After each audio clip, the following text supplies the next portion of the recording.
of the day, if I play music, are you gonna end up hearing it? Probably not. Oh, you would be surprised. Are you playing it? I don't even hear it. Do you hear it? Oh, I do. Welcome to the smooth tunes. Hold on, let me.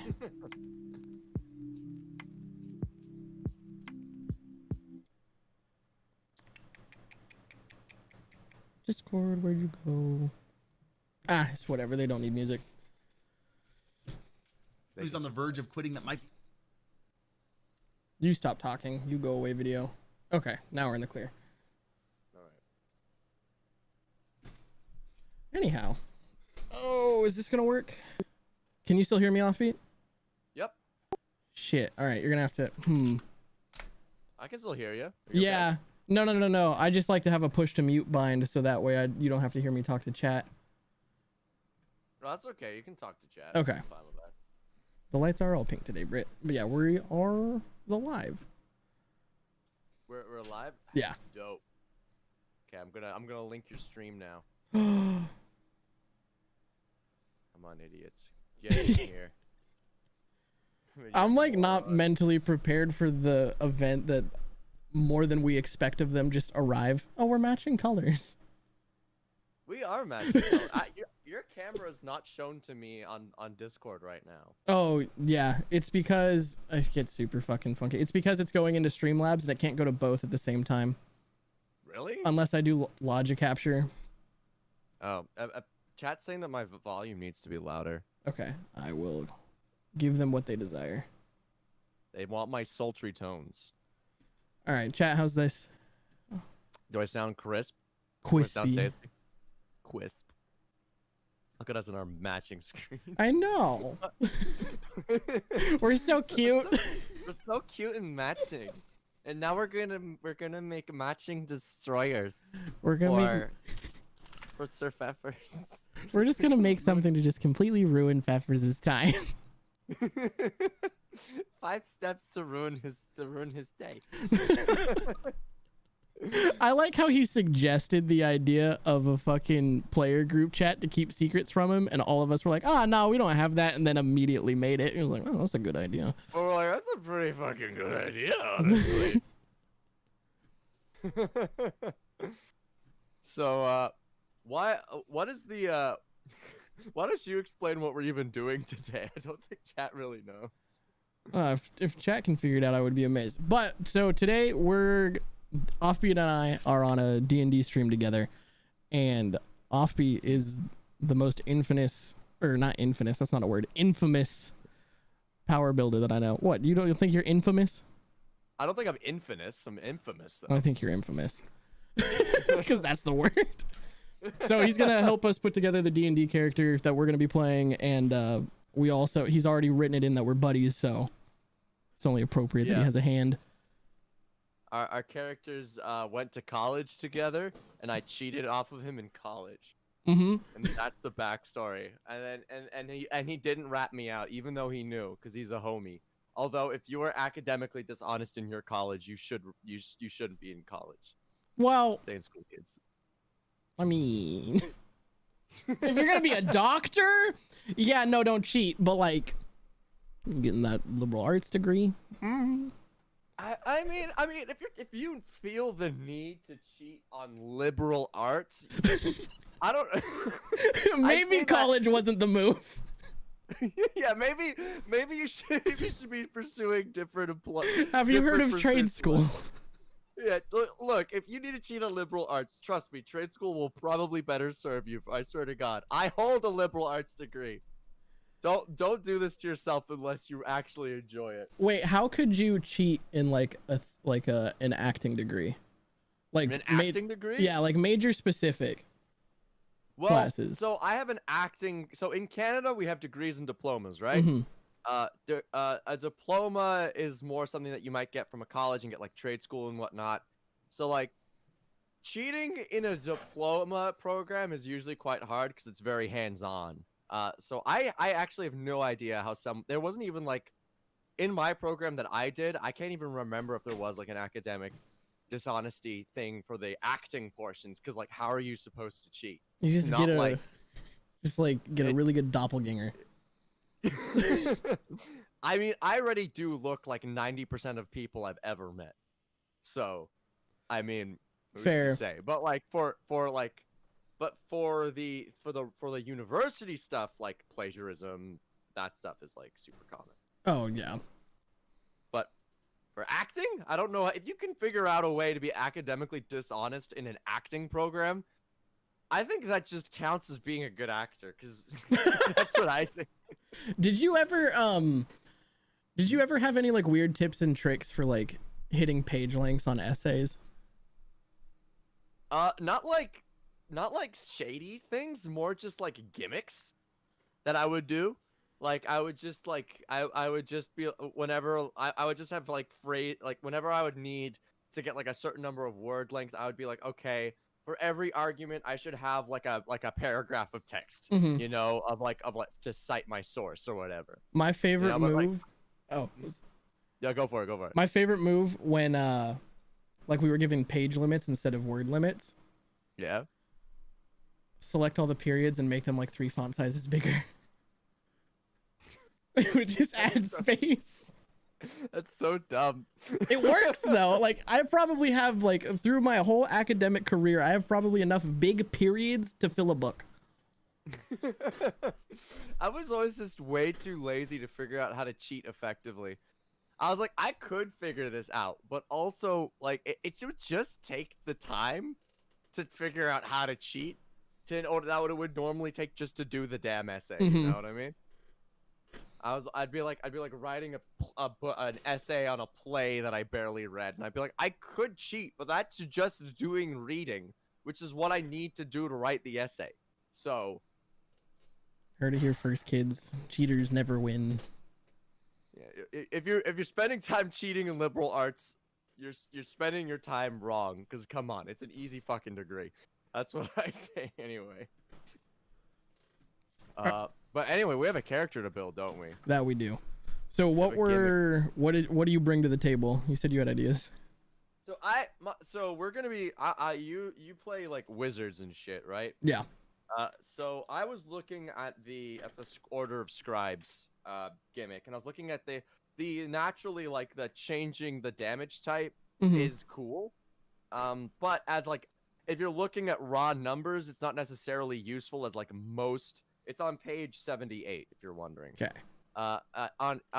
Most like creatures don't have resistances to damages that's going to be in any way like where you're just going to be like, god damn it, we're getting walled out here. So it's definitely cool and it could be useful, but I don't think it's going to be like I found that hard to like gimmick. Yeah. You know?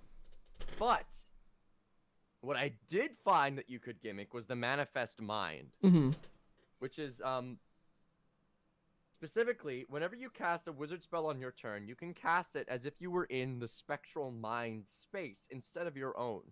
So that means that like from how I'm interpreting this is any spell you cast there from that position, it's as if that it was like another you, right? Okay. And that mind is intangible and untouchable, therefore unkillable. Therefore, what you can do is there's another the Tasha's Cauldron or Everything spell called Spirit Shroud. And what it does is, you know the spell Hex? Yeah. It's that, but a D8 damage dice and Instead of a within 10 D6. feet. So you can just summon your Spirit Shroud through your Manifest Mind, and you can just keep that Manifest Mind like tracked onto these enemies, and they have slowed move. Where's the description for this thing? Let me just read it out because it's kind of busted. If I'm being honest, summon fiend, summon fae, summon Spirit Shroud. You call forth spirits of the dead, which flit about around you for the spell's duration. The spirits are intangible and invulnerable. Until the spell ends, any attack you make deals 1d8 extra damage when you hit a creature within 10 feet of you. This damage is radiant, necrotic, or cold.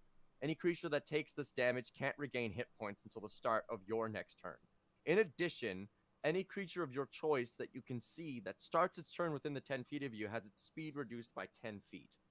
So basically, whatever is in here, you can manifest your mind on top of this creature, cast Spirit Shroud through it. The Spirit Shroud will now follow the manifest mind, and you can just make people only move like 10 feet at a time, and then you can just spam Magic Missile, absolutely evaporating their health. Mm-hmm.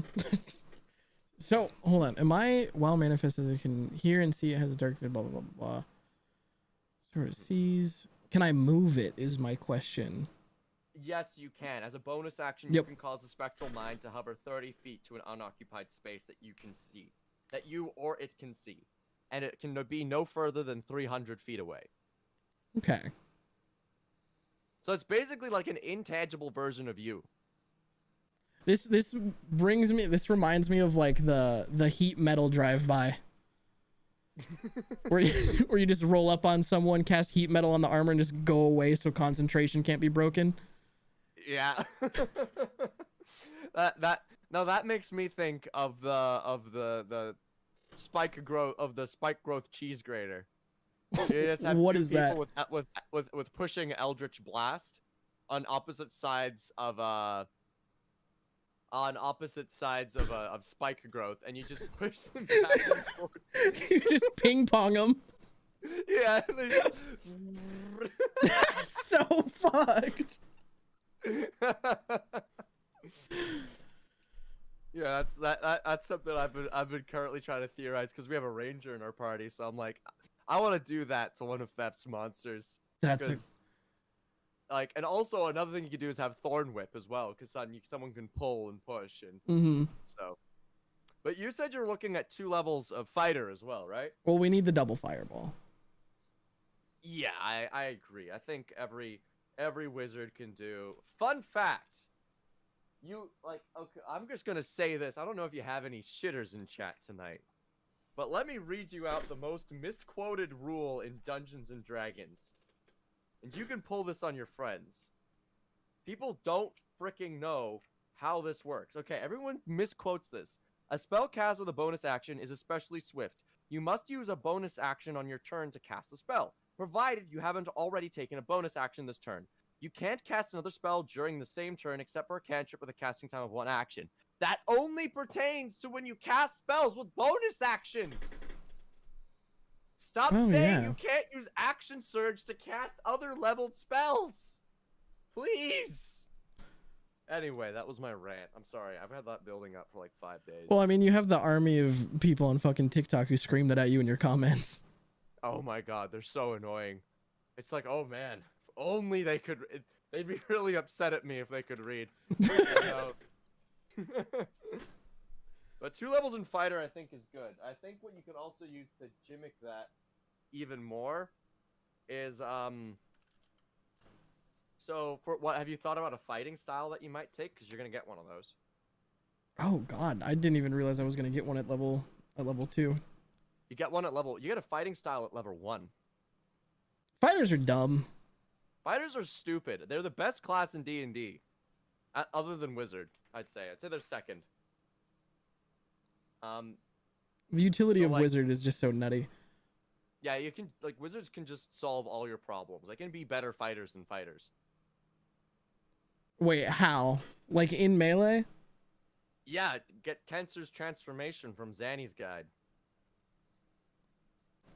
What does that spell do? Well, let me tell you about Tensor's Transformation. This spell single-hand makes me so angry that it exists.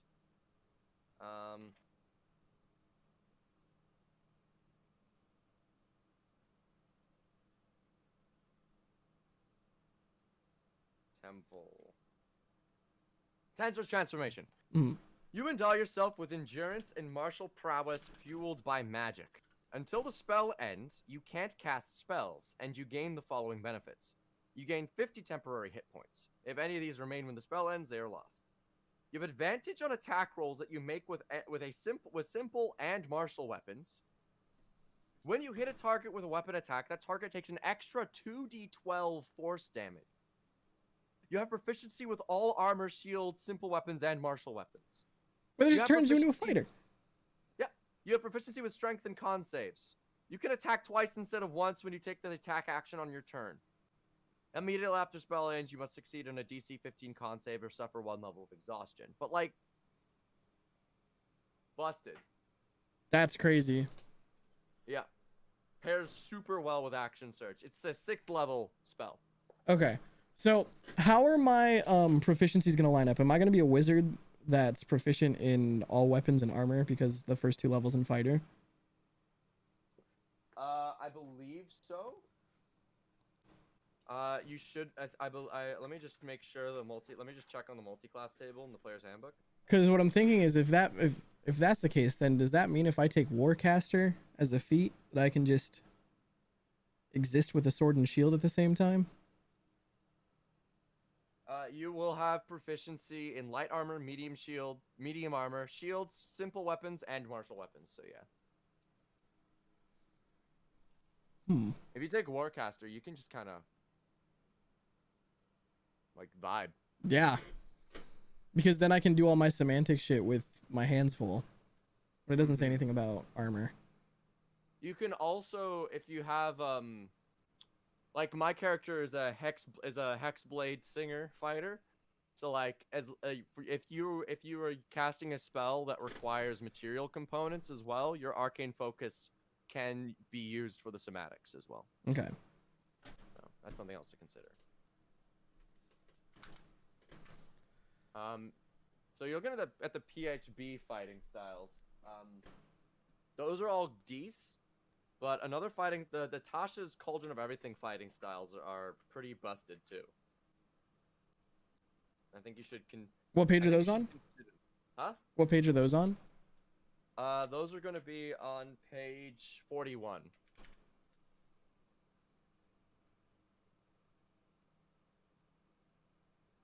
So. Oh god, moved way too fast.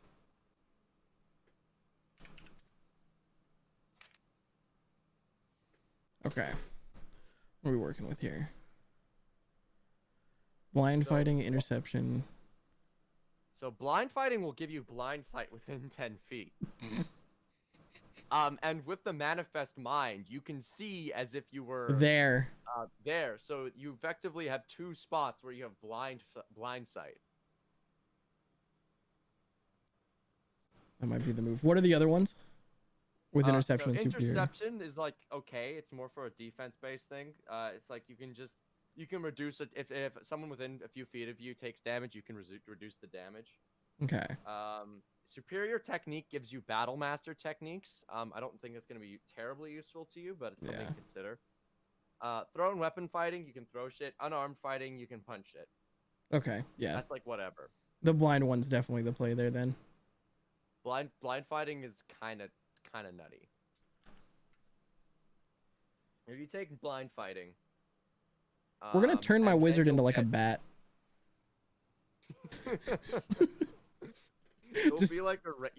You'll be our radar. You can just send your awakened mind into rooms, and it has blind sight. And no one can see it. So it just has to start in a space that I can see, right? Yes. I think people can see it, but like they can't do anything about it. They can't kill it. They're just like, oh, what is this? I wonder if we could like trick people, like, you know how we made people think fucking Steam Whistle was a god? Oh yeah? I feel like we could like fake haunt some places. Oh, for sure. Cause like I don't know if you how far you read with this thing as well, but it takes the image of it looks like a ghostly tome, a cascade of text, or a scholar from your past. It could just look like an incredibly old dude. Just put it into like someone's room. Grandpa, what are you doing here? You're back. Hello. There's 2 men outside. Give them my life savings. What's up, Frog? So we definitely have manifest mind I think blind fighting is definitely the play. Yeah. Second wind as well is something that you get from fighter, just like a bonus action heal and action surge, which is obviously to cast 2 fireballs. Mm-hmm. What else do you get? Oh, how does my skill proficiency work because of the multi-class? So you'd get your you'd build everything as if you're a base wizard. Okay. And then with the multi-class, how that works? So you'd need a dexterity or a strength of 13 first of all for your stats. Okay. So I don't know if you've done stats yet, but you're gonna need that if you want the fighter. Dex of 13 is the easiest probs. Yeah. But what you'd get is you don't get any of the fighter's proficiencies, but Okay. you do get proficiency with light armor, medium armor, shields, simple weapons, and martial weapons. Okay. If you want proficiencies, if proficiencies are what you're interested in, you should consider the rogue or the ranger. Oh no, not at all. I wasn't sure if so we're saying we have to do the first 8 levels in wizard to make sure that I'm proficient in int and what's the other one? What's the other one for wizard? This is my class. Why am I having a stroke? I know it's not con because I always want it to be con, but that's sorcerers. Int and wisdom. Gotcha. Mhm. Okay. Something to consider as well is to start fighter, and then become wizard. Then you get con saves and strength saves as your proficiencies. It's not a bad idea. What was the other feat that you were saying that we should take instead of Warcaster? Elemental Adept. That's just to take advantage. That's just to ensure that you're always casting with the element that you're with, that to make sure that your fireballs are always doing the most damage they could be. Mm-hmm. So they never roll ones. So that's an option. It's not necessarily the best choice, but it's something that we can take. Warcaster is a really solid choice too. Okay. Let me hop in D&D Beyond and map out these skill points real quick. Mm-hmm. Or am I going to have to do this by hand because I don't think we have access to... I'm also thinking about this, and I'm starting to think that with the things that we could get up to with this character is probably not the best for Bulg. I mean, I feel like this Firbolg is already a bit of an outcast, you know? Well, he didn't want to protect the forest, he wanted to hit the books. What's the most good alignment that we have? The most good? Yeah, is it we don't have a lawful boring, do we? We don't have a lawful good currently in the party. I'm chaotic good. Okay. What is everyone else? Jake is lawful evil. Lawful evil, but he's not gonna be killing people. Mm-hmm. I feel like Luna's probably a good person. Yeah. I feel like her character Farron's gonna be a good of some kind. Mm-hmm. Unless she's just gonna come out of the blue and play chaotic evil and kill all of us. That would be the biggest plot twist. That would be. The new person who's been super quiet is I'm gonna get all of you. She's like, I can't wait to fucking kill these people. They're so annoying. All they do is make jokes and not take the game serious. Oh man, Fep would love that. He has a love-hate relationship with our jokes. Oh, absolutely. He hates it because we're funny.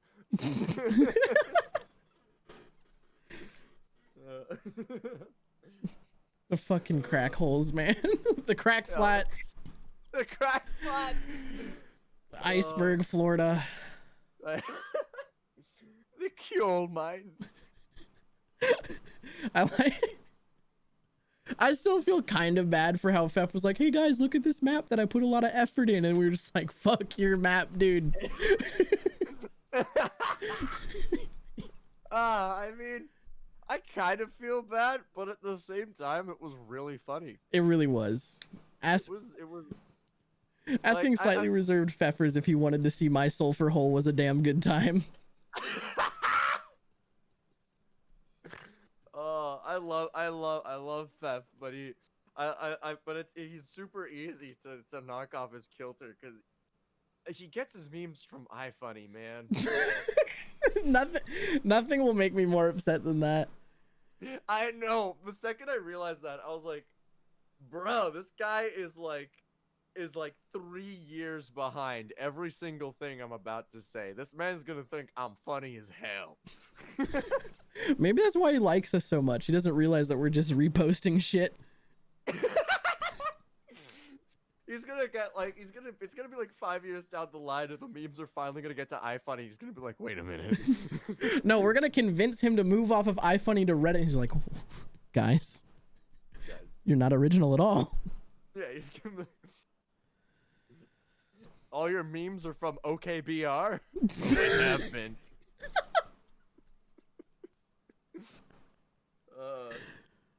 Can't say the name of that subreddit without getting demonetized. Nope. Yeah, Connor, it is Offbeat. There's someone in chat saying that you're how they got into D&D. One of my humans. Oh, that's sick. Happy for you, homie. Glad I could inspire you. Busy trying to make a monstrosity. You know, they talk about the Matt Mercer effect, right? Yeah. And about all of that. What do you think the Offbeat Outlaw effect is? Like, do you think you're just creating a horde of power gamers? I think I might be. I'm a little worried.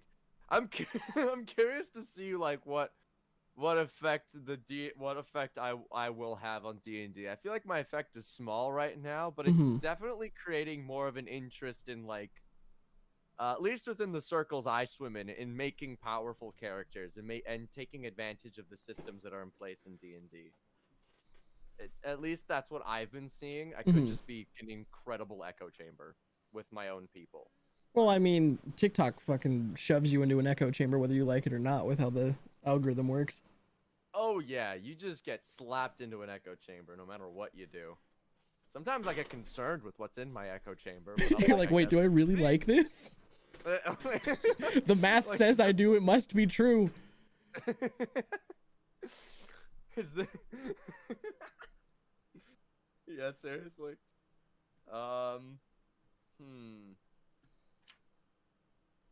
I tried thinking of gimmicks you could do with the Artificer, but like Artificer's just not a great class for multi-classing. Yeah. I thought of stuff you could maybe pull off with the invocations, but you only start really getting cool stuff at like higher levels. It's great if you're I think it's a decent multi-class for other stuff, but like I don't know, for Wizard, like the one thing that I feel like it would be useful to multi-class into, it's just not good. I was not a fan.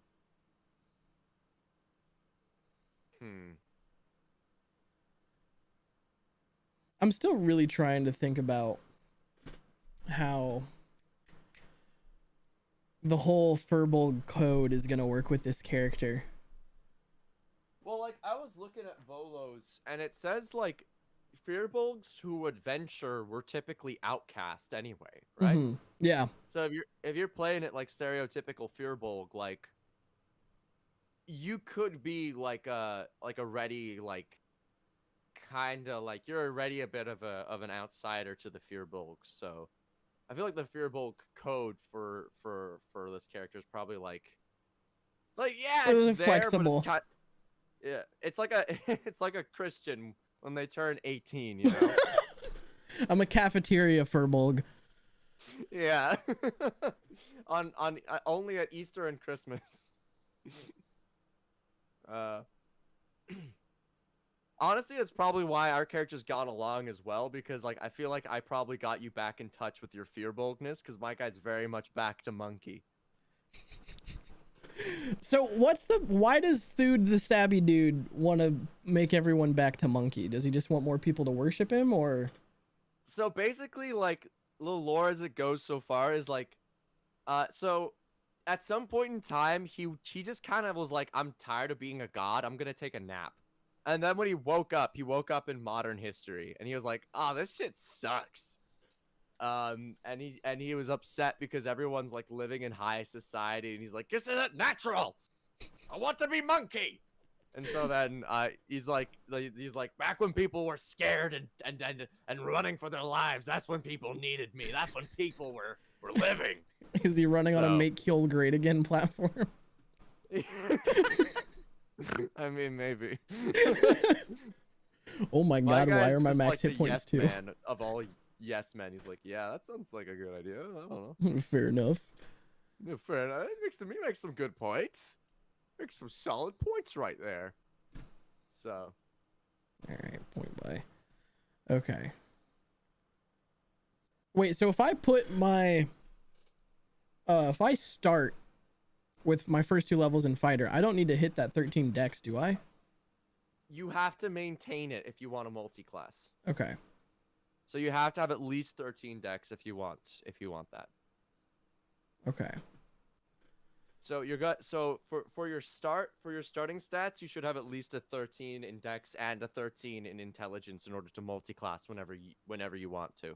Okay. Do you know anything about how D&D Beyond interacts with how what the hell am I trying to say? With how Tasha's you can just move racial shit around? No, I'm not very familiar. Okay. Actually. I feel like you can probably just enter in your stats. What I usually do is I just enter in my stats manually afterwards. Okay. Like I'll work it out beforehand and then I'll just add it in once it's Okay. over. Let me jump over to a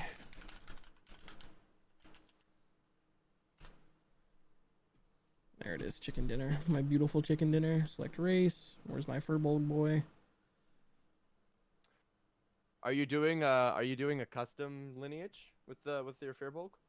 Or like are you just like moving around the stats with the Fearbulk? I'm probably going to be moving around the stats into dex and int, so I don't have to spend as many. Oh well, I don't know. The thing is that I'm totally out of my depths because I haven't even read Tasha's yet. Oh, okay. So what changes other than just where the stat points go? So, let me see.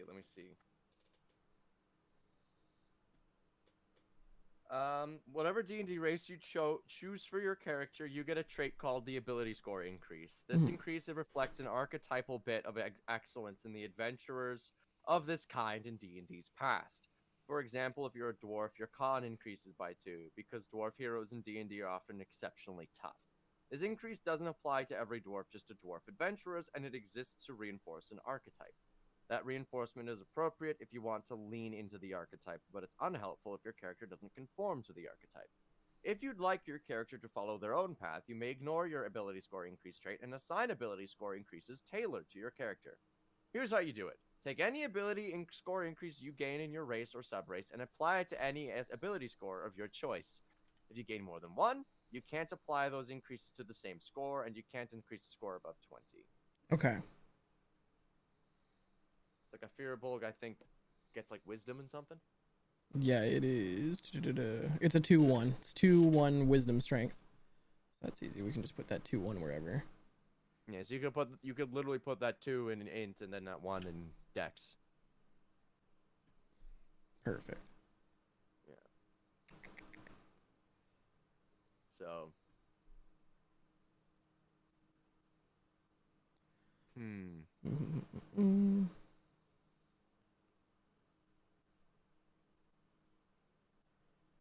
Oy. Where do I want? Oh, the charisma is going to be the low one. You're going to be the talker. Oh yeah, my guy's got a charisma of 18, so we're set in that front. Okay, perfect. And also, I think he has I think he's got some jank. Let me pull up my character sheet as well, because I feel like our guys are a combo deal. They work together. They're friends from work. So are we roommates? And they were roommates. And they were roommates. Do you want to be roommates? I'm down to be roommates. Okay, we were roommates in college. All right, we were roommates. Oh my guy's a blade singer. He was in the interpretive dance major. Were you part of the color guard for marching band? Yeah, he was spinning them flags. now.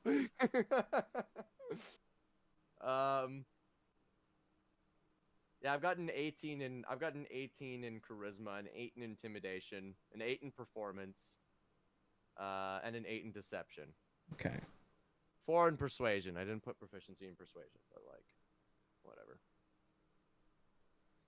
You should be fine. We can just lie our way out of trouble. He's not strong at all, so I'm hoping Zaz is strong. Zaz is Jared's character, right? Yeah. Yeah. The Goblin Barbarian. This is gonna be interesting. Oh, yeah. This is gonna be a real gank squad. Yeah.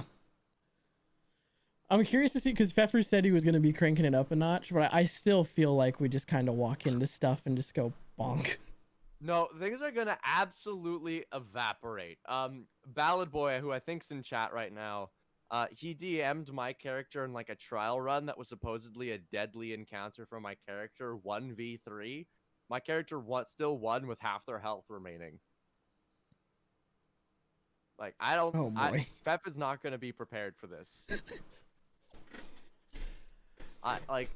My character alone is busted. It sounds like everyone else is making busted characters. Ranger X Fighter is an excellent combo. Like, this is going to be bad. I don't think Fef is ready. So with that, with Luna's character, she's taking like the archery fighting style and then... Yeah, she's doing the archery fighting style, arcane archer subclass. She's taking 4 levels in fighter and then 6 in ranger and planewalker ranger. Okay. Zannies. I wonder why planewalker instead of gloomstalker. Horizon Walker, I believe is the actual name. I said it wrong. Yeah. Horizon Walker still got some good sauce, honestly. Gloomstalker's like everyone's favorite, but like, with the planar warrior, like as a bonus action, the next time you hit a creature in the turn with a weapon attack, all damage dealt by the attack becomes force damage, and the creature takes an extra 1d8 force damage from the attack. When you reach 11th level, and the class becomes 2d8. Like the Horizon Walker, I'd say, is like the more consistent damage class. Mm-hmm.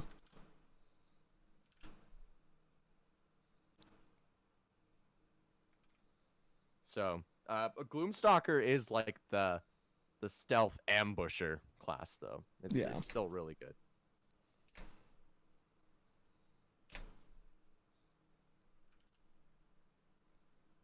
Also, the Horizon Walker spells are pretty good. Like Misty Step for 5th level. Protection from evil and good at 1st level is pretty good. Yeah. Yeah.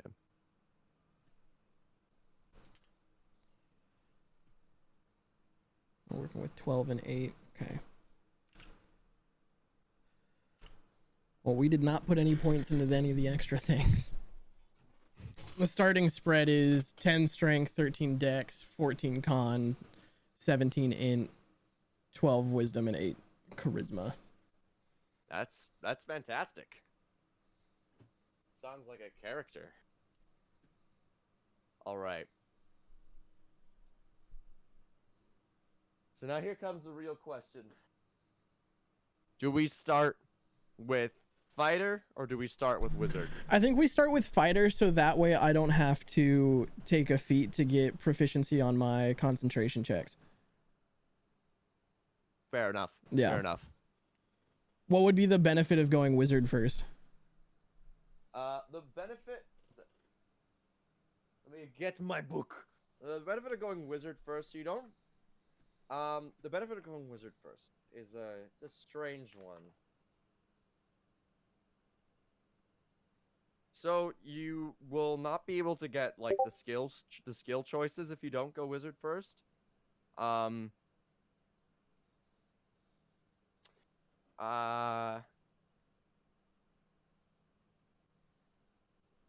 You also don't get the equipment for a wizard, but like I mean like you went to mage college. Like I think we can assume that you eventually got the equipment for it. Yeah.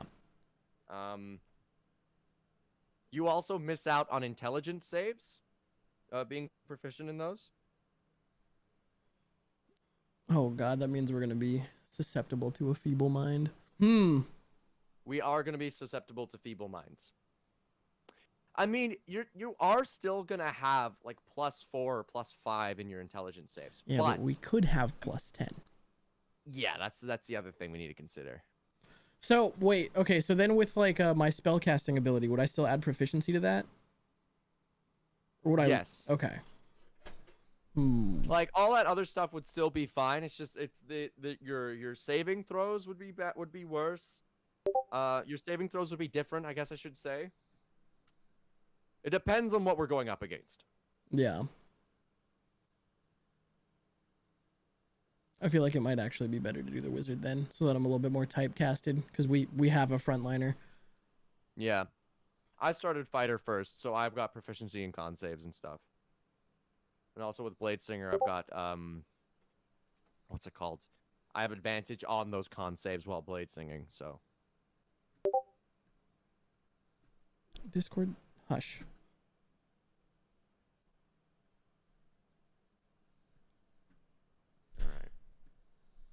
All right, jumping back up to where we got the background, we got the languages. Okay, so at this rate, you're gonna have 2 ASIs at this 10th level that we're at. Mm-hmm. Are you a component pouch or an arcane focus kind of person? I'm an arcane focus kind of guy. Ooh. Are you a component pouch? Yeah. I see, I see. I like the flavor of being able to like pull out random things and just like, I can only describe me winging a stick so many times, but That's fair. I can describe different things based off what the spell tells me. Like my favorite, like the way that Liam O'Brien does it on Crit Roll is like probably my biggest inspiration for going for component pouch over focus. That's fair. I mean, I've always been more of a martial type of player. I've usually played martial, so like arcane focus just was like, ooh, magic crystal ball. Was more appealing to my sensibilities as a fan of shiny things. Wait a minute. Huh? Once you completed creating your character, you can view statistics on the digital. Wait, what's not done? His name is not Teacup because we haven't named him yet. We've made him a custom. Is it the HP thing? Do we know if we're doing rolled HP or average HP? We did rolled last season, so I don't see why we wouldn't this one. Okay.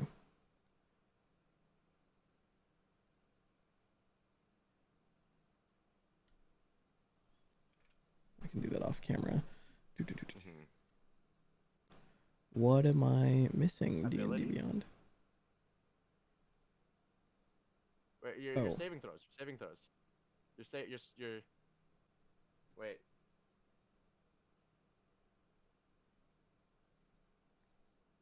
I'm confused. Is it your spells? Maybe? Oh, you're missing all this shit. Oh, are you gonna make me? Where's neutral? It's just no one ever follows these.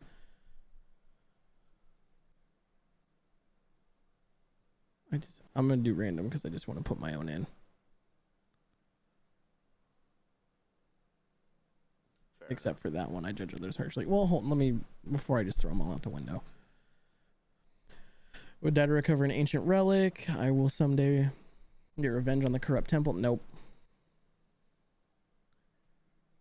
Hold on. We're technically... Nope. None of these... Sage doesn't work because I learned from people. Acolyte feels the most appropriate, but it's just not religious. Yeah, we're just gonna have to do the dang thing because I'll have to write my own. Alignment, neutral, faith... squalid. He's a poor boy from a poor family. Experimenting with a monk wizard build. With a +7 to int saving throws. Noise. What's your take on monks, Offbeat? My take on monks? Yeah. I think they're a very misunderstood class. I think people who are attracted to monks are attracted to DPS builds, but monks aren't DPS. They're like more like control and battlefield tactics. Mm-hmm. You know, like a lot of their abilities are about disrupting the enemy, not as much about killing them. That's my take on them. The Kensei monk, I'd say, is the DPS monk. But other than that, all of them are more about survivability, maintaining battlefield control. Oh, I found what we had forgotten. What did we forget? Proficiencies, because I didn't click the drop down arrow. You ignoramus! You fool. You little baby who waddles in the cloth. Look at you. You flew too high. You Icarus! You squalid lamb! I was watching an internet historian video and it's like, yo, did they not like, now we think about that story. It doesn't get hotter up there. Like he would have froze. Yeah, you know what? I'm calling you out, Greek myths. Make it make sense. Oh man. Or how I just watched his video on mythology, or like how King Midas like really didn't do anything wrong.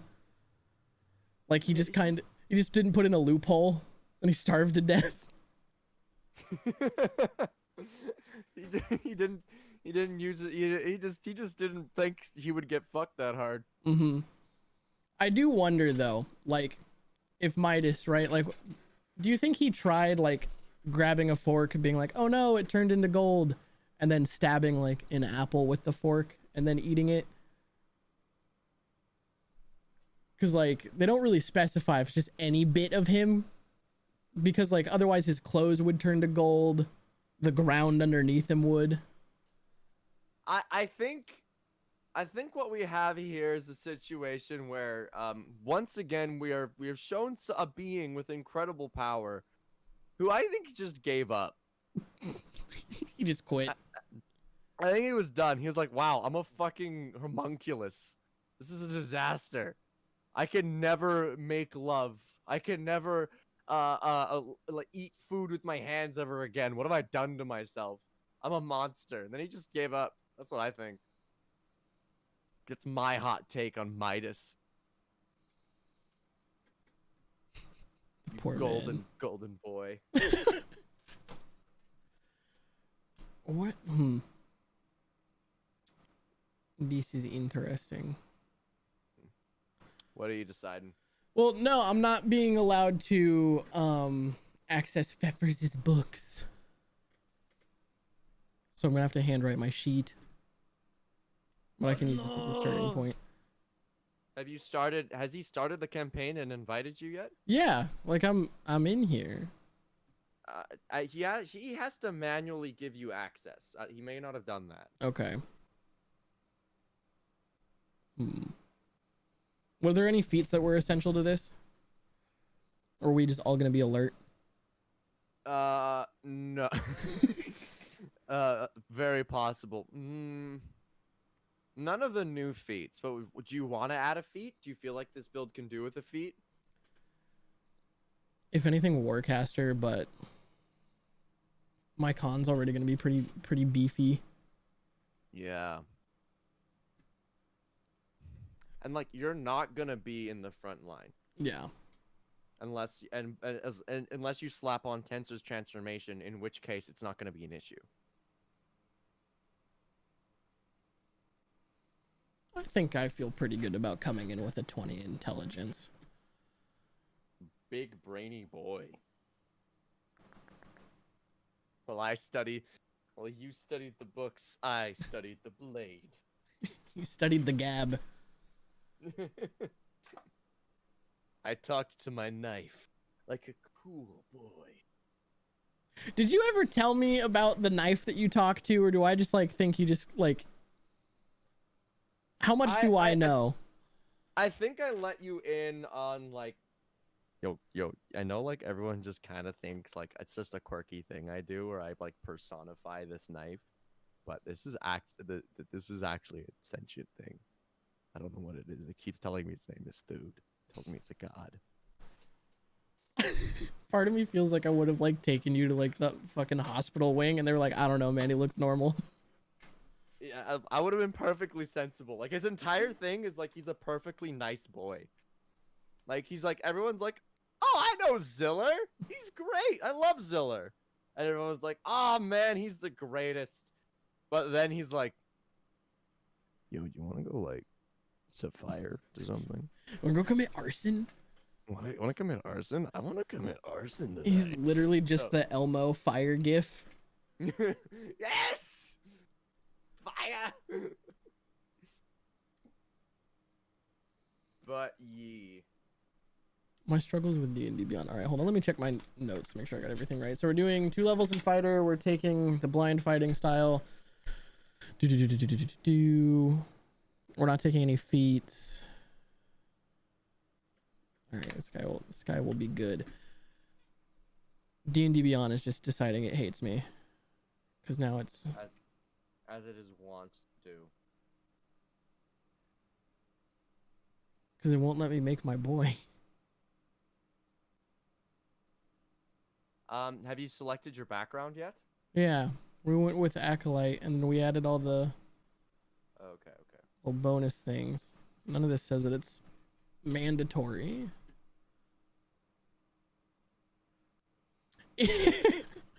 Is Jake really naming his character Ikafar? I don't know. I really don't know.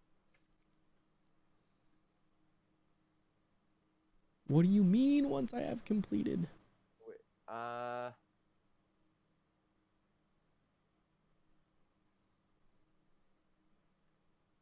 There's nothing with blue.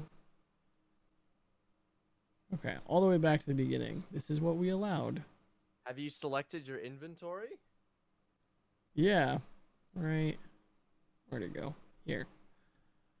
It's all in here. Do I have to put on my You're a clothes? Goliath. Are you a Goliath now? Yeah, it did, because I'm gonna have to change it. I've like manually overrid everything, but I'm gonna have to change it once I get access to Volos.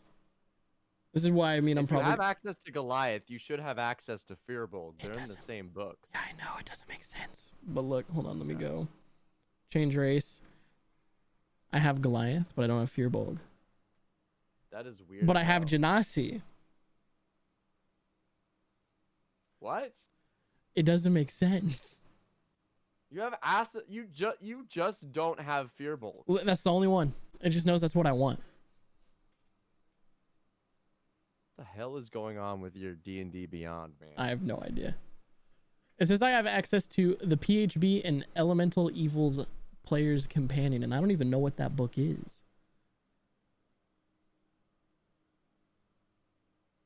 That's whack. Wait, Whack, is I this what's say. giving me access to... Yeah, this is what's giving me access to everything but Fearbold. Mm. Hold on, what if...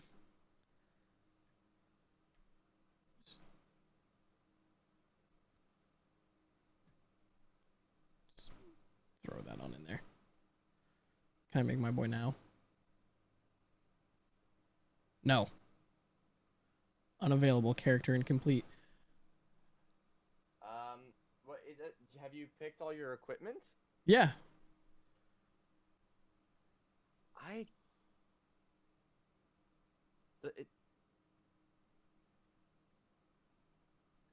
don't know. Jeez, I literally don't know. Let me go to D&D Beyond and see if there's anything that you're missing. No, Use because my I kit. picked I picked what the hell is it called? Starting equipment over gold, and then Have you picked like what starting equipment you want from the available starting equipment? yeah. All right. So you picked the quarterstaff over a dagger. You picked your component pouch, scholar's pack or explorer's pack. Yep. Your spell book. What the freak, man? What the heck?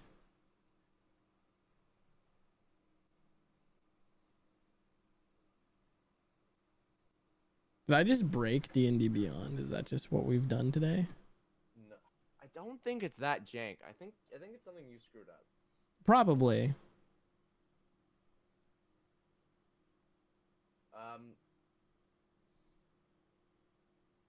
Why are those numbers not showing up at the top there? Like if you scroll up, Mm-hmm.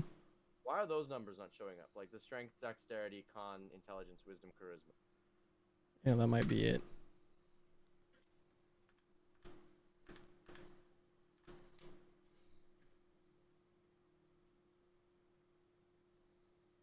No, those are your base scores, dude. Yeah, I know. Those are the base scores, but I put in the override because we had to get jiggy with it for the okay. Tasha shit. So that actually, so let's just put 8s across the board actually.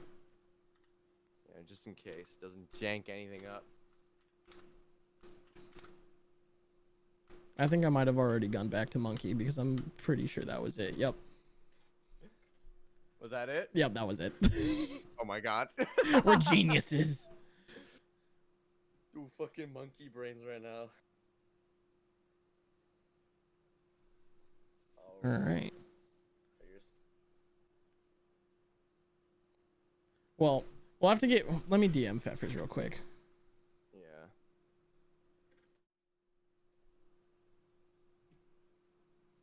Don't want the public seeing our scandalous DMs. Okay.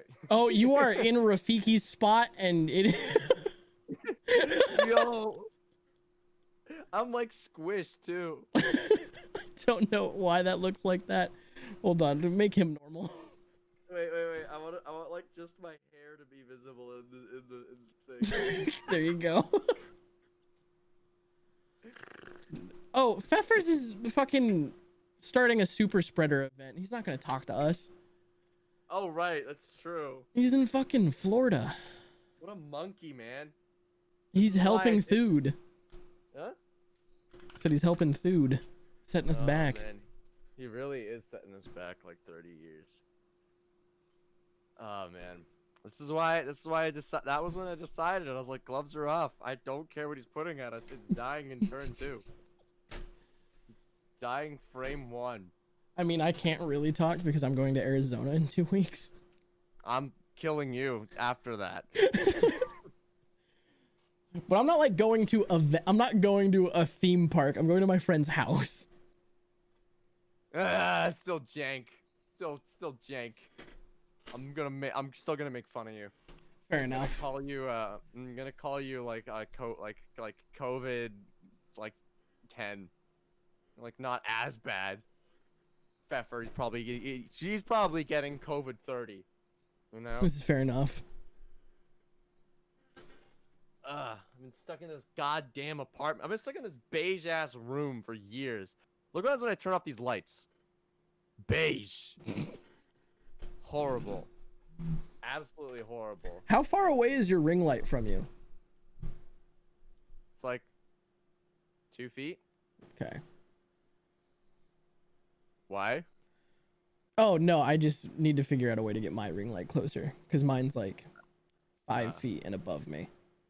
I see. Pfeff just responded to the group chat, so. Why would he do that? Go back to being Rafiki. Why did he? Go back. Is the boy confused? Oh, never mind. I thought he was answering my you up text in the group chat. I see. Nothing was good. I'm in a hotel. Jake and Jared are swinging their lightsabers around. Does he realize how incredibly gay that sounds? I mean, we don't know what goes on in the House of Jays.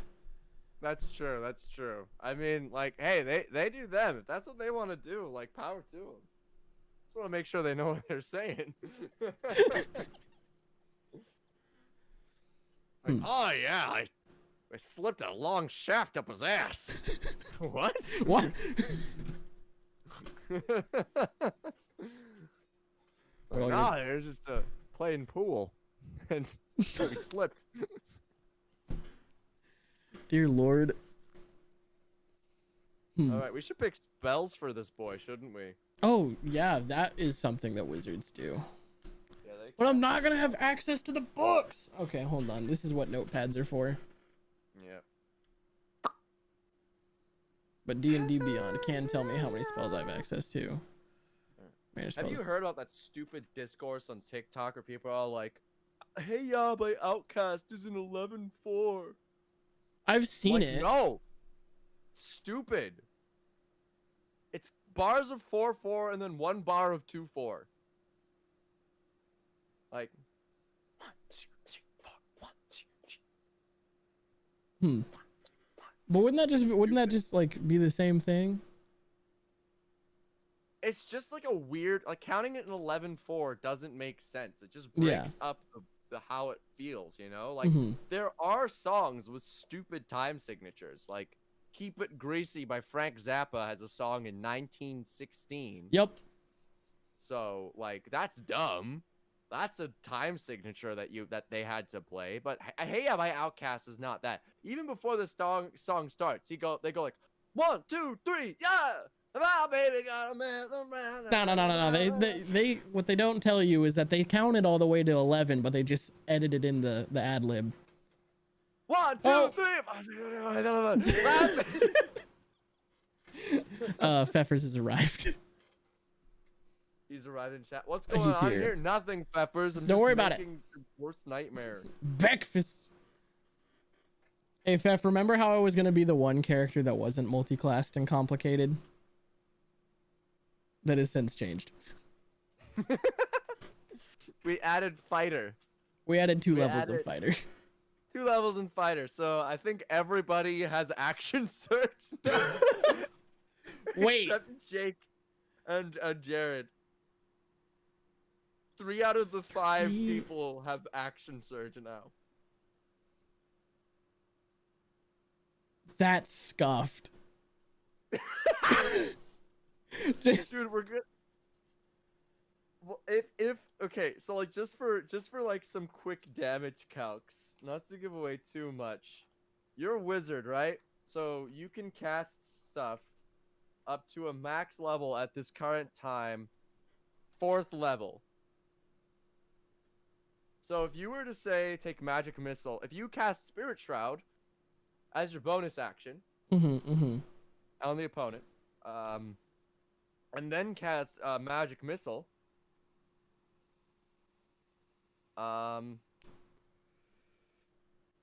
magic missile is 1d. It's 3 darts. So that would be, and then it's at 4th level would be 1, 2, 6 darts. So that's 6 darts plus 60. So that's 64 plus 68. And then if you action surge, that'd be another 64 plus 68. so 12 of each. Yeah. So yeah. So that would be just like in one turn alone. That'd be 12d4 plus 12d8. Is there any bonuses to this? Shouldn't Plus be. 1 for plus 1, so that'd be plus 12. What's up, Jeremy? I'm doing pretty good, man. How you doing today? So that'd be 96 damage. On average? In Or at an max? action surged turn if you use magic missile at 4th level. Mm-hmm. So that's just one of the magical abilities you can do. You can also just do 2 fireballs, which is 16d6. On axe, which is 54 damage. So like, And Spirit basically everywhere. yeah. So so you definitely need magic missile. Yeah. I'd say magic missile as one of your first level spell slots. Also, because then you get access to force damage in your first level slots. Yeah. Baf's asking if you got access to Tasha's. No. Well, there's currently it's being weird with D&D Beyond, so I'm having to like do this weird hybrid of taking normal notes and working with D&D Beyond. It's actually Pretty why I jank. texted you. Yeah, that's why we asked you to help out.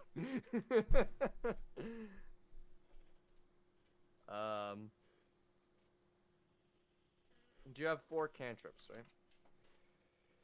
You have 4 cantrips. Yeah. 1 level in Warlock to get Eldritch Blast. So why do people say that Eldritch Blast is the best cantrip when it's damage die? Is it just the damage type plus a D10 equals good boy? It's actually the fact that that it's an individual attack. Not so because you are rolling more dice as it gets higher and higher level, your damage just becomes more and more consistent mathematically speaking. Mm-hmm. So when you roll more dice, so with how probability works with dice rolling is the more dice that you roll, you get more and more consistent results. So as you roll more dice with your Eldritch Blast, your character will be dealing more consistent damage than say with Firebolt, which is only one dice roll a turn to see if you hit. That makes sense. So that's why Eldritch Blast is, and also Ballad mentioned in chat like force damage is best damage type, is best boy. So, but mathematically Eldritch Blast is the best, and also the fact that if you get a Warlock Invocation, it's one of the few Agonizing Blast. It's one of the few spells that you can add your ability Spellcasting, score modifier to the damage of it. So, where's Xanathars? Xanathars! Where are you hiding? I wouldn't recommend your character take a dip into Eldritch into. Oh no, that was a bit. Yeah. There's books in my car. Okay, hold on. Okay. Standard Fireboy. Mage Hand, per usual. Well, do we have a rogue? Yeah, we do. Wait. Do we? No. Okay. Wait, what class is Jake playing? Something cleric. I think sorcerer cleric. Yeah, he took one level in sorcerer for cleric. He took what? No, he's a sorcerer, and then he took one level in cleric. Okay. Why? I don't know. I'm curious as to his choice. I think it's for Toll the Dead. I mean, solid cantrip, but I don't think it's. I wouldn't do it if I'm making an optimal character. I would not make that choice. But it sounds interesting, so yeah. I'm interested to see what he does with it.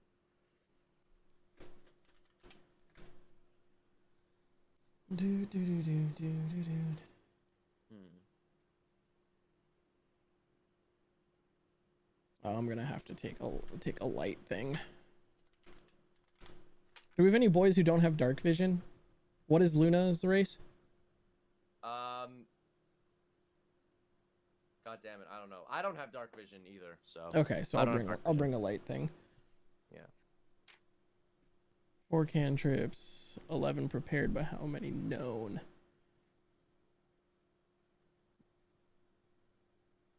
2, 3.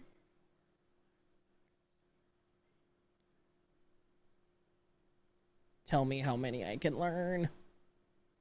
Because I don't feel like doing the actual math. Oh.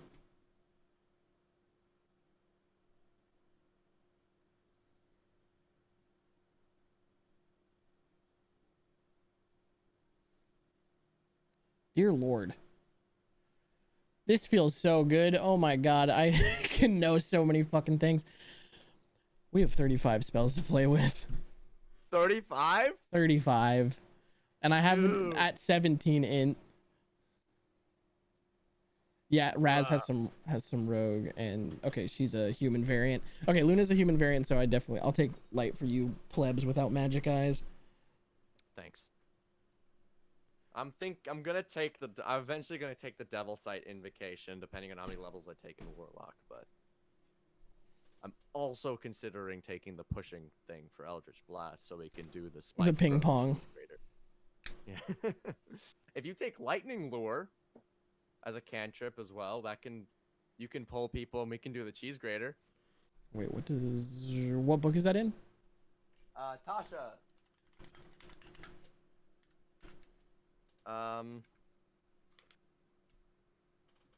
What it do? You create a lash of lightning energy that strikes at one creature of your choice you can see within 15 feet. The target must succeed on a strength save. Where you pull 10 feet in a straight line towards you and take 1d8 lightning damage.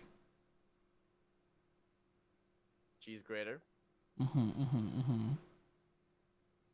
like this.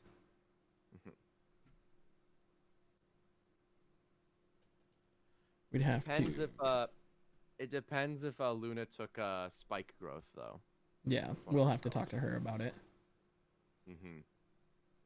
But I really want the cheese grater.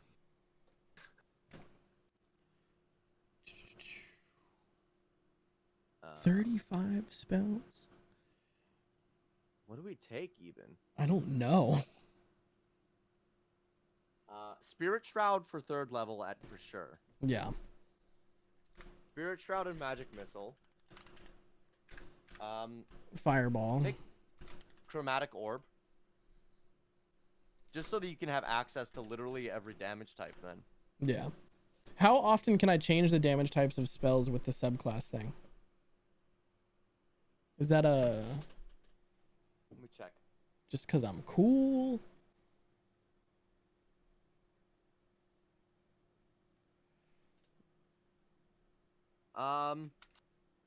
I think you can just do that. So then do we need Chromatic Orb? Huh? So then do we need Chromatic Orb?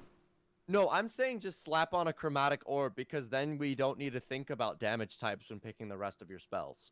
Because then you literally would just have access to every damage type. Gotcha. Right? Do. Oh, we need Because fine. then we don't need to worry if you're like, I've got too many fire spells. I'm going to be completely useless against ice people or whatever. You can be like, you can be like, lightning ball. We do enjoy a good gaseous form.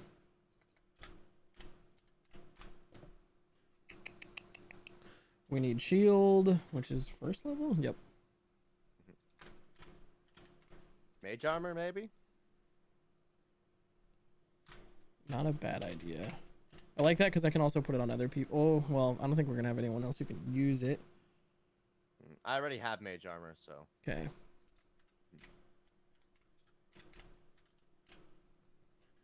What's up, Jake? Offbeat, hit me up with your more optimized ideas. I was just following a guide. I'll message you about ideas about what you can do with your sorcerer.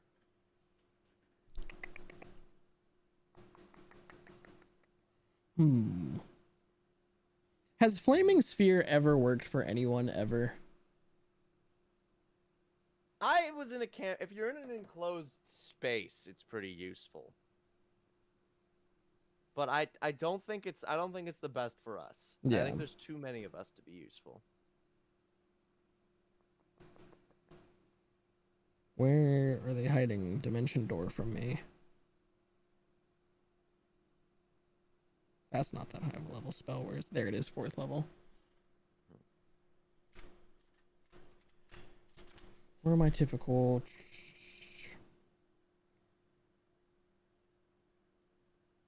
You said you have fly? I have fly, yes. Okay, I'm gonna grab us a quick feather fall. Nice. Just I to have save your fly, ass. haste, fireball, and catnap as my 3rd level spells. What does catnap do? It allows you to take a short rest in 10 minutes. And I can give that to 3 people. So if our 3 people who, for instance, are fighters use their action surges in a fight, we can just rest up for 10 minutes and have those back next fight.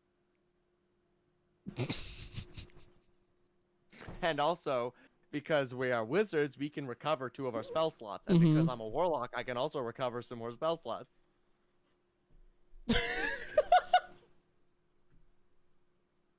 This party Catnap is busted, bro. This is so dumb. We can only take that. We can only benefit from catnap though once a day. I mean, means we're getting double the long anyway, rest. Let me check catnap. I think catnap, when I read it, I was like, this is busted. This is busted if you're not a spellcaster. Up to 3 willing creatures of your choice that you can see within range fall unconscious for the spell's duration. The spell ends on a target early if it takes damage, or someone else uses an action to shake or slap it awake. If the target remains unconscious for the full duration, that target gains the benefit of a short rest, and it can't be affected by the spell again until it finishes a long rest. So we can effectively get, like, in 2 fights, if we're like dungeon crawling and like we just had a tough fight and we're a little nervous about what's ahead, we can just catnap.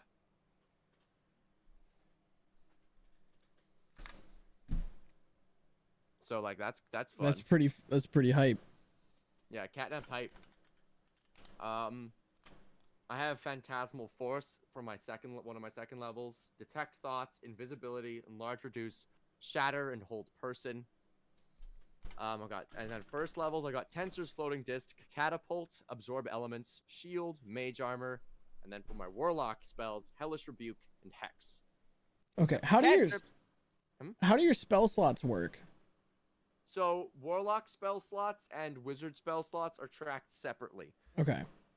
So Warlock spell slots have this have the Packed Magic as feature, whereas Wizard spell slots have the spellcasting feature. Mhm. If your character has the spellcasting feature, your spell slots are lumped together. If you have Packed Magic, basically just Warlocks, you have a second. You just have whatever you want. Okay. Yeah. So I have 2 second level spell slots for my I've got 2 second level spell slots for Warlock, and then I've got 4 first, 3 second, 3 third level spell slots for Wizard. Mm-hmm. I was gonna say I should take See Invisibility, and then I just realized echolocating with my homie, so never mind. Yeah, you have I don't know if Fef is still watching this, but we have a radar now. I want to just I'm gonna take Darkness just so I can walk into a room, cast Darkness, and just be like, I see everything. Yo! That's busted. Because wait, okay, if I have 2 10-foot radiuses and Darkness is what, 20-foot radius, I can just see. Yeah.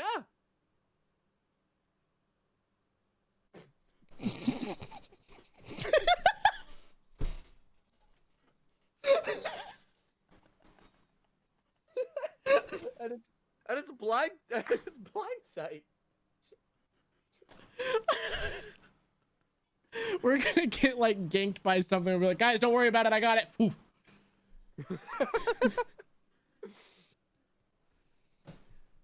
I'm just curious to see. I don't think Fef appreciates what happens when I get involved with the character creation yet.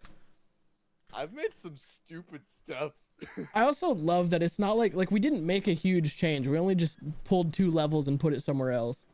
Yeah, 2 levels in fighter, and that's it. And now you have a dummy thick character, and in combination with the rest of the party is super useful as well. Oh, when do I get access to teleport? Ah, shite. What? I was kind of wanting to have access to teleportation circle just because that would make sense with the whole wizard college thing, but I'll get there. Yeah. What level did you have to be for that? You need to be able to cast 5th level spells. Oh, okay. So that's like 10th level? Yeah. Okay, 2 levels. It's not that big. I don't think you should I think you shouldn't take any more levels in fighter for sure. Oh, yeah, no, definitely not. Yeah. And the wizard's level 20 buff isn't crazy either. Mhm. Oh, you know I'm taking banishment. Oh, for sure. Bye-bye. Later. Oh, there's a demon. Go home. Ay. Does ice count as water? Hold on. For control water, does it have to be liquid? It can be ice. Okay, cool. Because we are on a... I almost just typed control ice. Ice.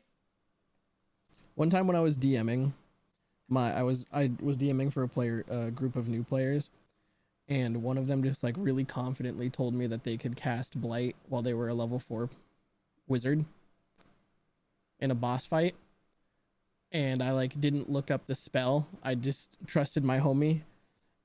He just absolutely nuked my boss because he was doing 8-level magic. Oh my god. It was Yeah, really it's a cool, 4th level necromancy. Yeah. It's you're level 4, 4th level magic. Eh. Sounds about right. Oh, I'm taking hypnotic pattern.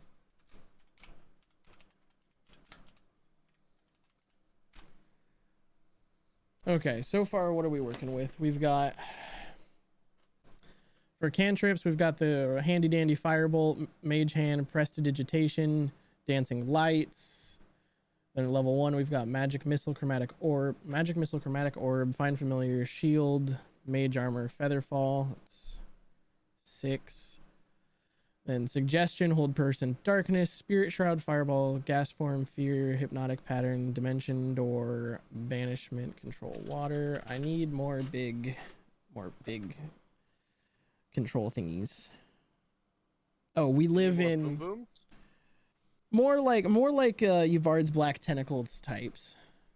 Okay. Let's write down Yvard's hentai real quick. Something I just saw. Oh, the tiny house. Tiny hut. Yeah. I mean, we're gonna be traveling through fucking Eastern Russia. Yeah, that's gonna be pretty useful.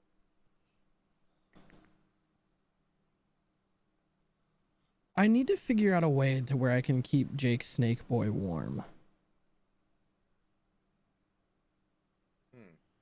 I could just have a flaming sphere follow him around.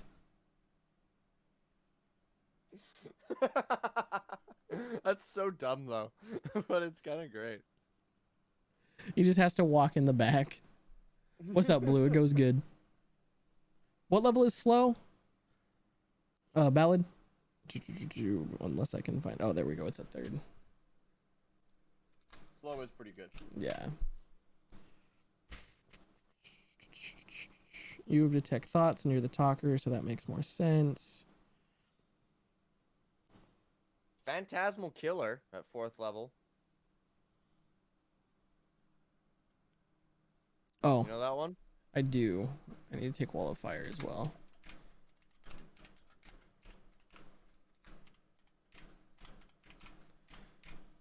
Have you seen the divination wizard that can just spam Mind Spike from Xanathar's?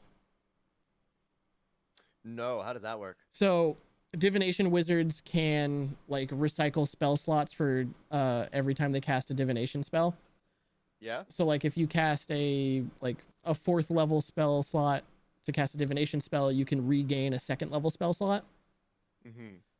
And Mind Spike is the only divination school damaging spell. All the other ones are like lore based.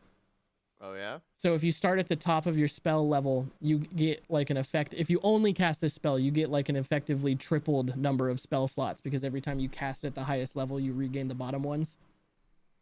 So you just alternate from low to high, low to high, low to high. And you just become That's a Mind Spike hilarious. machine gun. Other thing that's really cool about Mind Spike is that if they fail their save for the next like day, you always know where they are. So like if they run, you can track them. Damn. That's pretty busted. That's very busted.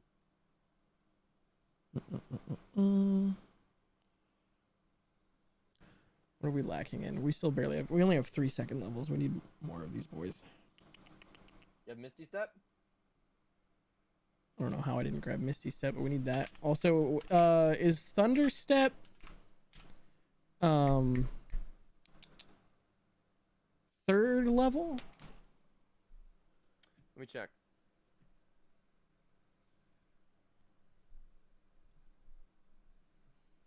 Div Wizards, or if you hate your DM. It is 3rd level, yeah.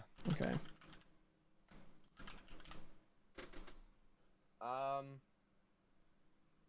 Do you want a Ray of Enfeeblement? Maybe. What does that do for me? Let me look it up. Sure.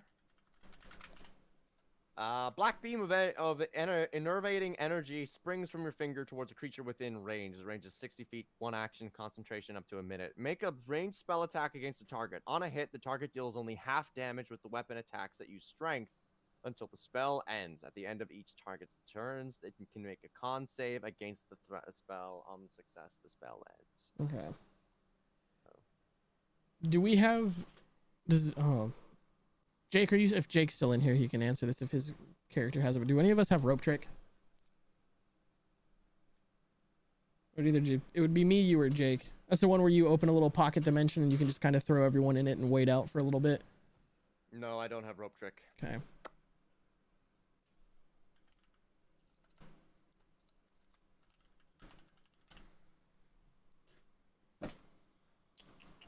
Oh my god, how did I forget counterspell? Oh, necessary. Oh, hold on. Then I need the detect and dispels.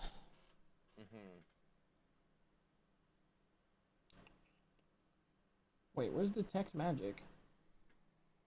Oh, level 1. Just a funny one. We can slap Longstrider on on Luna. She can go really fast. No, wait, we could put it on her dogs. Yo. Zoom. So does she have like a sled dog team? Yeah, she's got like sled dogs. Okay. None of them can do combat though, so. Okay. But like my character's gonna be training them is gonna be teaching them blood. You're gonna be hanging out with the dogs, handing them food, and be like, okay, this is how you stab. I'd be like, okay, so this is human flesh. Get a taste for it. It's gonna be a fun interaction the first time Luna catches you, just with just a chunk of dude. Just from the last fight, I'm like, don't worry about it. It's fine. They're dead. We have They're Fireball not Blue. using it. Food always says if you're not using it, you're gonna lose it. So I'm just applying that here. Makes perfect sense. It does. Really does. Oh, is Dispel third? Yes, it is.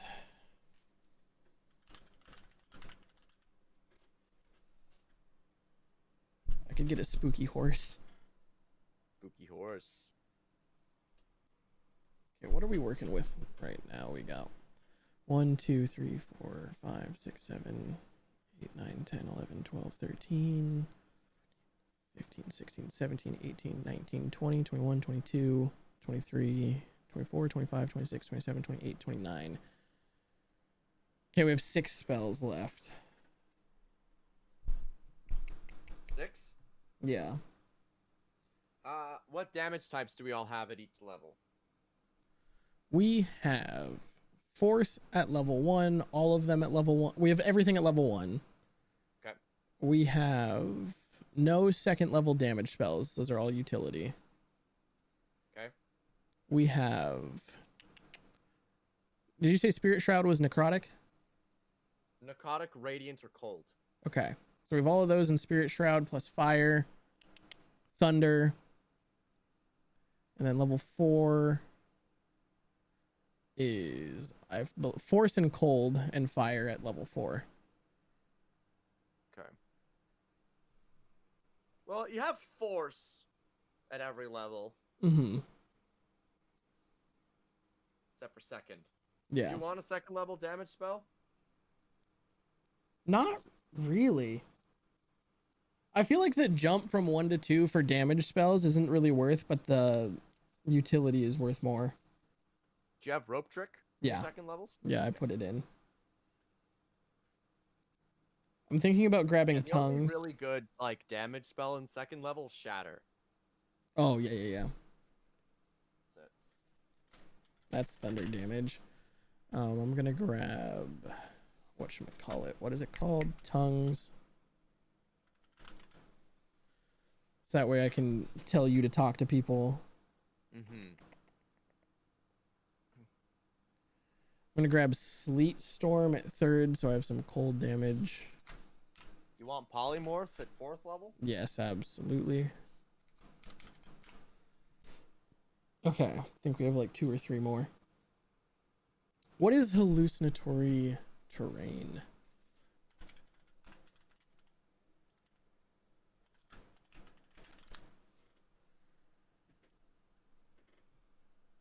Ugh. You make natural terrain in a 150-foot cube in range, look, sound, and smell like some sort of natural terrain. Thus, open fields or a road can be made to resemble a swamp, hill, crevasse, or some other difficult or impassable terrain. A pond can be made to seem like a grassy meadow. A precipice, like a gentle slope or a rock strewn gully, like a wide, smooth road. Okay. Manufactured structures, equipment, and creatures within this area aren't changed in appearance. Wait, does that mean I could wait? That means we could like make a good getaway by like, as we run, we can just like, you can use that spell behind us, and then there's like a giant cavern will open up behind us. Yeah. And change. There's creatures entering the area are likely to see through the illusion if the difference isn't obvious by touch. Creature carefully examine the illusion can attempt an intelligence investigation check against your spell save DC. I want to be able to put a bridge, a fake bridge across a gap though. Can you not make structures? Don't think so. Natural terrain. Okay. I could do like a fallen tree. Hey, yeah, you can. We'll grab that. We could fly over, and then you can place the tree there. Hallucinatory terrain.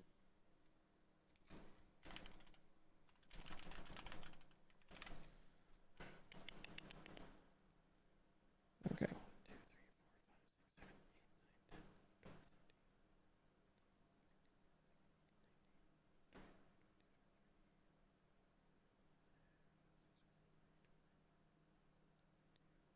33. We got 2 more.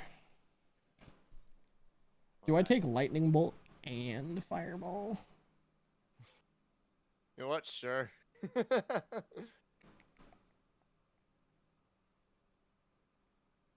Move curse. I think it might just be lightning bolt and fly for the last one. Yeah, that works.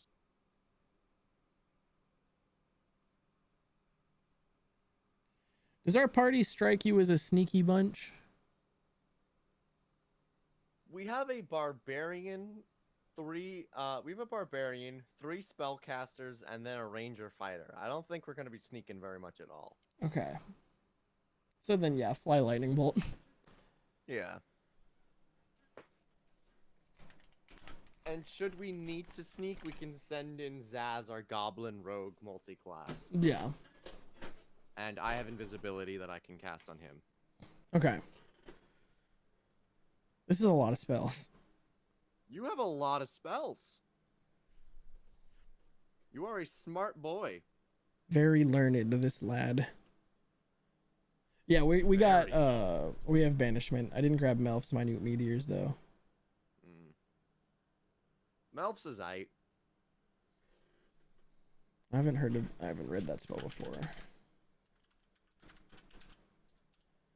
I'm like a boomer D&D player who's not well read up on all the new supplements. Create 6 tiny meteors in your space. They float in the air and orbit you for the spell's duration. When you cast this spell, as a bonus action on each of your turns thereafter, you can expend 1 or 2 of the meteors, sending them streaking towards a point or points you choose within 120 feet. Once a meteor reaches its destination or impacts a solid surface, the meteor explodes. Each creature within 5 feet, point where the meteor explodes, must make a dex saving throw. A creature takes 2d6 fire damage on a failed or half as much on a successful one. Gotcha. That's pretty hype. But we've already got fire covered. I think I need to figure out what on earth I'm naming this boy. But not teacups, like as good to go as he's gonna get until I get Pfeffers to figure out the book situation. That sounds good. Yeah. This guy sounds this sounds like this is a squad. I like to think I taught you. Currently, my guy's only has 1 level in fighter. So I like to think that my guy taught you how to be a fighter, but then you were just better at it than me, and you learned faster. And I was like, oh, fuck this guy! Smarter than me? Better than me? Sucks! Well, I have this cool knife. Yeah. All I got is this cool sword. It can transform.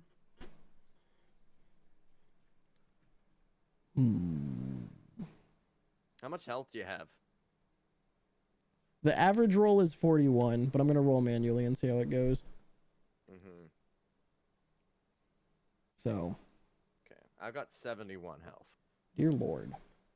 Mm-hmm. Thick boy. All right. You want to talk about how these boys know each other? So Yeah. I mean, you have 6 pages of backstory. I have a concept. All right. Uh, So my guy, so how he showed up, he acquired his sword and then he got sent to wizard school because everyone was like, oh my god, my guy's name's Ziller. They're like, Ziller can do magic. And so they started like watching him, being like, what is? He's got to go to mage school. And then I enrolled it in the interpretive dance major, aka blade singing. mhm. And then I feel like our characters had like Wait, feel didn't like we you were- just talk about how if you have to cheat at a liberal arts degree like interpretive dance, maybe you shouldn't go to school? Yeah, that's this guy's entire character. He should not be where he is. He eventually that was like his major. He was honestly pretty good at that part, but he had like breadth requirements, and I feel like in one of the breadth requirements, that's where he met you. Mhm. And I feel like your guy was a Firbolg who came down. I feel like you came down because you're smart as shit, and you're like I want to study. I want to put my mind to use. And then you studied the way of the scribe.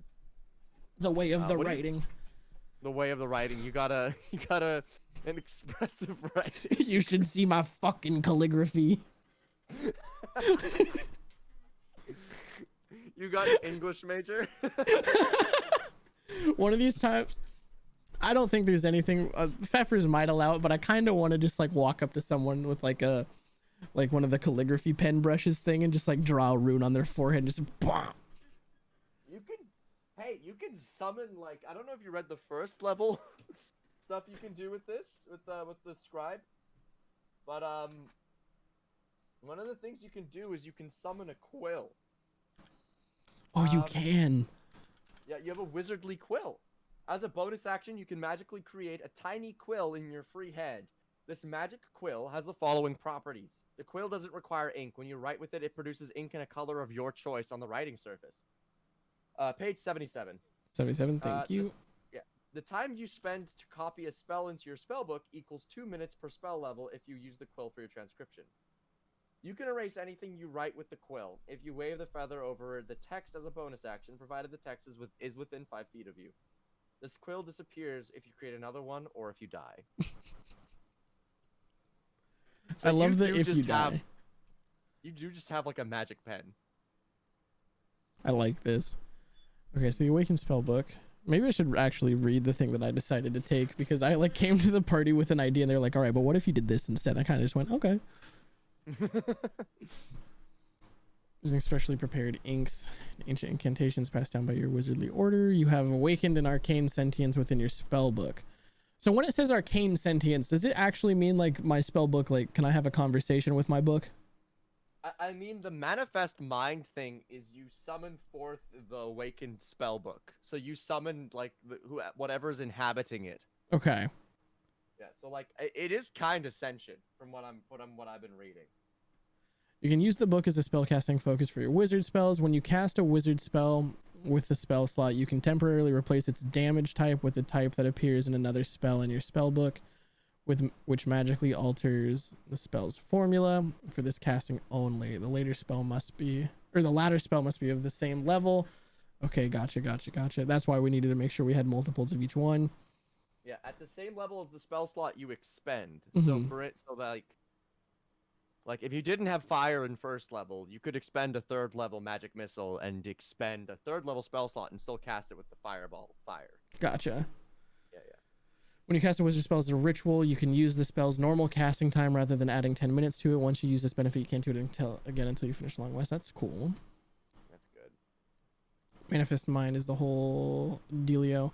We'll get at level 10.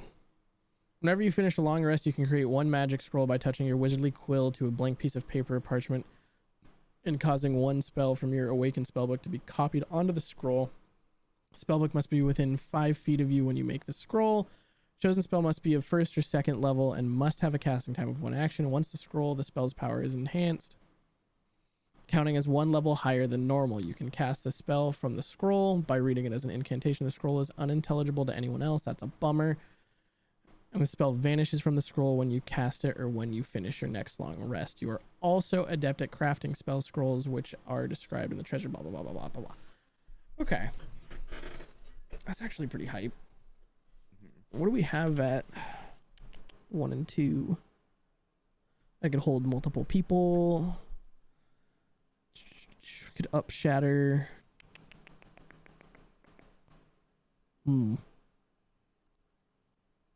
I'll have more spells by then, but I didn't grab anything that's going to be particularly useful for that. What race am I playing? I am playing a Firbolg. A Firbolg wizard.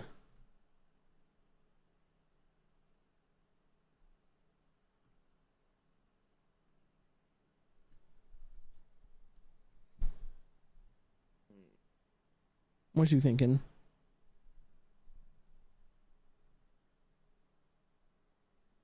I'm just looking at this character. What else you can do?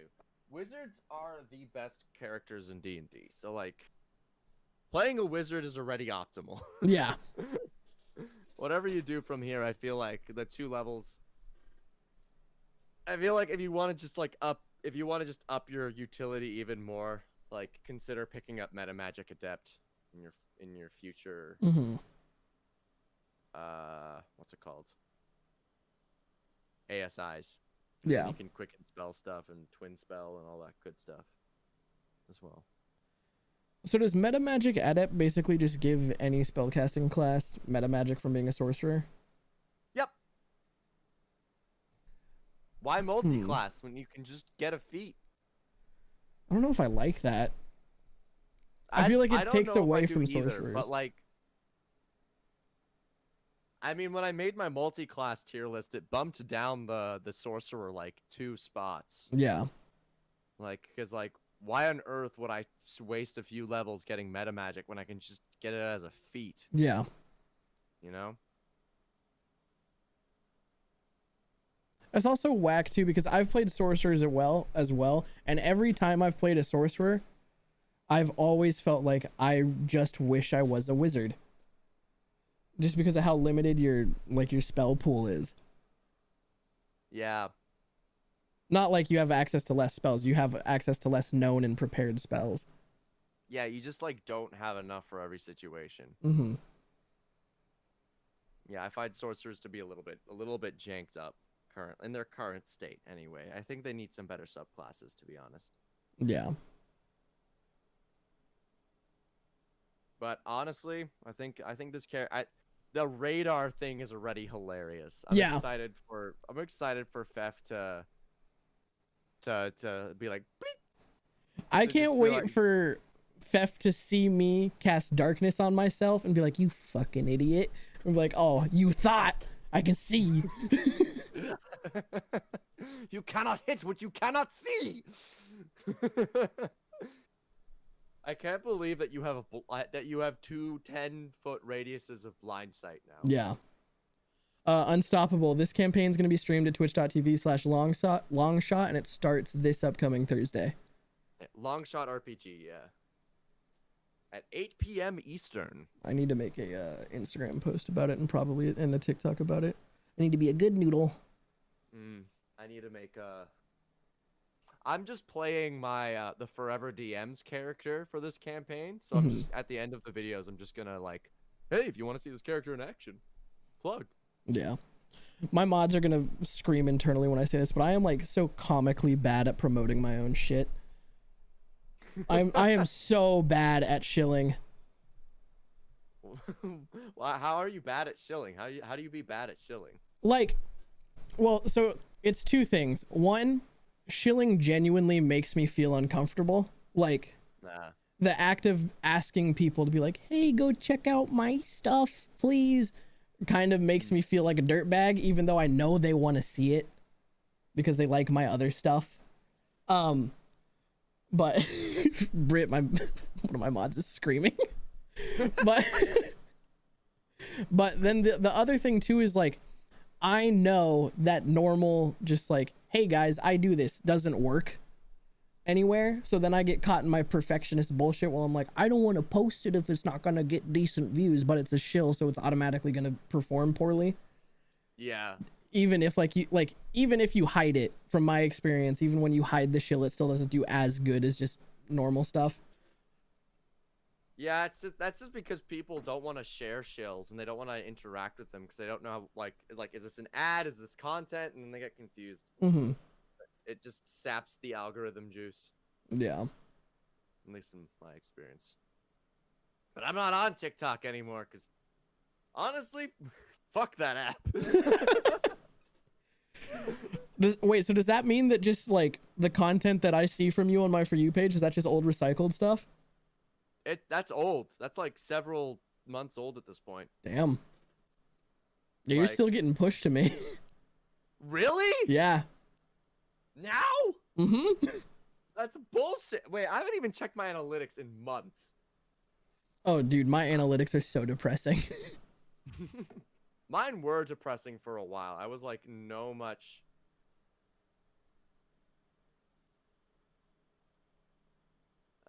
Let me see. The hell is this? Analytics. I'm still getting 100K views a week. Nice. The hell? But my followers are dropping. Yeah. How's Damn. YouTube going? It's going really good. There you go, boy.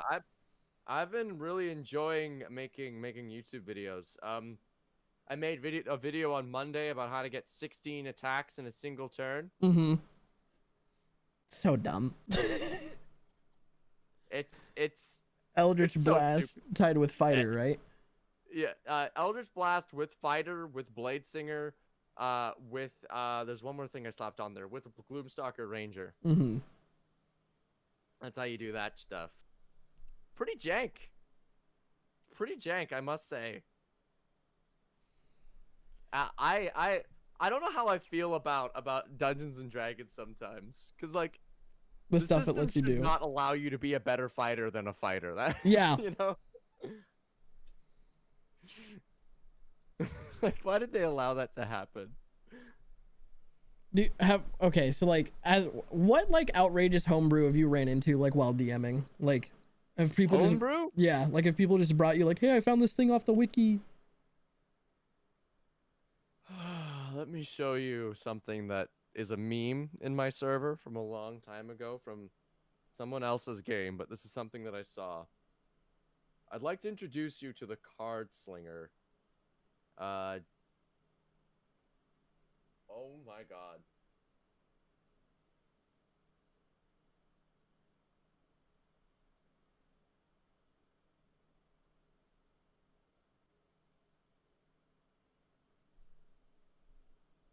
Wait, where is it? I think this is the wrong one. For a second, I thought you looked at it and it was like you were trying to read some alien text and it just took you into it. I was like, he's gone.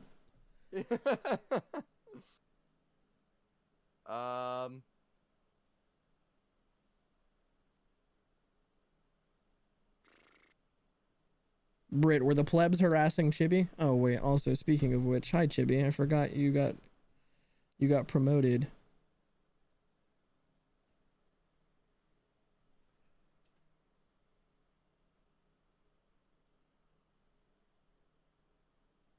I can't seem to find this thing. What was like the general Here concept? it is, here it is, we here found it it.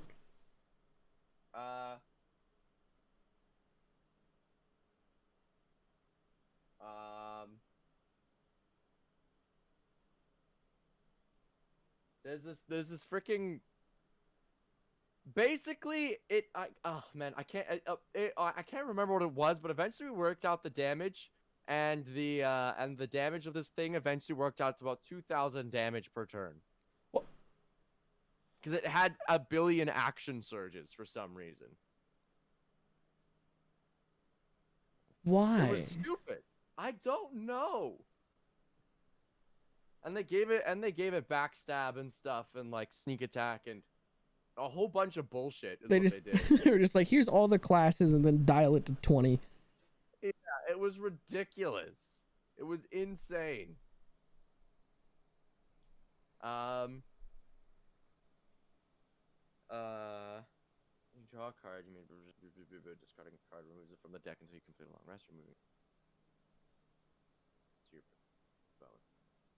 As an action, draw 5 cards from the top of your deck. Choose one of those cards and return the other 4 to the bottom of your deck. You may attack with the card you have drawn. You can use this feature a number of times equal to half your proficiency bonus.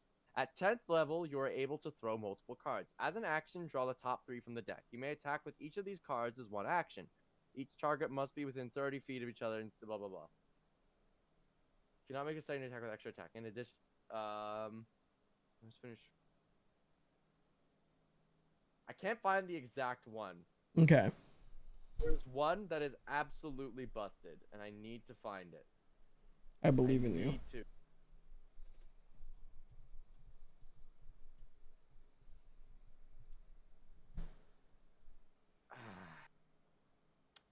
I can't seem to find it. I'll have to ask one of my friends who knows about this thing about it. It's all good. But it was busted. I also just straight up found Bakugo from My Hero Academia. Do you watch anime? I watch so much anime, man. Oh, I didn't know that. I'm a massive shonen weeb. Oh. I've watched every single episode of JoJo.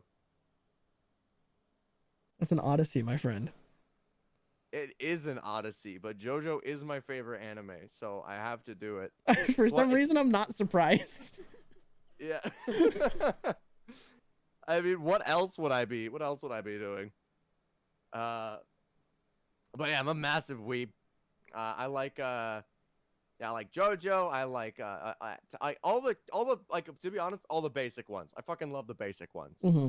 Like Hunter x Hunter, goddamn, one of my favorite anime. My Hero Academia, amazing. People start telling me to go watch freaking other stuff, and I'm like, I don't know if I have the time, and I'm just gonna go watch Attack on Titan again, or. Have you taken the dive into One Piece? I attempted it. Like, I had in the period, like in the year of 2017, I have what I like to call the summer of weeb, where I just spent day upon day degenerating out and watching anime. And I tried watching frickin' One Piece, and I just couldn't. I couldn't do it. I watched like 40 episodes, and it was so bad. It was so boring. I couldn't take it. There was like 900 left to go, and I was like, fuck. Like, it's too long. Like, I can't do this. And then the thing that started to annoy me the most was at the beginning of the next episode, they would just recap the last episode's entire plot in like 4 minutes. And I was like, what the fuck? Not only is this more enjoyable than watching the entire previous episode, it's like 4 minutes long, and it's at the beginning of the next episode. It's bullshit. All right, hold up. Speedrun strat. Just watch the recaps. You won't miss shit. There was in the first episodes of One Piece, before like they got HD, it was like 1990s. They're so bad. They're all just like, I'm gonna get the One Piece. Like, yeah, we know, Luffy. We know. One thing, I haven't watched One Piece. I haven't watched any of One Piece actually, but my buddy Eli is super into One Piece, and he's like up to date on the manga. Like, he caught up with the anime and then started reading the manga.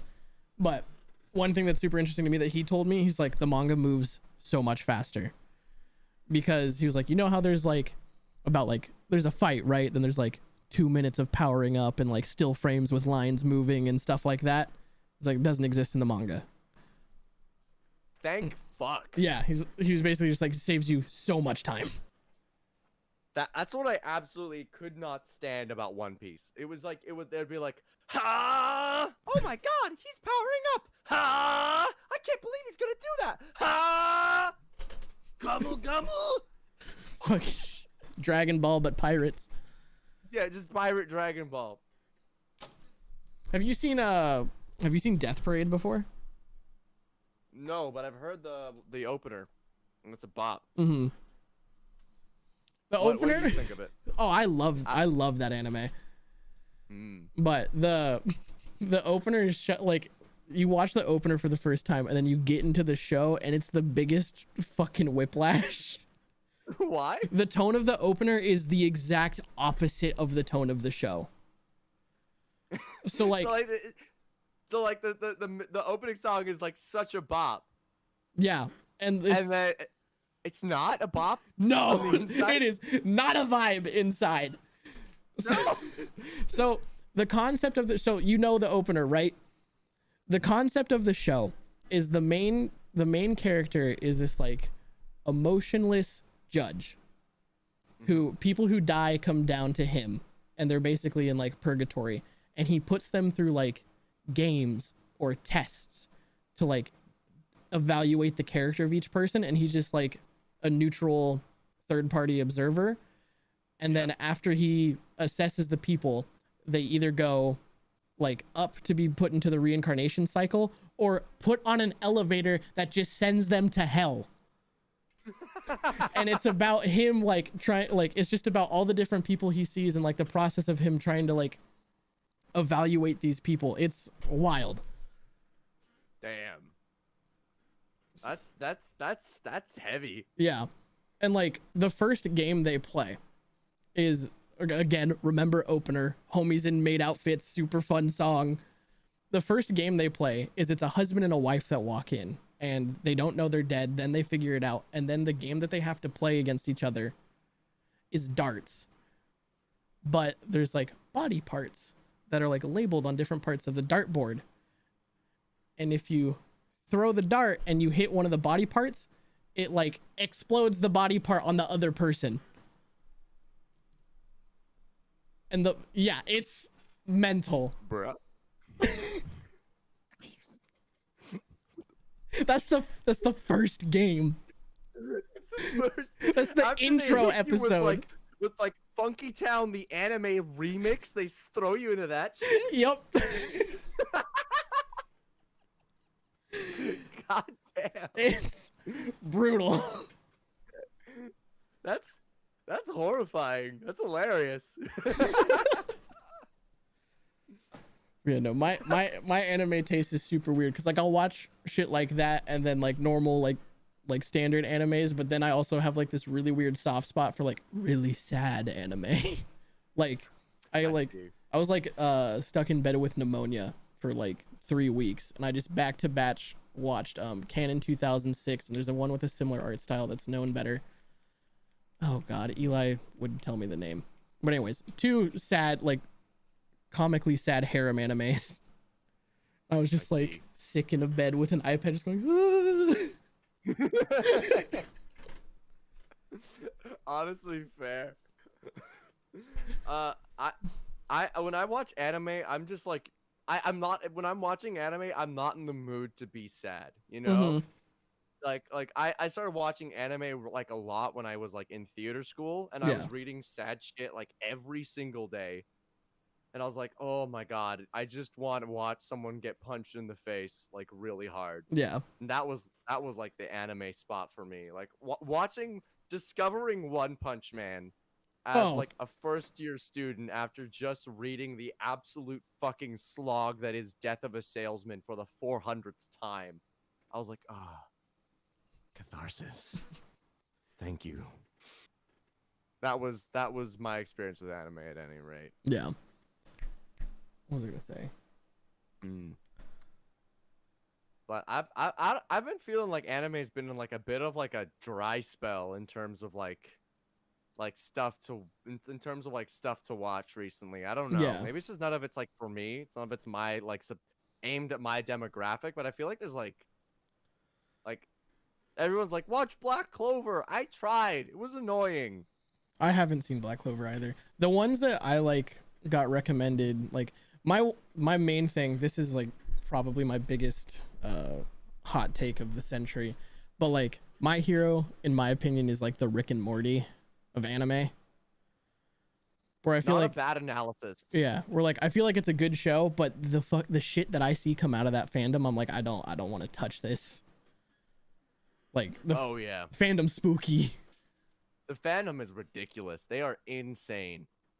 And Like then, I got into I got into My Hero like as that was happening. Like I was like, oh, this is a fun show. Like they all have like superpowers and like some people suck and then some people are just gods. And then everyone started shipping like fucking Deku and Bakugo together and I was like, excuse me? What? They're not only are they 15-year-old boys, there is no way that's a healthy relationship. no. But like the ones that I like was super into was like I really like Dr. Stone, which is about like this scientist who like everything. Oh, yeah, gets, yeah, I know so like Dr. Stone, super good. I was super about The Promised Neverland, but they're doing the Full Metal Alchemist thing where the anime is going off on its own and leaving the manga behind. So that makes me kind of iffy about the future. Fair. What else? I have degenerates in my Discord server who are about to force me to watch Interspecies Reviewer. Good luck. I know. I am too scared to watch a lot of these more suspicious anime, I guess you could call them. There's a YouTube channel that I watch from a guy named Magikarp Used Fly. And one of my favorite things that they've started doing is they started playing a game on his channel called Hentai or Not. Yeah. Where someone will go and get screen caps of animes and hentai and they will put them up without any like context. And the players have to guess which one's the hentai and which one's the regular anime. And it's hilarious. And I thought of it because they put up a thing of Interspecies Reviewer and everyone got it wrong because they're like, oh, Interspecies Reviewer is a hentai. And they're like, and they got it wrong and they went ballistic. Also, yes, Chip, you like, are what the even degenerate. is the difference between like if Interspecies Reviewer is not a hentai, what the fuck is? I think What is think the presence of peen is what makes the difference. Really? Because Like- the definition of pornography in anything is if it makes you horny. Why does there have to be a cock and balls in order for it to be Well, I hentai? mean, have you heard the bomb noise from episode 3 of Star Wars? That gets me kind of going. That's not porn though. The bomb. Yeah, I mean, I know, yeah, the depth charge gets everyone's motor running.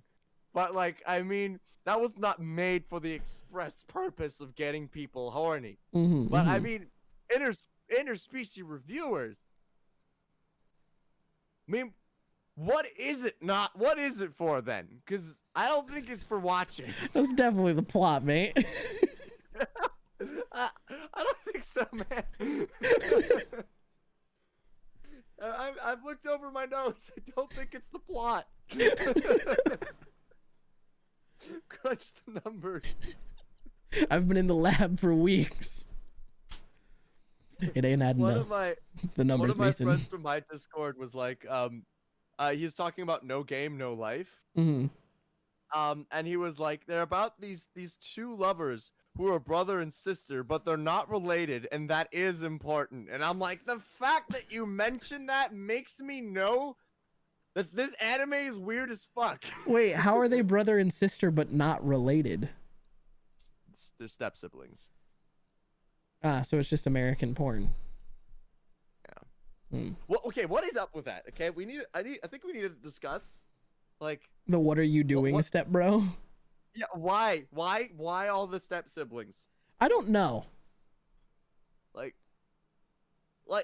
I just can't even, like, what is happening? Like, it came Why out are of there nowhere. so many children without parents, and why do they all have sex with each other? Well, the thing that's weird about that, opening up my history book of pornography, I can remember exactly like when it arrived. And I feel like the first step sibling porno to ever show up was like 2012. It was like one. And everyone went, what the fuck? Now, how we've gotten to here, or every third video is, I have no idea. Like, what? Was it Ted Cruz? I have no idea.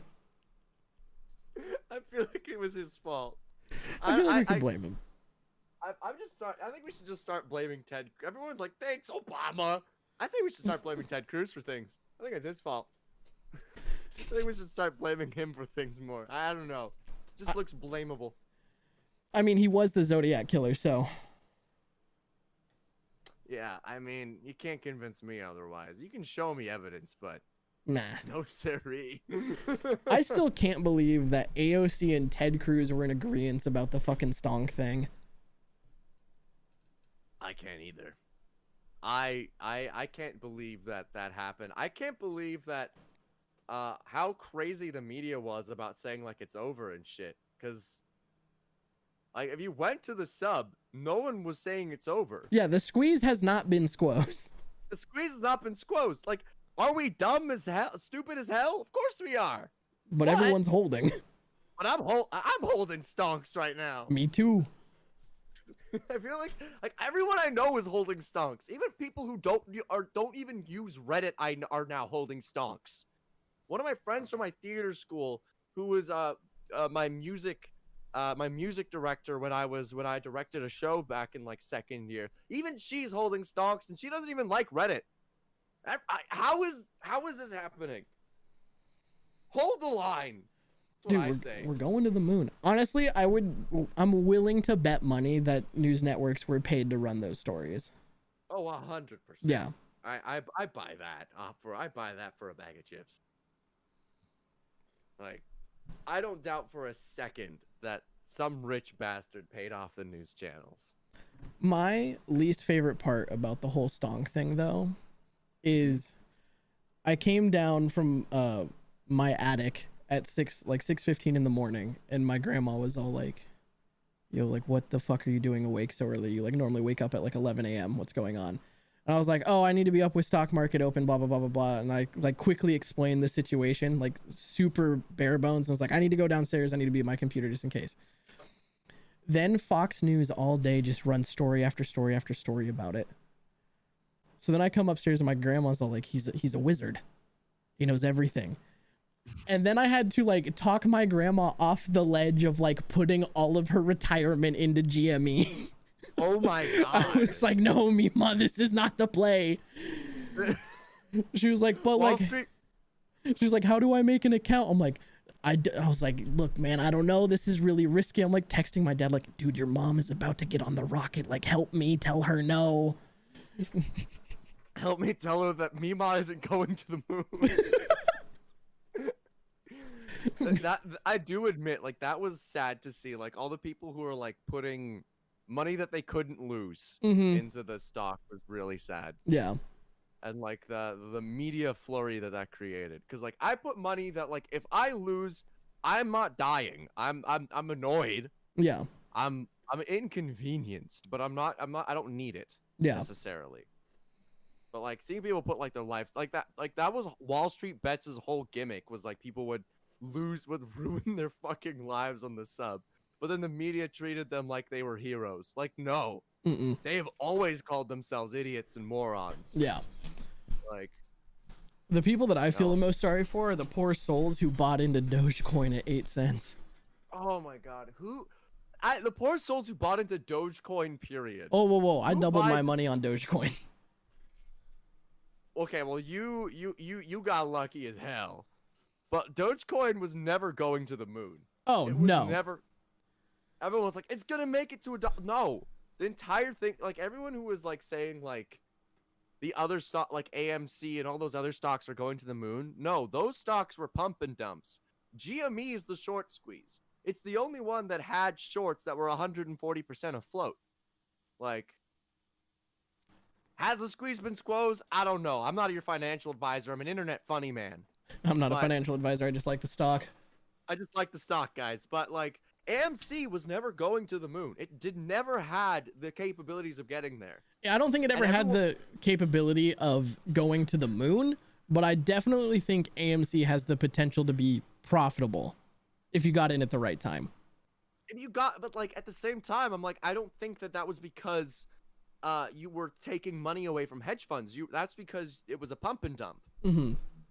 Like AMC was artificially inflated because there were tons of idiots putting money in the stock. Yeah. Not because hedge funds were having to bail out on their shorts, which is what happened with GameStop. Yeah. GameStop had to bail out their shorts, which is why the price got to 300, nearly 500. But Yeah. AMC, it got to like what, 50 at the maximum, and then it's stuck at like 17 for days. Yeah.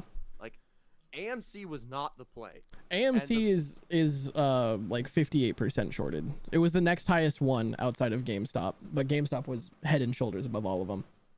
GameStop was a once in a lifetime opportunity to get in on something ridiculous. Yeah. AMC was just like it was being unfairly shorted. It had a lot of shorts on it. And you could probably, but like in order to initiate the squeeze, you'd have to have the stock so much higher. Yeah. Like, honestly, like depending on the price of AMC, it might just be good because like once pandemic over, like whatever, like it can just open up and you like the AMC movie theaters are going to open up and it's probably going to be a decent investment because they were doing pretty well prior to pandemic. Mm-hmm. So. But once again, not your financial advisor. I just like I'm the a stock. goddamn idiot. I learned about the stock market like 2 weeks ago. Dude, one thing that I do think is actually like really good that's going to come out of this is like when I was younger, when my dad first started investing, I like started doing like paper money trading because I was like, oh, I want to learn about this. You can just kind of like make money by doing nothing. Cool.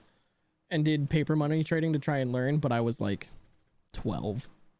Mm-hmm. And I was like, this is a lot, man. And This is effort. yeah, and then bailed on it. But now this, I'm like, oh, no. I'm like going to actually sit down and try and figure out how this shit works and like read some books. So I think the people that are going to like get into stocks because of this, I think that's like a fringe benefit of the whole situation. Yeah, I think a better consciousness of the usefulness of stocks is gonna be a benefit in the long run. I'm sad that it might end in just a bunch of people getting fucked. Oh, it will. Yeah, I 100% a bunch of people are gonna get fucked. Even if the squeeze gets squozed, 100% someone's getting fucked. Oh, well, there's just going to be a huge group of people who either aren't like watching it every day and are going to miss the squeeze, or are going to do the Dogecoin thing and they'll be like, oh, it's going up, and then jump on like as the squeeze is squeezing or squozing. Yeah. So God forbid the poor soul who buys at the top. Whoever buys at the top is an idiot. Like if you buy above 1,000, that's your fault. Yeah. That's your fault. But I think a bunch of people are gonna get fucked over for this. Mhm. So that's what I'm nervous about. I mean, I'm holding until the squeeze happens. Absolutely. I need it to happen. I need a win. I feel like that's kind of like the joy of that meme when it first started happening was like it felt like a win. Yeah. You know? Oh, I really would be a felt like liar if I said I didn't drive around in my car with the windows down blasting Jordan Belfort because I felt like a big stonk penny trader. Like, dude, I spent like hours poring over the Wall Street Bets subreddit, cackling to myself until like 4 a.m. for a week because I was just like, this is amazing. Fuck all those big people with way too much money. A bunch of idiots on Reddit just apes together strong you out of like billions. It's hilarious. well, like the first day when it hit the news, it was reported like $91 billion in losses. 70 billion in losses over the course of January. That is confirmed. Dear Lord. Yeah. My other favorite thing that came out of it was that the fact that like me and my dad, like, because my dad's like really young. My dad's only 18 years older than me. Just getting to wake up every morning and send him Wall Street Bets memes that he was in on was glorious. And me like calling him and be like, Dad, I need support. He's gonna be like, listen here, you fucking paper hands, bitch. You hold that fucking stock. You paper hand motherfucker. Don't you sell. Don't you dishonor our family name with those paper hands. Honestly, My brother, I caught to the news very late, so like I only bought stonks near the end. I was only able to purchase stonks like a few days ago, so like after the big dip. Mm-hmm. So like a little like in the middle of the big dip. So I'm currently down a lot of money. Same. So that's okay. Yeah.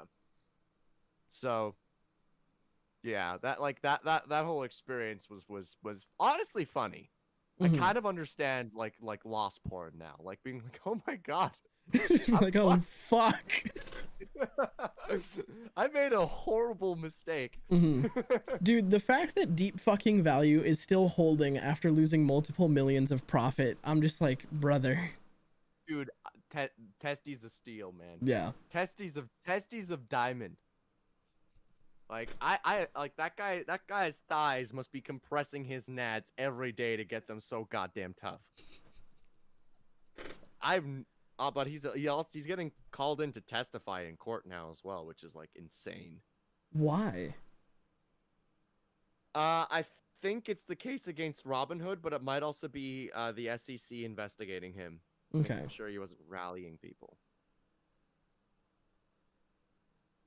Because like people are like were like saying that whole thing, like if he sells, I'm selling, or like that whole stuff. If he's in, I'm in. That was the phrase. So like the big hedgies are looking for someone to pin this thing on. Yeah.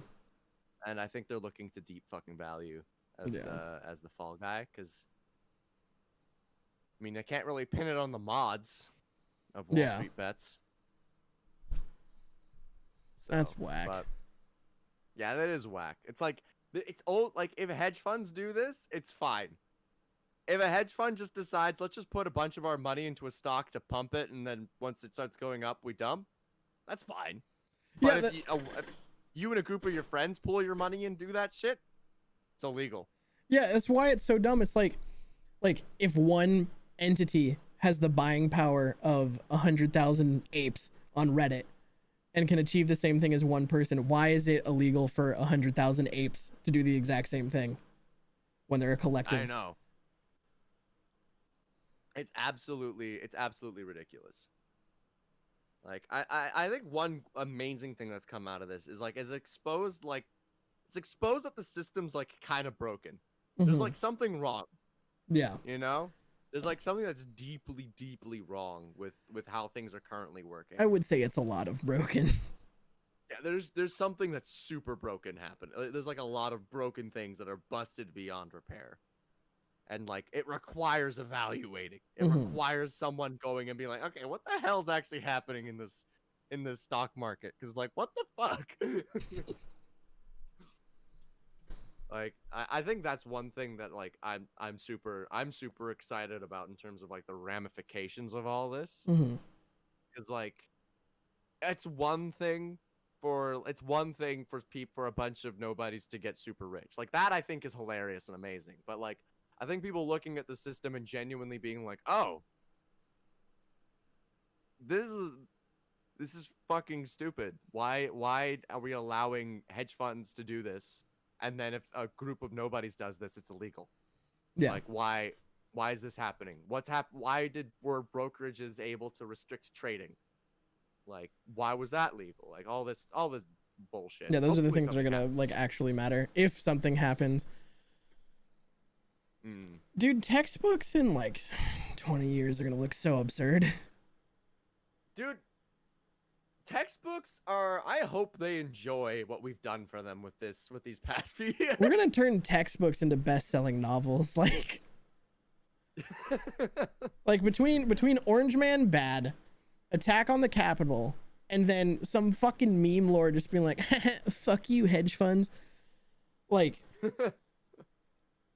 I mean, 2020 alone was ridiculous. I feel like since 2000, we've literally had a historical event, like almost like just rapid fire. Ever since 2000, like obviously 9/11 happened in 2001, and then like 2001 to 2008 was like pretty mediocre. Just like everyone's like, okay, back to normal. And then 2008 hit with a recession. Everyone's like, okay, no, it's not. What the fuck's happening? And then we had the national tragedy that was Harambe, and then we had Orange Man, and then we had a pandemic, and then we nearly crashed the stock market. It's never been the same since Orange Man. The thing that I think is incredibly, that I was thinking the whole time watching this, the squeeze being squoze thing, is I was thinking about it, and I was like, wait a minute. I was like, even if we're successful in doing this, right? Like, if the squeeze gets squozed to the maximum potential, we're going to create a very similar situation as in 08 where we're having to, like, to inevitably bail out this big money again. And I was like, what if the fucking reward of all of this is just economic recession with like a little bit, like a couple new rich people? Granted, there's a couple things that don't exist, like the reckless lending of banks that was going on between 06 and 08, but like I was just like thinking about that. I was like, if all of these hedge funds pop and that's all of these rich people's like retirement and savings money, I was like, that's gonna have some weird ripples that I don't think we're accounting for. Oh yeah, no matter what happens, like if the squeeze gets squoze and if it doesn't, something fucky's happening with the economy. That is going to require examining. If it doesn't get squozed, there's something fucky happening with the economy that requires examining. Like, if it does, like we're gonna see a lot of people's retirements kind of just fizzle up. Yeah, for sure. That's fucked. Like, why were hedge funds playing so recklessly with people's retirement to the point where they were shorting 140% of the available shares of a video game retailer? We're also gonna start to need to examine things like why are all of these big companies doing this stuff? Like, Val does have a good point where like all the money is going will probably go back into the economy in some way or another, but like people's savings are going to be affected by the squeeze being squoze, which is bad. How that affects is going to occur is going to be interesting. What is good is that a lot of people who are in financial trouble if the squeeze gets squozed are going to get money.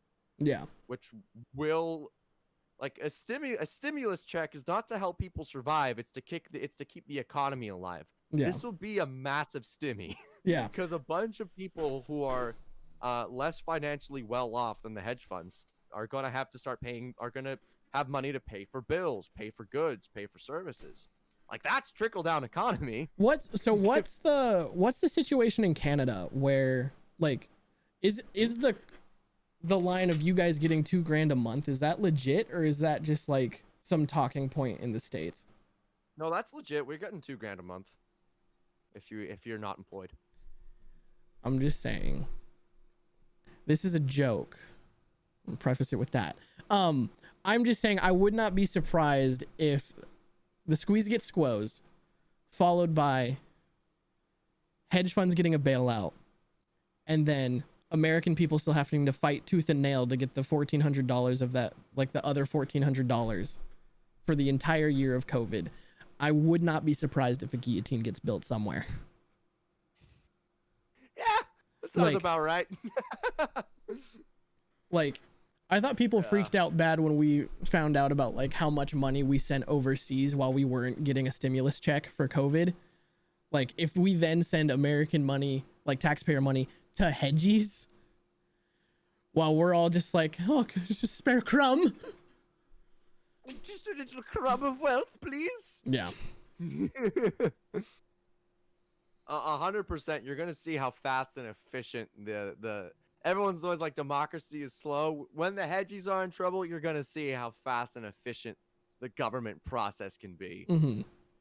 Like, when money's lubricating the wheels, anything's possible.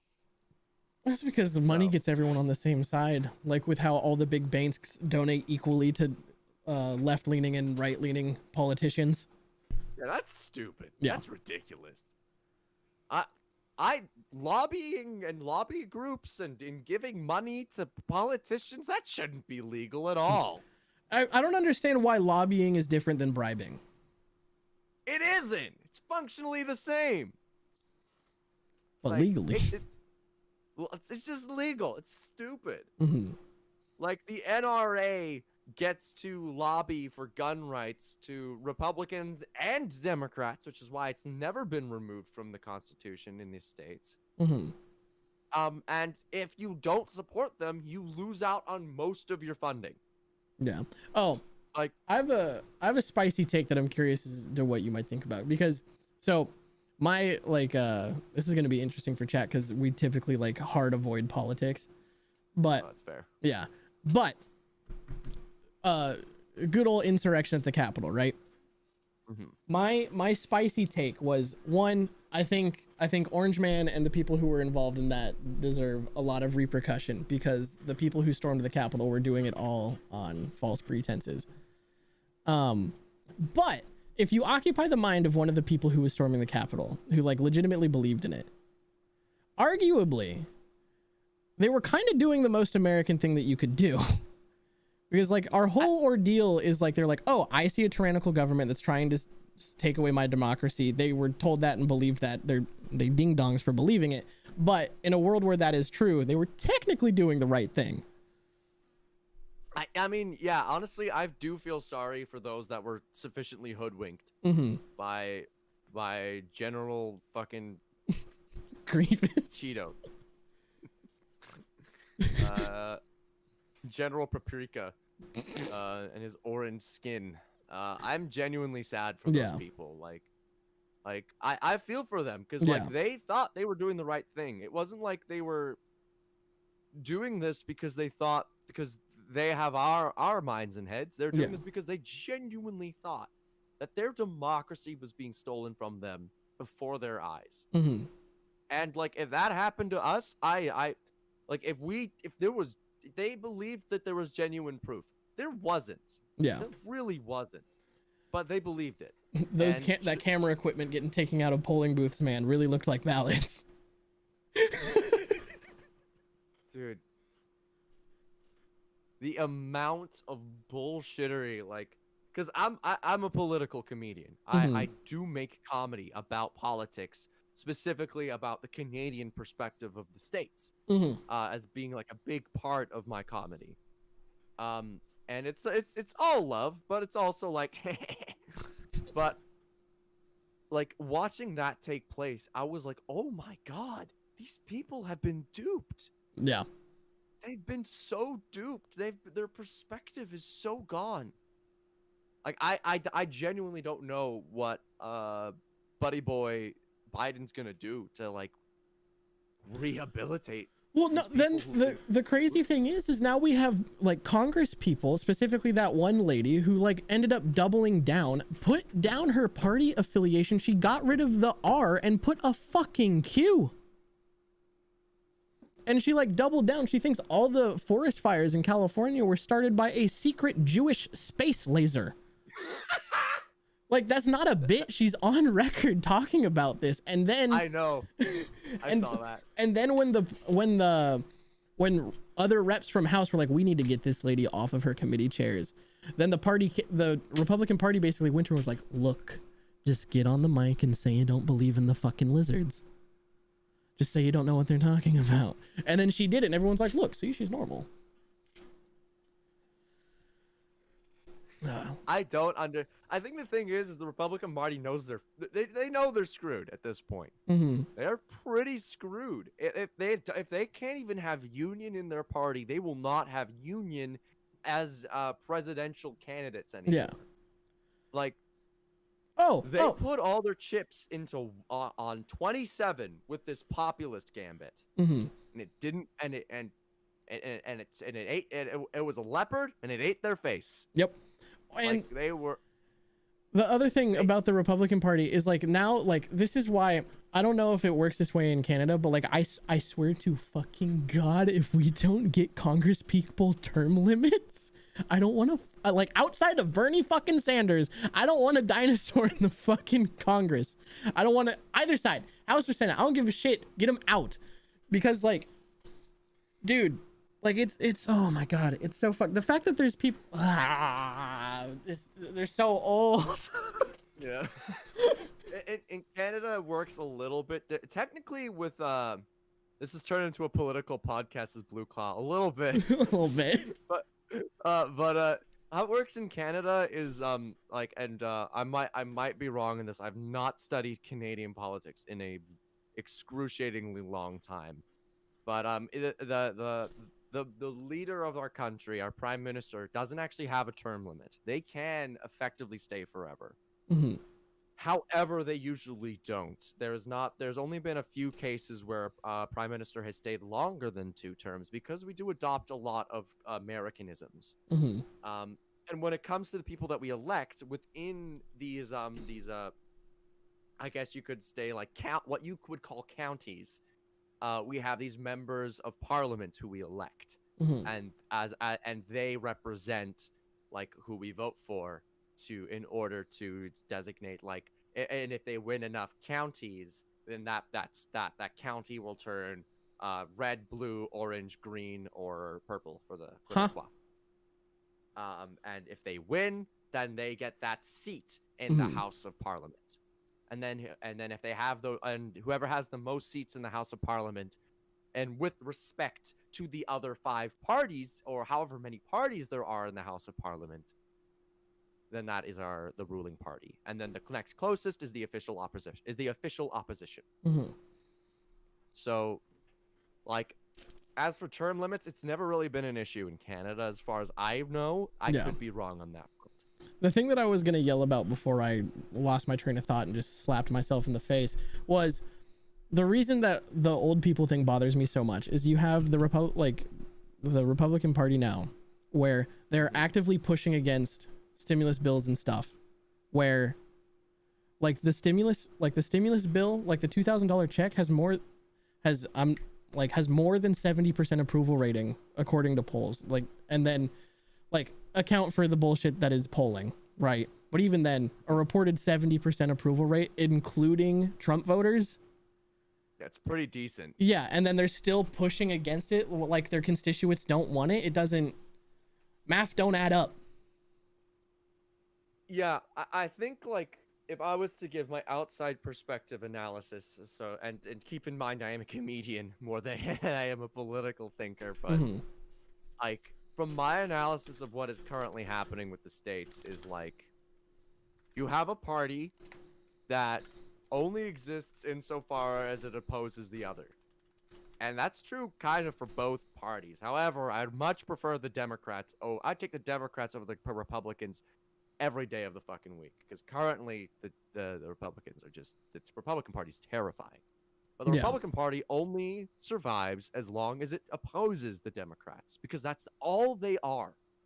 Their argumentative tactics, their policies, they're not policies that are built upon Republican thinking. They're built on oppositional thinking to Democrat thinking. Yeah. And that's the issue, in my opinion. Whenever I've, and this is anecdotal, so take this for what you will, but like whenever I've engaged in any like with any Republican, like I guess you could say like creator on TikTok, for instance, the arguments have never resulted in us disagreeing. Ever. Yeah. We've always agreed, but they have always started disagreeing with me.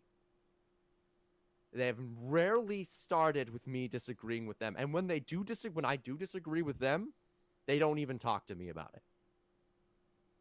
Like I have fought with some of these people in the comment sections, and they just don't let up. They don't change their opinions. Yeah.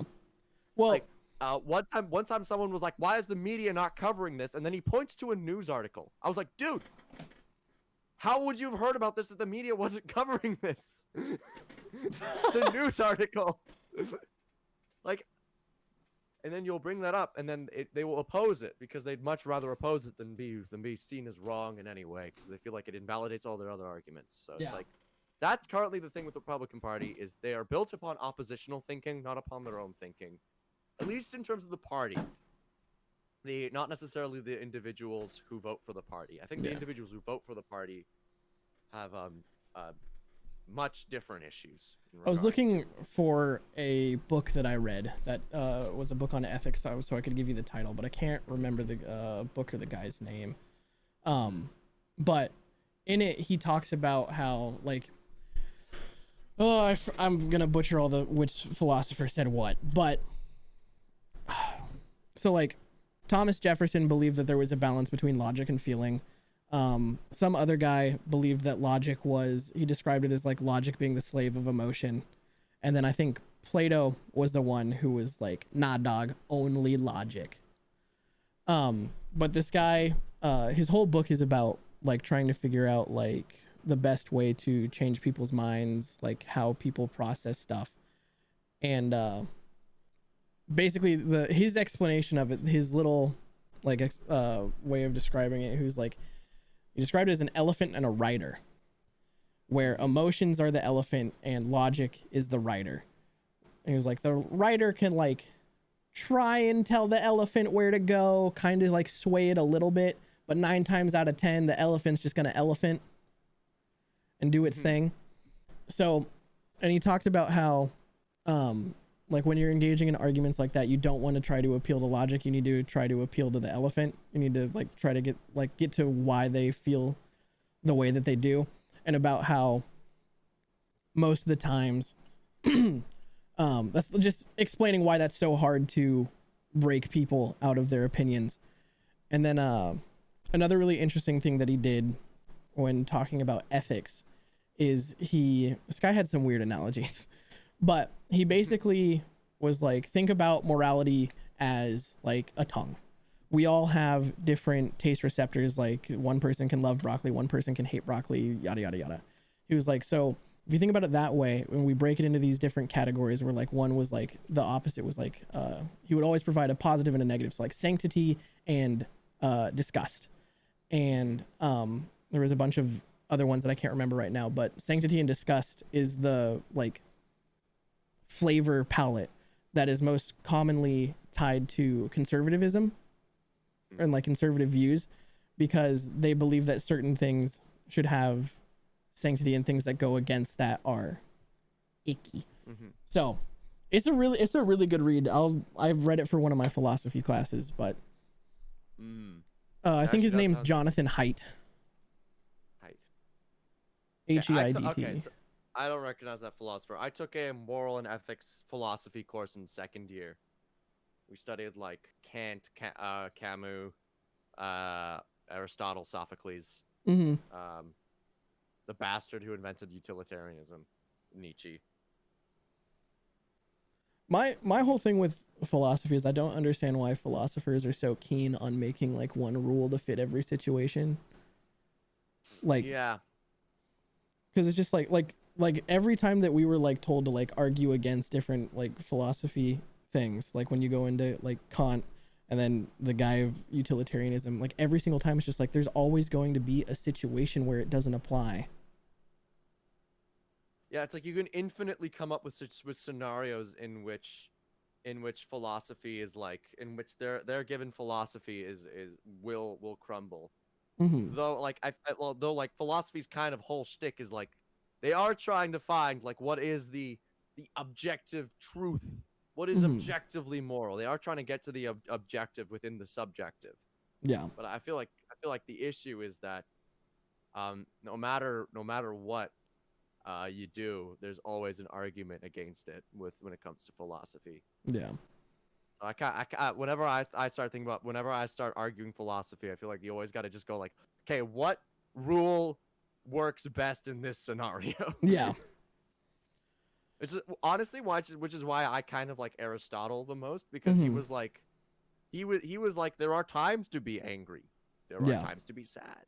He left vagueness within his analysis. His whole thing was the idea of a good life and like describing yourself as a tool. He's like, he's like, you're going to be better at some things than you're going to be at others. So he's just like, focus on min-max yourself.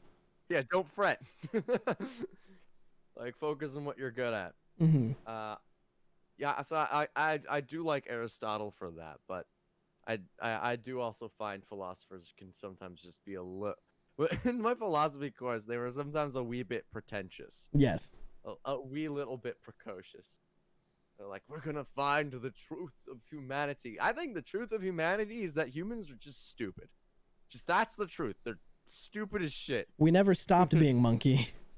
We never stopped being monkeys, man. stupid freaking monkey brains. We're supposed to have these incredibly complicated thoughts, and how we think is electricity tickling meat in our skulls. Of course we're gonna fuck things up and be stupid. One thing that really fucked me up in class was I was taking a biology class, or it was either bio or psych. I forget which one it is. But we were like learning about memories and how they're stored. And when that fucking class told me that their like memories are physical and are stored as chemicals, I was like, you fucking what? Like, I was like, so hypothetically, maybe if it's like actually a thing that we can see and interact with, one, we could change people's memories. Two, divinity might not be that far off about eating people and gaining their memories. I mean, memories are a little more complicated than just chemicals, but yeah. Essentially. It's like the neurons that are pathways that are connected within your brain. Yeah. Like that whole field of study within biology is super, super experimental. Yeah. They are very much like, if we did know that for certain, you are right, but they don't, so they don't know. They're like, so no scientist would be willing to bet money on eating people's brains. Come on. Yeah. Imagine if you could drink memories though.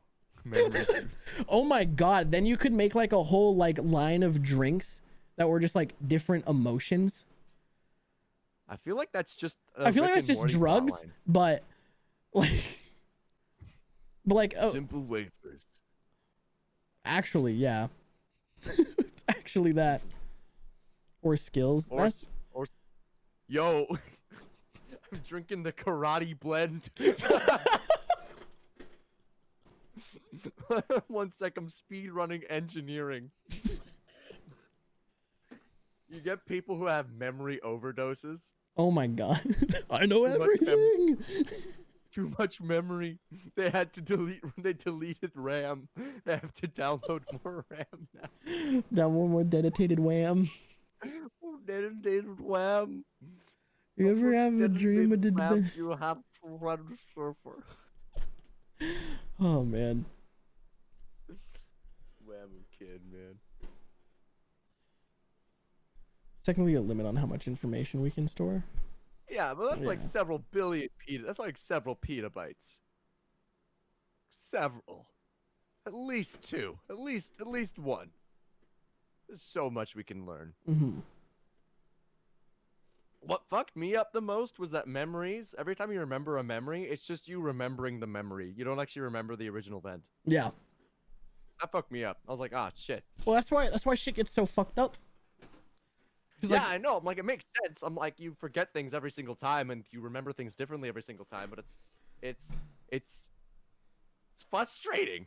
I'm like, what do you mean I don't remember that? I was there. Really is. I can't. Who can?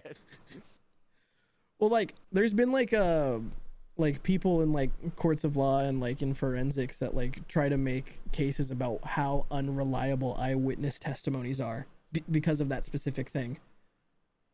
I mean, there are several case studies that prove that eyewitness testimonies are not word of law. Yeah. Like that's why lawyers will never, like, it will never just be like, there's an eyewitness, fuck him up, lock him up. Like, you need it's all about building a sufficient pile of evidence to help cast doubt in the others, in the opponent, in the prosecutor, or to affirm truth if you're the defendant or whatever. Yeah. So like, it's all about like building up that pile of evidence. That's why they like, eyewitnesses are terrible. You ever ask like a 5-year-old what they were doing yesterday? Or what they had for breakfast? That. Like, hey kid, what did you do in kindergarten?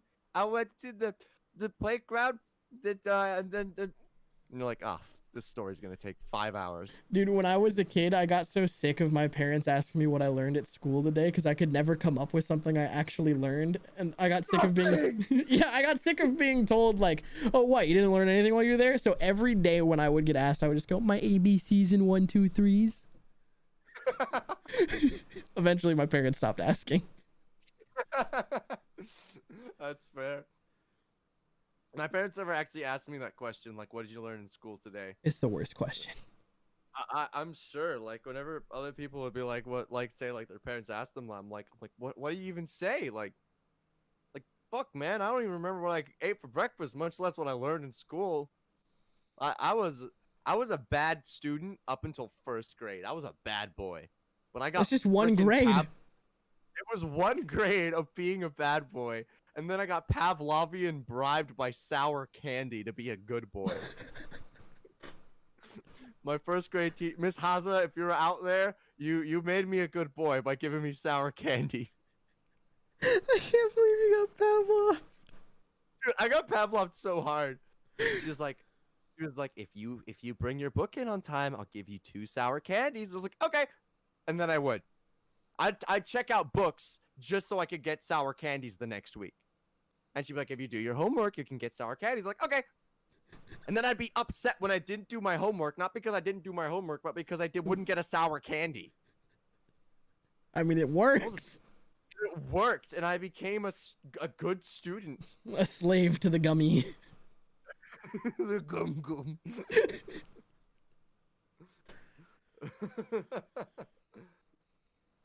That was when I realized that, like, several years later, when I learned, like, what Pavlov was, I was like, son of a motherfucker. Trained like a damn dog. I asked my chat this the other day because I wasn't sure if I was like if I was the odd one out. But did this happen in Canada? Like, was there a like around 2nd grade-ish for us? Because we're the same age, right? I'm 22. How old are you? 23. Just turned 23 a little bit ago. Yeah, we're like the same. Okay. So was there a random point around like between 1st and 3rd grade for us where like all of a sudden just like cup stacking was really cool?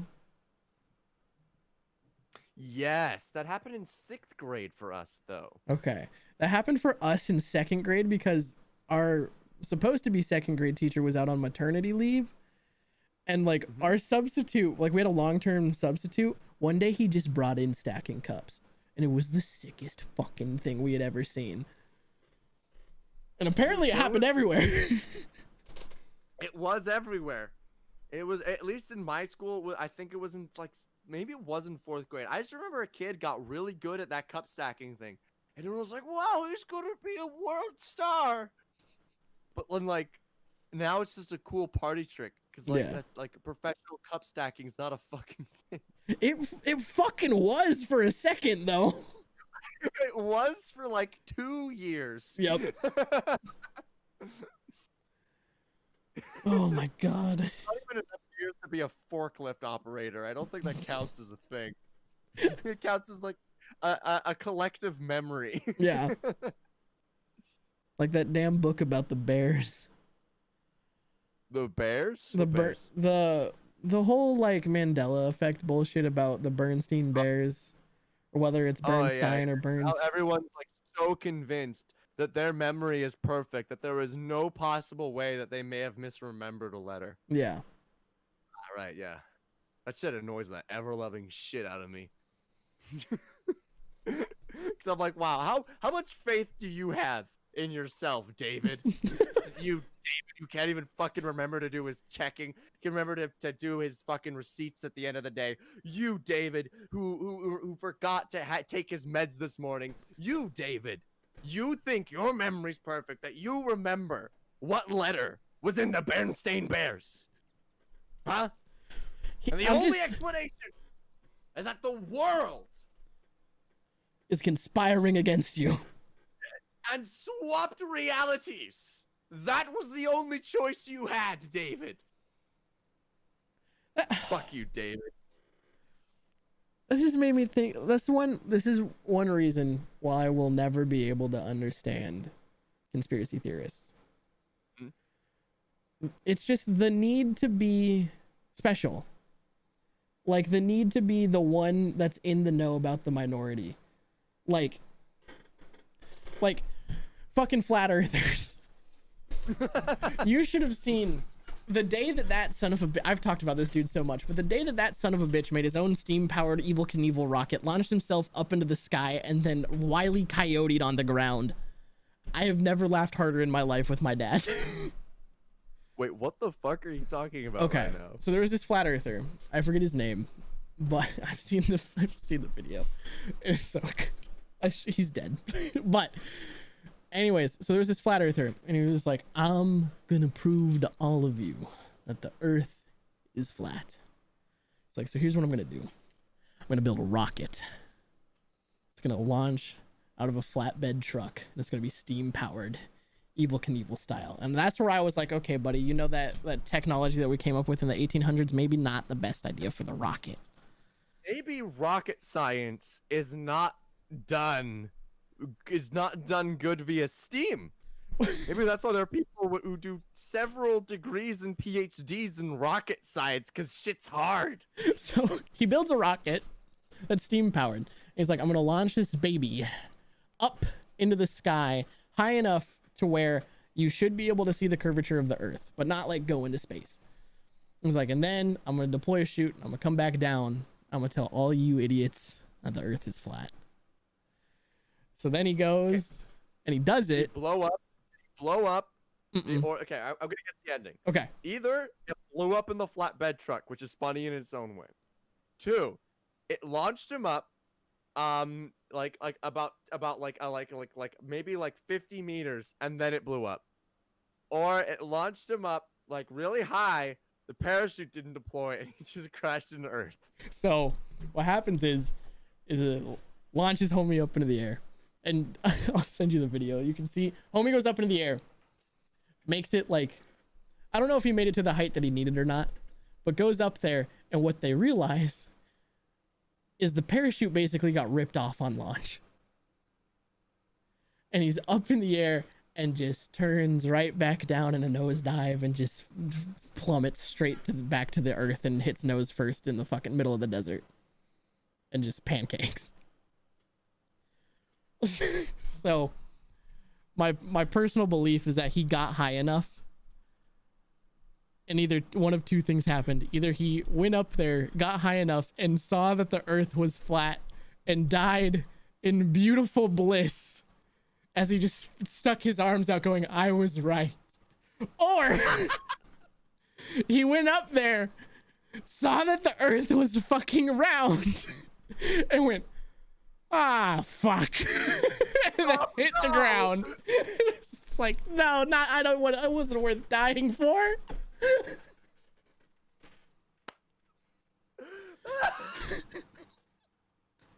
Oh my god.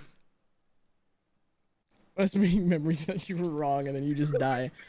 But outside of the like bitter irony of the whole situation, like seeing the actual video of the crash, the thing that is actually just funny out of watching it is the dust poof that happens when the rocket hits the ground genuinely looks like something out of a Roadrunner cartoon, and it's kind of funny. Oh man, I need to see this. I'll find it for you. Thank you. Ugh. Definitely can't show it on stream.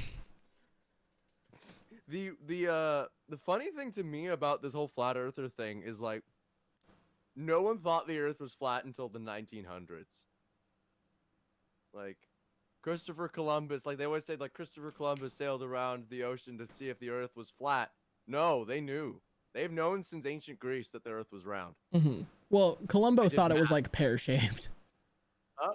Columbo thought it was like pear-shaped. Yeah, they at least knew it was like round.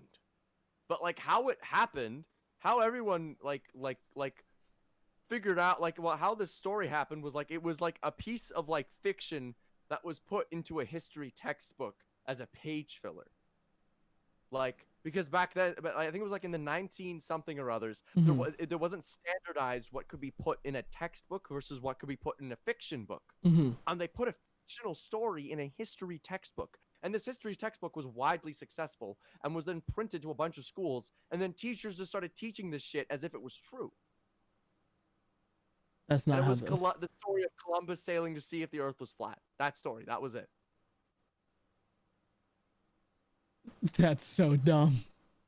And that started the world's biggest seed of idiocy the world has ever seen. That's insane. People who are literally stupider than motherfuckers in ancient Greece. The average fucking person in ancient Greece, more or less, should I say. Oh, man. The thing that blows my mind is Galileo. He talks about in some of his notes, this man's talks about like studying the sun through his telescope. Yeah. And I can't get over the idea of him just like with his telescope just scorching his retinas for science. It's like, we have to know. I made a video about it, then was quickly corrected saying that he used something to project the image of the sun on a wall, and it's much less entertaining, but I just love the image of just my eyes. Yeah, he did. He was. There was a play about Galileo written by Bertolt Brecht. That's actually a really good play. It's about the Spanish Inquisition and them stealing all their shit. But yeah, Galileo was a smart boy, so he wouldn't do that. But I like to think he would. I like to think you would too. Everyone's like, no, Galileo was too smart. Oh yeah. What do you think about this? Well, that motherfucker. I also love that we only like just recently kind of figured out what the fuck was going on with medicine. Yeah, learning about that is fucked up. Mhm. That's like insulting almost. To hear that like back in the day they were literally just trying shit out. They're like, like maybe. I don't know, this might work. The best part is that like a doctor would give like a bullshit remedy and the person would just get better on their own and they would just go, it has to work. Yeah, it must. Science. My favorite is looking up elixirs and cure-alls from back in the day and their ingredients. Like, their ingredient list of some of these cure-alls is fucking terrifying.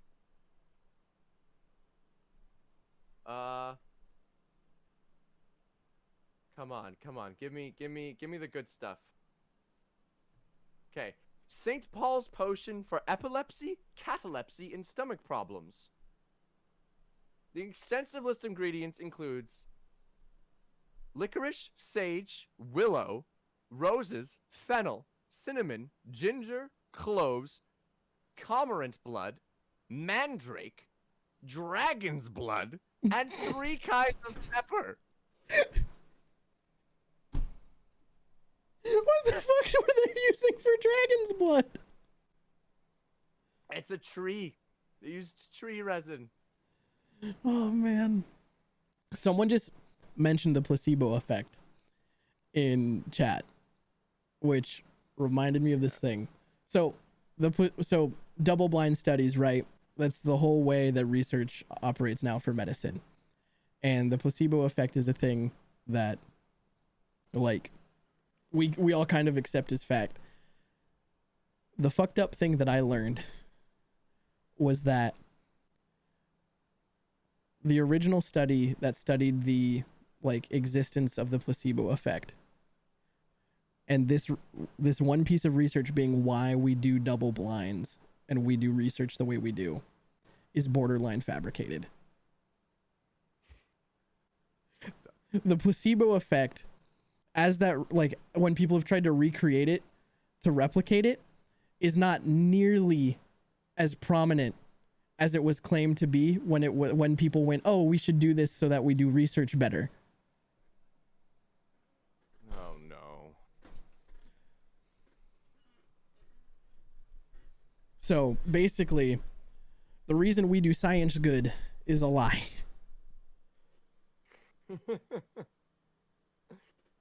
That's shitty.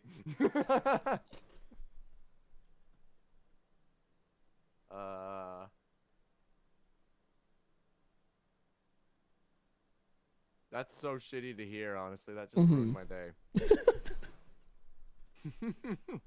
There's a medical history podcast called Sawbones that is a damn good listen that I get most of my weird medical fun facts from.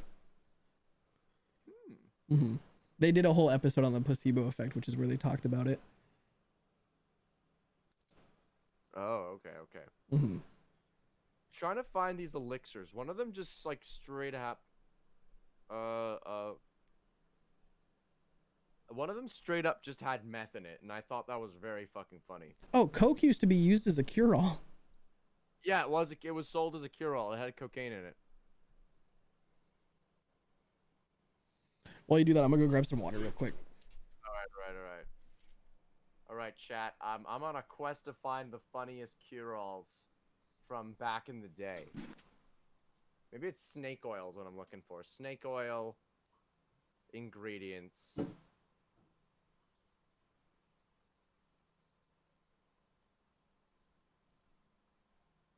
Ah, here it is. Here it is, guys. All right, chat. So here's the snake oil. It was actually snake oil. In 1916, the original cure-all snake oil was tested by the United States government's Bureau of Chemistry, the precursor to the Food and Drug Administration. This is on Wikipedia, so Okay. don't cite me. In 1916. Okay, so like this is. Have you heard any of this, Taco? No, I just sat down at where you said Wikipedia. Precursor to FDA. All right, so this is the precursor of the FDA. The Bureau of Chemistry tested this Rattlesnake King Clark Stanley snake oil liniment. It was found to contain mineral oil, 1% fatty oil, capsaicin from chili peppers, turpentine, and camphor. What the fuck is camphor? I don't know, but are we not going to talk about turpentine? I mean, it seems like a logical thing to drink if you ask me. Don't drink turpentine. I mean, we got kids. Camphor It's a modern age, and we got people eating fucking laundry detergent. That's true. Camphor is like like you know, like Vicks Vapor Rub. That's camphor. Oh, okay. But drinking it and turpentine? No idea why you would include turpentine. Do you know what turpentine is? Yeah, I don't know what it's used for, but it's like when I hear turpentine, I think like fucking like Pine Sol or paint thinner. Turpentine is it's paint thinner. That's what turpentine is. Terps. It's it can also get you high if you inhale it. A lot of things can get you high if you inhale it. There's people who I fuck think poop basically any organic chemical can get you high if you inhale it. if you inhale enough of it. Yeah. We sometimes call that dying. What's up, Lucky? How's it going? We sometimes call that dying. Is that what the kids are doing? Yeah, they're doing turpentine. Snorting lines a bit. Yeah. All right, it's currently 11:45. Get out of here. PM. Save yourself. I think I need to get to bed. All right. Peace out, homie. Peace out. It was good having you. Great being on here. Bye-bye. Bye-bye. Offbeat was only supposed to be here for a fucking hour, and we kidnapped him for 3. Fun fact, everyone. Let me get some tunes rocking. All right, well, we got an hour left. Offbeat is still where Offbeat formerly was. The rapper, the musician formerly known as Offbeat. But anyways, chat, what do we want to do?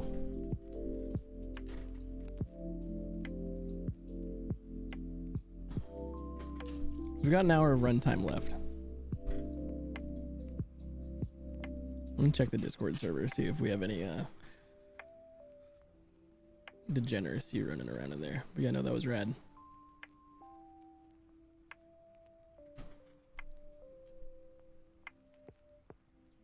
A slave to the gummies, Chef Taco. Anybody sitting around? Nah. Anyhow, I have no idea what the fuck to say.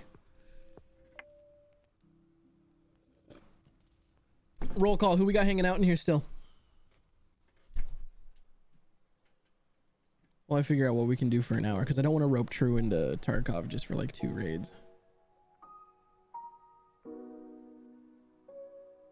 What's up, Zeno? Oh, I'm gonna stop the recording as well.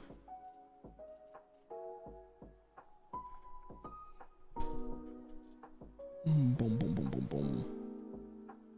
What's up, Ballad Boy? I am definitely happy with where that character is sitting. I can be around. We could summon the chibi. Did Britt die? Britt decided to start taking shots of tequila earlier today, and I don't know if Britt is still alive. Missed the vast majority of stream. It's all good. You're here for the tail end.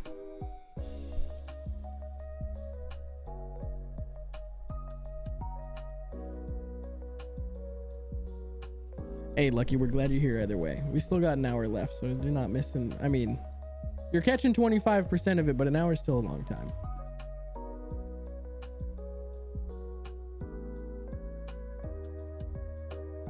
I wish Pfeff was home so that we could get Pfeffers on the phone and figure out this D&D Beyond stuff. What on God's green earth is this?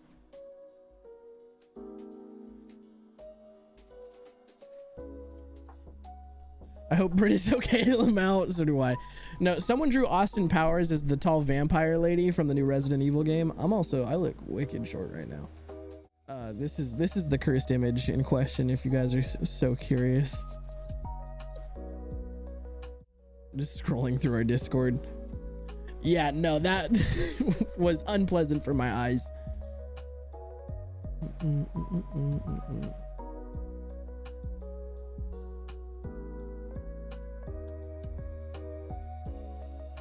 People draw the darndest things, you know.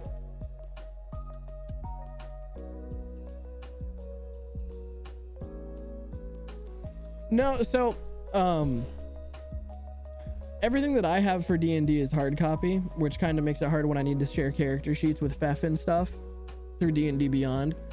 Pfeffers has a lot of the books that I need, and I need him to give me access to his, books so I can make my character and send it on over to him. There's just some switcheroos that need to be done.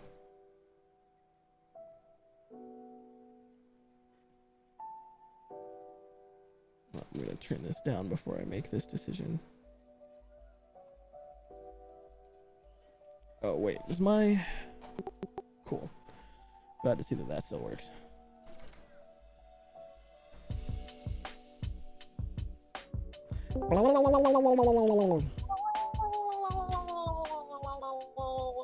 How's you, Chibi? I had tea. I super 1000% regretty consuming the tiny half a ladle of chili that I had. Why'd you like chili? Like meat and beans chili? Okay. Because I imagined a world where you just kind of like the red chili paste. I would do it. I've done it. Why?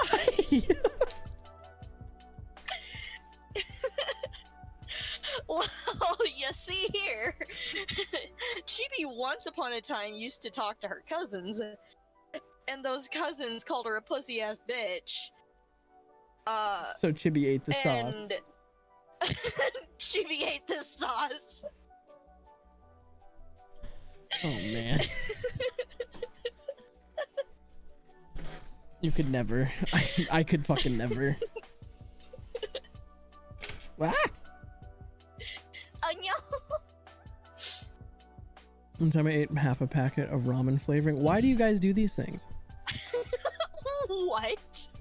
Zeno says they just ate half. Breakfast? Yeah, again, the same. I feel like it's a similar reason as to what happened to you. But Zeno, why? Why not? Okay, wait a minute. That doesn't sound pleasant. Was it enjoyable? That's literally your week's worth of sodium in just one. My brother told meal. me to. Oh, okay. I feel like this is in a similar Bullshit. vein to the cinnamon challenge. Oh no, they tried to bully me into the cinnamon challenge, and I'm like, no, I'm not gonna do something that could actually kill me. Yeah. Fuck that shit. I felt sick Capsaicin is afterwards. fine, but But shit that like coats the inside of your throat. Not the move. yeah. Let's Absolutely not. hold on. We can hang out in here now. I don't. This is the safe place. The safe place. Yes. You forget you're a mod. I do. I legitimately have like Never in my fucking existence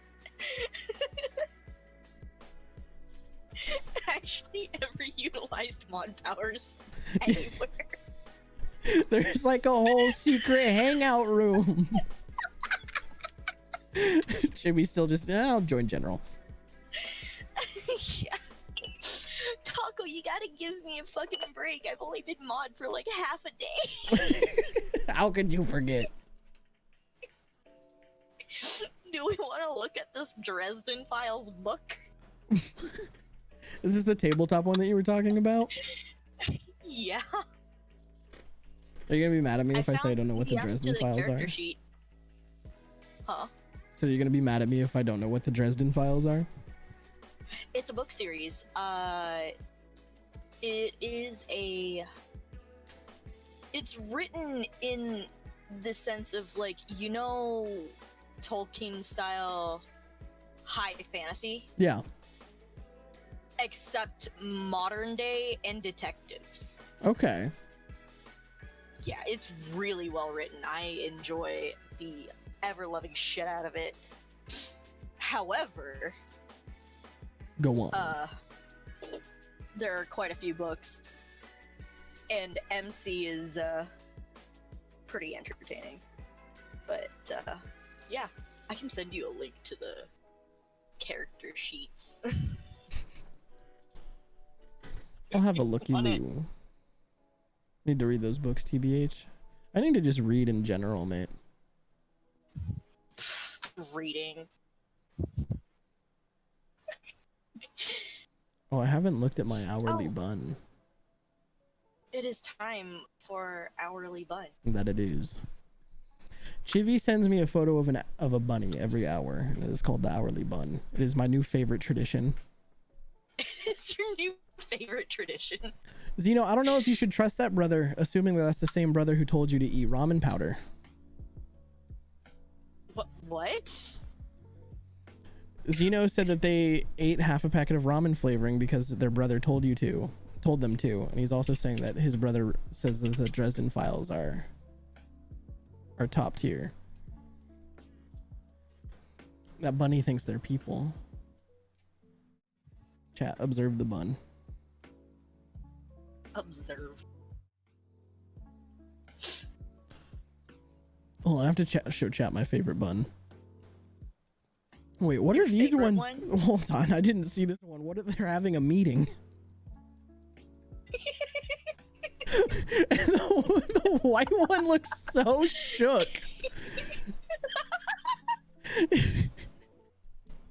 I need to know what they're just whispering in his ears. Conspiracy theories about the Flat Earth Society. No, my favorite bun so far is the bun with the... Oh, this is a good thing that I switched off. That was a picture of the flying spaghetti monster. The Renaissance era one. Yep. Oh no! Where is bun on corn? Here it is. It's so cute. So good. This is Taco's favorite bun so far. He's a bun on corn. He's bun on corn. Corn bun. He do a rest. That is a very tiny bun. Oh! Oh feel my like it's a god! very young the chat bun. sent me. The chat sent me an itty bitty teeny tiny eeny baby bun, and I need to send that one to you. Okay. It's a little early, but oh my god, this thing. The smallest of buns. Your Facebook account It to is get into. quite a small bun. Oh, here it is. I found it. Hit me with the bun. Okay, here you go. Do you need like a There it like a is. referral to get into the Flat Earth Facebook group? Do you? I don't know. Zeno said that they tried to make a I fake have Facebook account to get in and that they weren't allowed in. This bun is so small. It is the tiniest bun. It's so teeny. It's like 4 4-leaf clovers. Eat. Little boy. Anything you can measure in clovers is too small. No, Lamau. Apparently a bunch of fake accounts got in, so they were heavily vetting them. Gotcha. Hmm.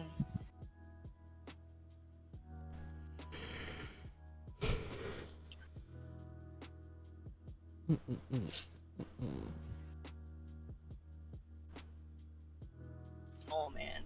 Chibi, you subscribe to any Taco. what? You were about to ask me about conspiracy theories. I was gonna ask if you subscribe to any conspiracy theories. It takes too much emotional, like, investment. And far too much mental, like, jumping through hoops. Yeah. Zeno, I don't know, man. It looks like a scorpion to me. I'm assuming you're on mobile. I do enjoy, What do you enjoy, Chibi? I like listening about them from afar. Mhm. But that's about it. Dude, I found my a scorpion God, in my this bathroom ears. once, and it was the most terrifying night of my life. Dude, back when I was visiting family in Vietnam, I was sleeping in bed, and it was in like not really a bed. It was more of a hammock than a bed, Mm-hmm. and it was really really hot. So we left like all of our windows open, and I shit you not, this fucking scorpion skittered across my fucking leg. I could never. I hate bugs so about fucking much. Lost it. Blue, no arson. I thought I was gonna die. If this is a photo of a scorpion, I'm gonna lose my shit. Oh, it's no, another no, no, bug. no. Why would I send you a photo of a scorpion? Hello? I don't know. Excuse me? I can't fucking tell you, Chibi.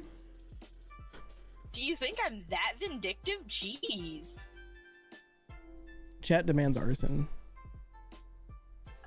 Chat does not get to, arson. Why Sorry. not? I mean, Because you're arson right, is effort. It takes a lot of effort, and it's a lot more effort to, like... Is that why you when like you don't get do bad caught, things, Chibi? Just because of the effort? Yeah, it's literally far too much effort to If Chibi was do less bad lazy, things. she would be an evil mastermind. What do you mean? Arson is easy, just light a fire.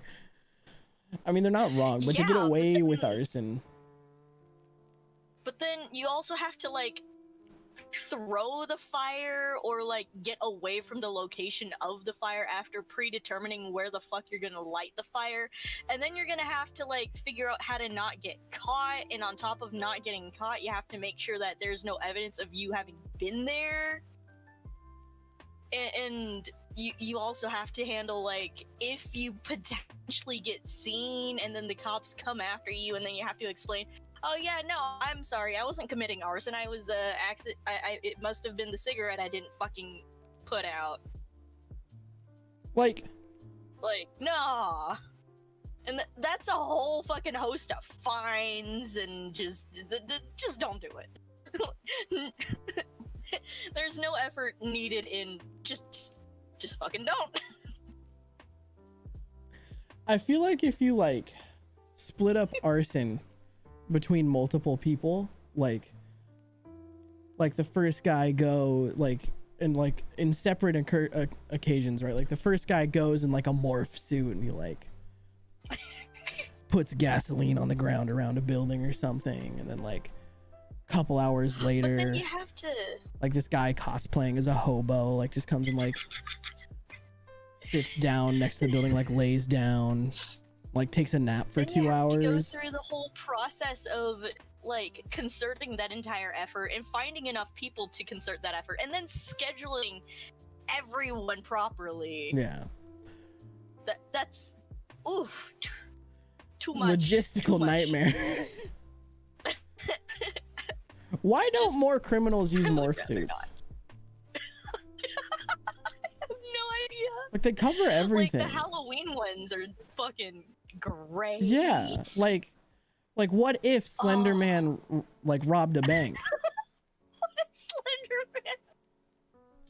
Like, what if the fucking Avengers came in and were like, fucking Iron Man walks up to the counter, like, put the fucking money in the bag. Like, no one's gonna know. Oh man. There are Well, I ways. mean, depending on the costume, though, if it's like a really garbage like tier El Cheapo morph suit, right? Some of those are actually see-through Mhm. to a degree, and you could probably track the style of El Cheapo morph suit Halloween costume to the franchises that sell that one. And by tracking that, you can figure out who bought what when, and if it's like suspiciously coinciding with potentially when the arson was. So if you were planning on doing it, you'd either have to plan way the fuck ahead, Yeah. or buy it on a Halloween and then commit arson either like super before Halloween the next year,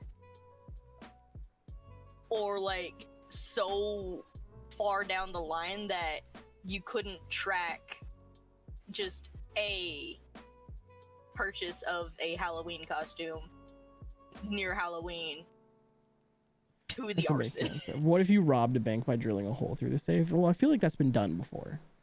I feel Yeah, like we but want to be if you- original here. If you have to make a sorry. No, you're good. You're good. Go. Just saw chat. I was like, if you have to make the fucking morph suit, and coming from the perspective of a seamstress, dude, too much effort. And Chibi, everything's too much even effort. shitty spandex is expensive, okay? Yeah, but think about how much money you're gonna get out of that bank. Not nearly enough to justify having to be on the run for the rest of my goddamn life. Fair, fair. All right. Saves are thick as hell. Yeah. So hold on. There's got to be like a cool way, like an artistic way to rob a bank, right? Like, like now I'm just like thinking of like the plot of like fucking Now You See Me. Like you just fucking rob the bank and there's just like a rabbit in a fucking top hat. Like You said that, and Now You See Me. Just, it's that. yeah, it's that. This is art. That. The artist It's rendition art. of robbery. Like how we're just discussing crimes. Just casually. Or like, all right, for arson, right? Like what? What if like an artist got commissioned to like do like a mural or something, Uh-huh. and like, you know, there's like wood burning. Like yeah. Like what if you just did that a little too much? So, like, Like wood burning a mural, and they're like, it shouldn't start a fire, but like, oh, it might.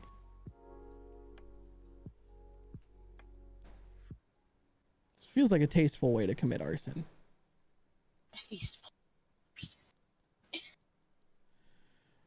Wood burning something Or you similar. could be that one couple that decided to have their gender reveal party At the in- bank. What was it? Dry grass. No. You have the gender reveal at the bank. You pop the balloon. It blows up the safe door. It fills Are the those fills the balloons- bank with pink smoke. You run out. There was no baby. You can't be tracked. You were never parents to begin with. Are you telling me that you're gonna fill some balloons with C4? Yes. Dyed C4. Pink colored C4. Pink C4. Does that even exist? Probably. But you're going to have to pay more for it than blue C4 because it's the same situation as like razors.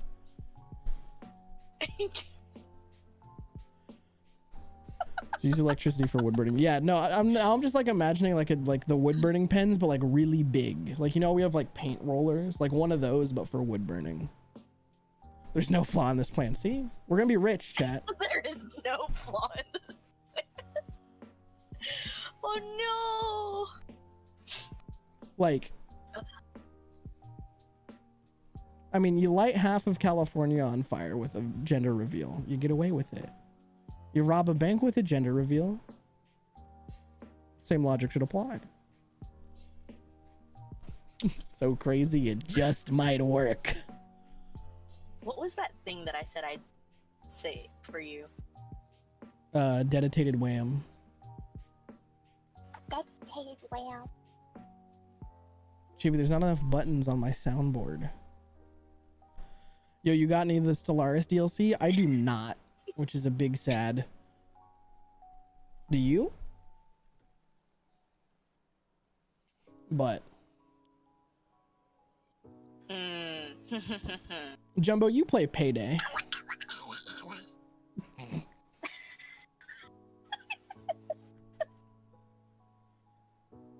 Not sure which ones are worth it. I would message Toast. Or like ping Toast in the Crossroads. But Jumbo plays Payday too. He could tell us about tasteful ways to rob banks.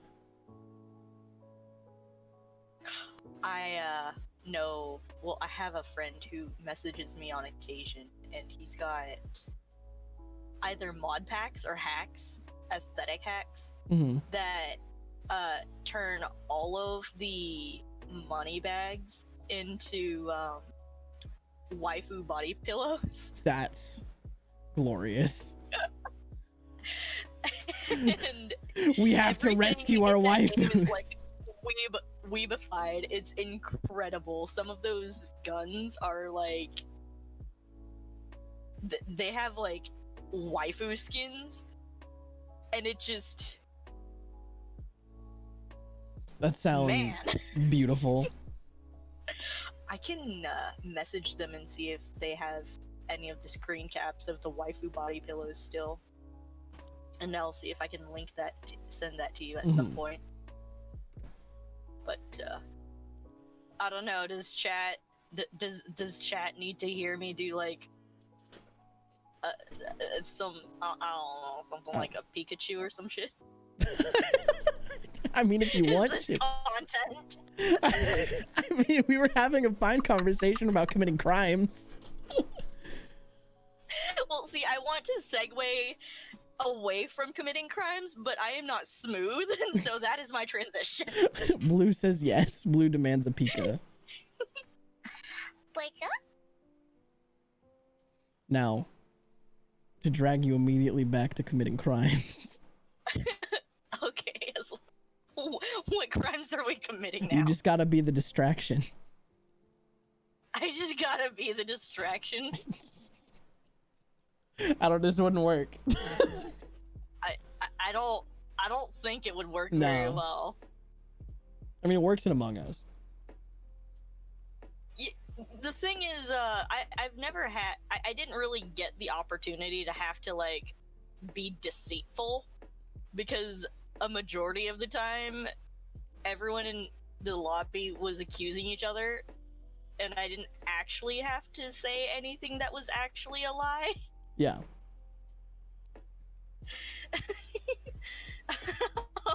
My work was kind of done for me. Which was quite fortunate. Oh my god. I just don't know why that proximity chat just did not want to do the thing I don't for know. me for a little bit. It's definitely buggy. Yeah. Like, concept-wise, chef kiss. Execution, Oh yeah. 6 out of 10. Yeah. I can't remember who it was I was talking to. Oh, it's Yam! We were talking for a little bit when we were briefly left alone together. But I think the heckin' hide and seek playstyle of Among Us Mhm. is better in Discord chat rather than proximity chat. Oh yeah, definitely. So I'm gonna bone and fossil ID group the amount of fucking rocks we have to say aren't fossils. So like, do people bring you rocks and go, dude, it's a dinosaur?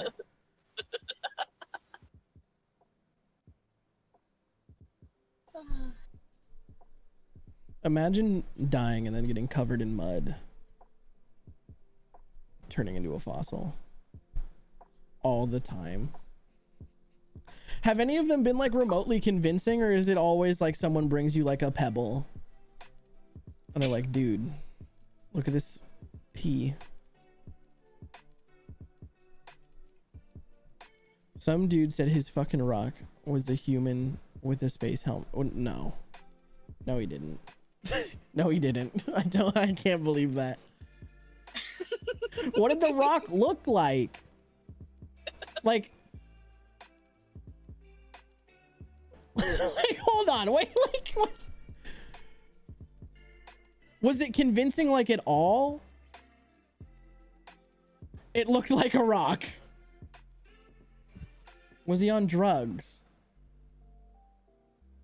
Potentially. No.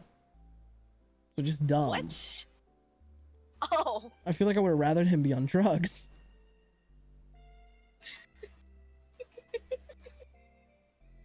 Yeah, Zeno, how did you get into that?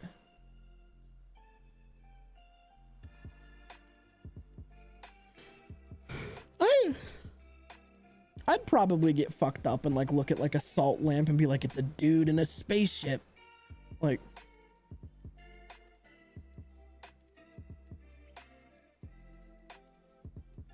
or like, I also have a goal at one point in my life to like lick a hole through a salt rock. Why? I just feel like it'd be a cool thing to do. For what purpose? Hey. For what? But just so I could say that I did. What? I found it. I found The weeb pillows? Yeah. They taste like salt, you know. It's not very exciting. Like, yeah. Like, all my friends have salt lamps. I've licked every single one. And they're all Isn't it salty. It's just a big chunk of Himalayan salt. And tasty.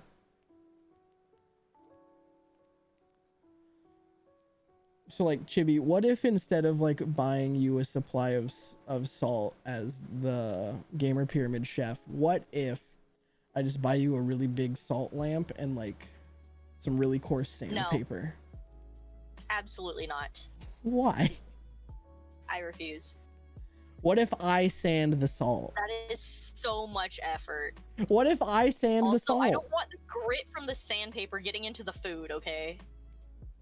Have you ever tried sandpaper? No, but I've eaten seafood that wasn't cleaned properly Ooh. on a couple of occasions, and not a texture I'm into. I would agree.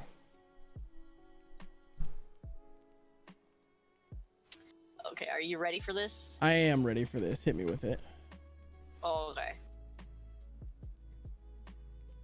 Oh my god. This is glorious.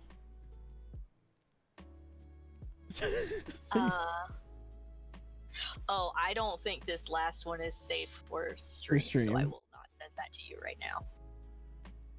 You break into the vault and it's just waifus. Hold RB to grab the money.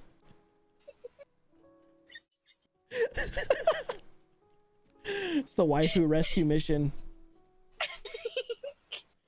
Here, send me the thing and I'll look at it without chat.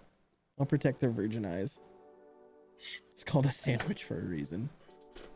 Oh my god.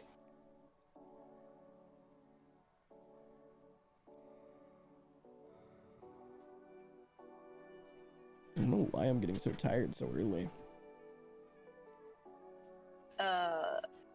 You've been getting up really, really early, haven't you? Yeah, I slept in today. Is this one Not by that that bad? much though. I don't know. I didn't zoom in super close, but this person has sent me some really, really risque stuff before, Okay. and I can't remember. I do thoroughly Which is enjoy the which top every right time. monitor.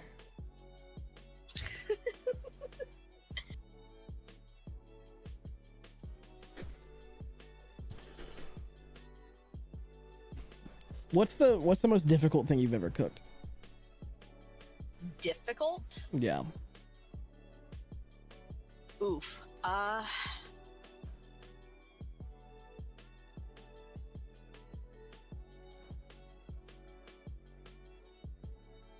think the hardest thing I've done was a variant of I know it was some kind of noodle. It was a variant of Chinese hand-pulled noodle, but I didn't have like everything because Western versus Chinese ingredients very Yeah. different. Yeah. And I had mistimed the resting period, and so the dough after it had rested ended up coming out like really, really soft and like hard to stretch without it just almost feeling like it was gonna melt in my fingers. Mm-hmm. Oh, you said you can't bake. I can't. Well, no, baking and noodles are very different. Oh no, I was about to ask you a question. No, Oh. I'm sad. You can ask me the question because I can understand it conceptually. I just, for some reason, the chemistry of baking is too big brain for I me. require a human in my life who can make macarons. I can send you several recipes I feel for like macarons. I feel like I would fuck them up. Aren't they like particularly temperamental? No. Okay, so the reason they are temperamental is you have to maintain a specific level of humidity in your kitchen first and foremost. Oh. And if your kitchen isn't the right humidity or temperature, that'll just fuck up your fucking batter utterly. Huh. The second thing is if you overwork your meringue, and if you aren't careful with folding the flour and the other stuff into your meringue, then yeah, the cookies themselves can be really temperamental in the sense that you gotta know how to make a meringue, you gotta know how to fold things gently into a meringue and incorporate all the ingredients without knocking out all the air. Almost similar to a souffle. The resting period post combining stuff into the cookie portion Mm-hmm. is really, really dependent on the humidity and the temperature in your kitchen. Okay. Yeah. Do you need a more humid kitchen? Like, do you need a kitchen that's basically just a proofer, or do you need a dry kitchen? You need it a little bit more humid. I wouldn't say it would have to be a proofer per se, Mm-hmm. but it has to be more humid than, say, like Arizona weather. Okay.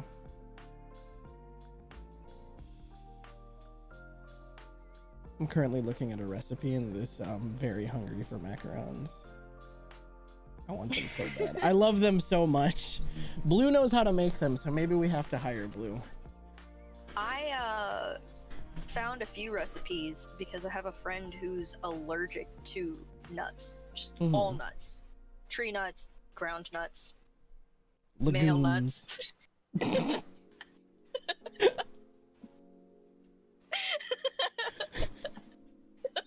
Anything in the nut family. But I found a few recipes that utilized pumpkin seeds instead. And I thought that would be really interesting to experiment with. However, that requires figuring out how to, make the The nut. macarons Yeah, making the not actually nut flour. Yeah. However, you are talking to the girl who decided on a whim to spend an entire day hand pounding Korean rice cakes from scratch. How does that not sound like too much effort? Like committing arson, hand pounding Korean rice cakes. I feel like arson would be easier at this point.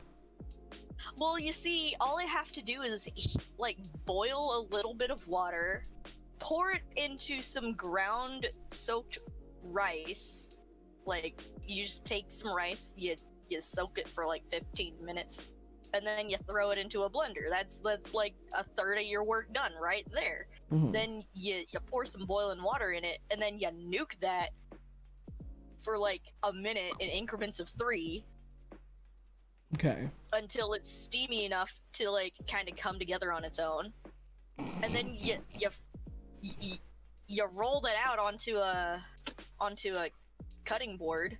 You get yourself a nice heavy wooden utensil, rolling pin, meat tenderizer, and then you beat the shit out of it. Like just I'm not talking bully the meat, I'm talking like Kill the meat. Kill it so hard. Except it's not meat, it's rice. Hospitalize the rice. No, you're not aiming to hospitalize the rice. Oh, You're what? going at it like you're planning on hiding the body later. Did you see what Lucky said in chat? No, I have to look. Yo guys, it's called almond milk because no one can say nut juice with a straight face. I mean, it's called coffee because no one wants to say bean juice with the straight face. Oh, it's that beautiful bean water.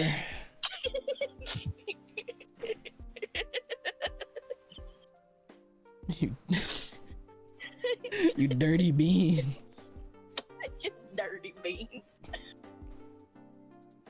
Oh, man. Oh, I was absolutely appalled when I found out that sticky toffee pudding isn't actually like brown, it's green.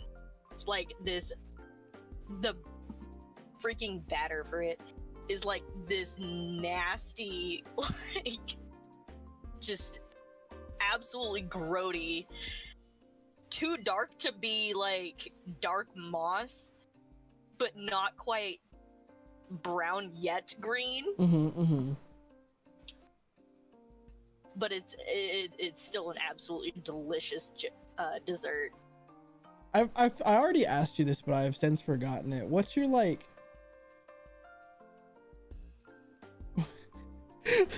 What? Sorry, I went to something else on Discord. What's like your take on fucking presentation in cooking?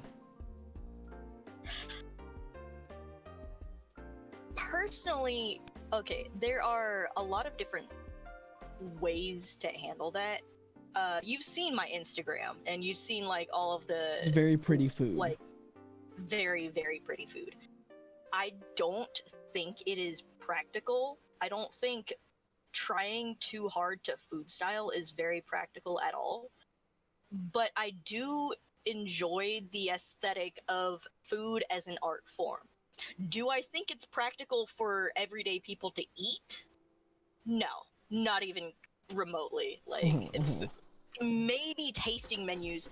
You go to really, really expensive restaurants that serve you teeny, tiny little meals, not really for the food itself. Yeah, it might be renowned for the food, and the food may have been prepared by, like, a chef, but at that point, it's more like you're going to an art gallery for the experience of, like, taking in with your eye. It's basically going to the art gallery of, like, a super, super famous, artist, right? Okay. You Yeah. go there for the experience, right? The only difference really is you're paying a lot more for a restaurant just for the experience of the foods. Mhm. And that doesn't that's not just like traditional style food. That's a lot of it is really really experimental with like when you get into like molecular gastronomy, or when you get to again into food as an art form, you can do some fucking wacky shit. However, Chat wants to put me in a display case. She said art gallery. I thought of Taco in a display case. No.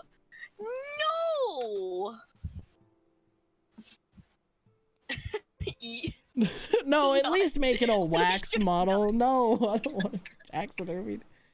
Wait, Absolutely not. I wanna watch this clip from last night. Oh. Make sure the volume's up all the way.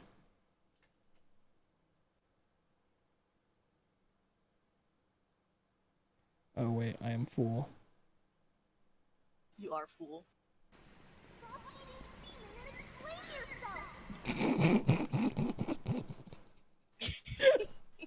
I don't know if chat can hear it. Uh-oh. It's me chasing Yam and playing the stop eating semen and explain yourself button. It's just coming through the echo.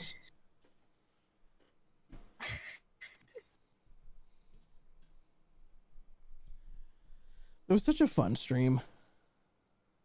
That was yeah, it was very very fun. We should do that more often. Yeah. Especially now that we're like building a group. Oh yeah. I mean, just on what was it? Like True pulled up I was legitimately just joking when I was playing Spin and asked if like True wanted to play Terraria. Oh, and then True just made a server. Just pulled one up and I was like, I guess this is what we're doing now. Okay, cool. So now we're playing Terraria with True. Yeah, no, the fucking group that we're like building is rad. I'm about it. You're about it. Taco, I've literally only been here for a week. It's been a pretty sick week. It's been a pretty sick week. Well, like, you gotta think in that, like, in that week though, right? Like, it's gone from like literally like just like me, like in this month, just in January and a week of February. So like in a month's time, we've added Brit, and the addition of Brit to the mod team skyrocketed the productivity, just because me hearing business shit come from someone who wasn't also my friend proved to be a lot more effective. So productivity just skyrocketed. Then, and I like got my whole fucking shit together with Brit. Then we start like actually hanging out in the Discord server, and all of a sudden the Discord server is active because we're like talking in it and people hang out there now. Then all of a sudden Blue shows up, and Blue's fucking hilarious. I want Blue to hang out with in recordings just so I can hear him fucking honk. That poor man is going to die. Yeah. You're gonna Death get by him to funny. wheeze too hard one day. And he's not gonna know where Inhaler is, and then it's gonna be bad. But then like a couple days later, you show up out of the blue and get along with everyone perfectly, and then True comes back out of the void, and now it's just all working out really well. I like how you say I came out of the blue, but I've been here since. You've been here the whole time, but like we've never like my interaction with people in the community has been very limited. Yes, I am aware of this. So, we've kidnapped Chibi. There's no escape. There's no escape. No cap. Y'all are the reason I roll out of bed anymore. I gotta go see what they're doing in the canoodling room. I'm not even joking, okay? Taco, are you aware how much, like, motivation it takes for me to not lay in bed for like an extra 5 hours reading webcomic. Oh, dude, trust me, I know. I mean, I don't read webcomic, but I sit in there and dick around on my phone for forever and a day. I have legitimately yeeted my webcomic time because I enjoy you guys' company Aww. to that degree. And I'm a very, I told you before, I was only ever active in like 2, maybe 3 Discords. Mm-hmm. And at best, it was just the occasional I will poke in, lurk, and then talk to maybe 1 or 2 people that I relate to in said other Discords. And then I just Vanish. disappear for a week and a half. Just gone. So the fact that not only have I come back to your Discord, I have come back for multiple days in the week, and not only have they been multiple days in the week, they've been All day. every day since the first time I showed up, all day. Y'all be something special, and I'm about this vibe, okay? Yeah, Offbeat told me I know, I'm about it too. Sorry, I'm answering chat. But yeah, no, Offbeat was on here for the first 3 hours of stream. We built my D&D character for the stream. And then, cause Offbeat and I are on Pfeffer's D&D stream together. We're coming back this year again. And then he dipped after 3 hours and we picked up Chibi. But Chibi, give me 2 seconds. That's Chibi. But I'm a murder stream real quick, and I shall return. Oh, okay. Enjoy. Chat, time to die. I joke, but it is about that time. It is the sleepy time. It is the sleepy time. The time for sleep. Where is stream? Oh wait, actually though, where is I close stream? Ah! Speaking of Twitch, I don't know what happened to it. Oh, I will actually explain that right now because I got the time. What's up, Reinhardt? You brother, you just got here, brother. We start at 5 every day. I actually will post the because we weren't sticking to a schedule before, but we are now. So I will post the schedule back up in the Discord. But anyways, why? So I'll explain what's going on with the whole Twitch thing. All right, so here's the sitch. No killing chat talk. I'm not going to kill chat until after this story, so I'm explaining it to Xeno real quick. So the reason we moved off of Twitch, a couple reasons. First of all, so here's what was up. One, all the DMCA shit started happening with Twitch, and I played copyrighted music way back when. I deleted everything off of my channel, but that doesn't protect you because there is a public server that can be accessed to get old VODs and stuff and yada yada yada yada yada. So you could still get banned for clips and VODs that were deleted. So that was one thing that made me nervous. Two, because of the fact that Twitch is promoting 2-track audio, a way to live stream music on your stream without getting caught through VODs, which is still illegal distribution of music. The fact that the actual Twitch support Twitter account has been promoting that and broadcasting that to people, and that Twitch affiliates and partners are under Twitch contract, makes it to where there's a very strong case to be made that Twitch is encouraging people to illegally stream music to an audience on Twitch, which is the big difference between like what happened with Vimeo versus Warner Brothers back in like 2012, 2016 ish, where Vimeo won the court case, but against the record label. But the thing that was important there was that Vimeo's whole argument was that they were not encouraging people to do it. But because Twitch is encouraging people to do this 2-track audio thing, a very strong argument could be made that there's no way Twitch is turning a blind eye and they are encouraging it. Third, Twitch has like the worst pay splits out of any platform. When you're an affiliate, everything is for subs, you get 50%. So you guys pay $5, I get $2.50. For bits, Twitch I think takes either 60 or 40%. I'm not sure which one, but so like a bit for me is a penny a bit. So 100 bits is $1. 100 bits to you guys is like almost $2. It's like between $1.40 and $2. I can't remember specifically. So that's another reason. Then on top of that, my demographic is solely from TikTok. The majority of people who have found me are on TikTok. And when I was doing the push from TikTok to Twitch, 90% of people didn't know what Twitch was because my demographic on TikTok is not gamers. My demographic on TikTok is snake people and people who think I'm funny. So I was getting people to come over to Twitch, but the vast majority of chat had made a Twitch account to watch my stream and got introduced to the platform through me. Now, that was the situation with Twitch, right? Not a lot of people knew about it. My demographic specifically, a bunch of people know about Twitch, but my demographic specifically didn't really know about Twitch because they weren't gamers, and Twitch is very focused on gaming. So then, but I had people daily being like, where's the YouTube channel? Why aren't you making YouTube content? Blah, blah, blah, blah, blah. So I thought it would be easier for me to convert people to go over to YouTube because they already knew that whole situation. Then on top of that, another reason is Twitch's biggest issue as a platform is discoverability. It's really difficult to browse on Twitch. And that's one thing that's been an issue forever, that there's like no fucking signs of, like, very little signs of doing.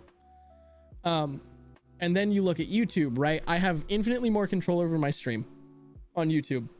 It automatically gets uploaded and monetized. Oh, also Twitch takes 90% of ad revenue. When you hit affiliate, you get ad rev. Twitch takes 90% of ad revenue. So anyways, then you look at a platform. Oh, and here's the other thing. Twitch, if you're under a contract for an affiliate, because if you're an affiliate, you sign a contract and you're under contract by Twitch. You're basically a Twitch employee, right? So that Twitch contract, Twitch is the only streaming platform with an exclusivity clause, meaning that I cannot at the same time stream on YouTube or Facebook Gaming, or if Mixer still exists, Mixer.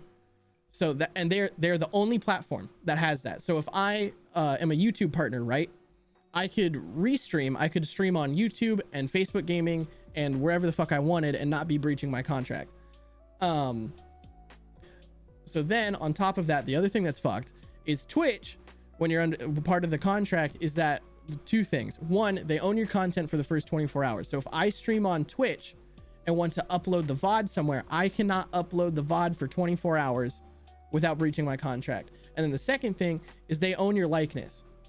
So like, if they wanted to use, like, not saying that they would, because I'm small fish on Twitch, right?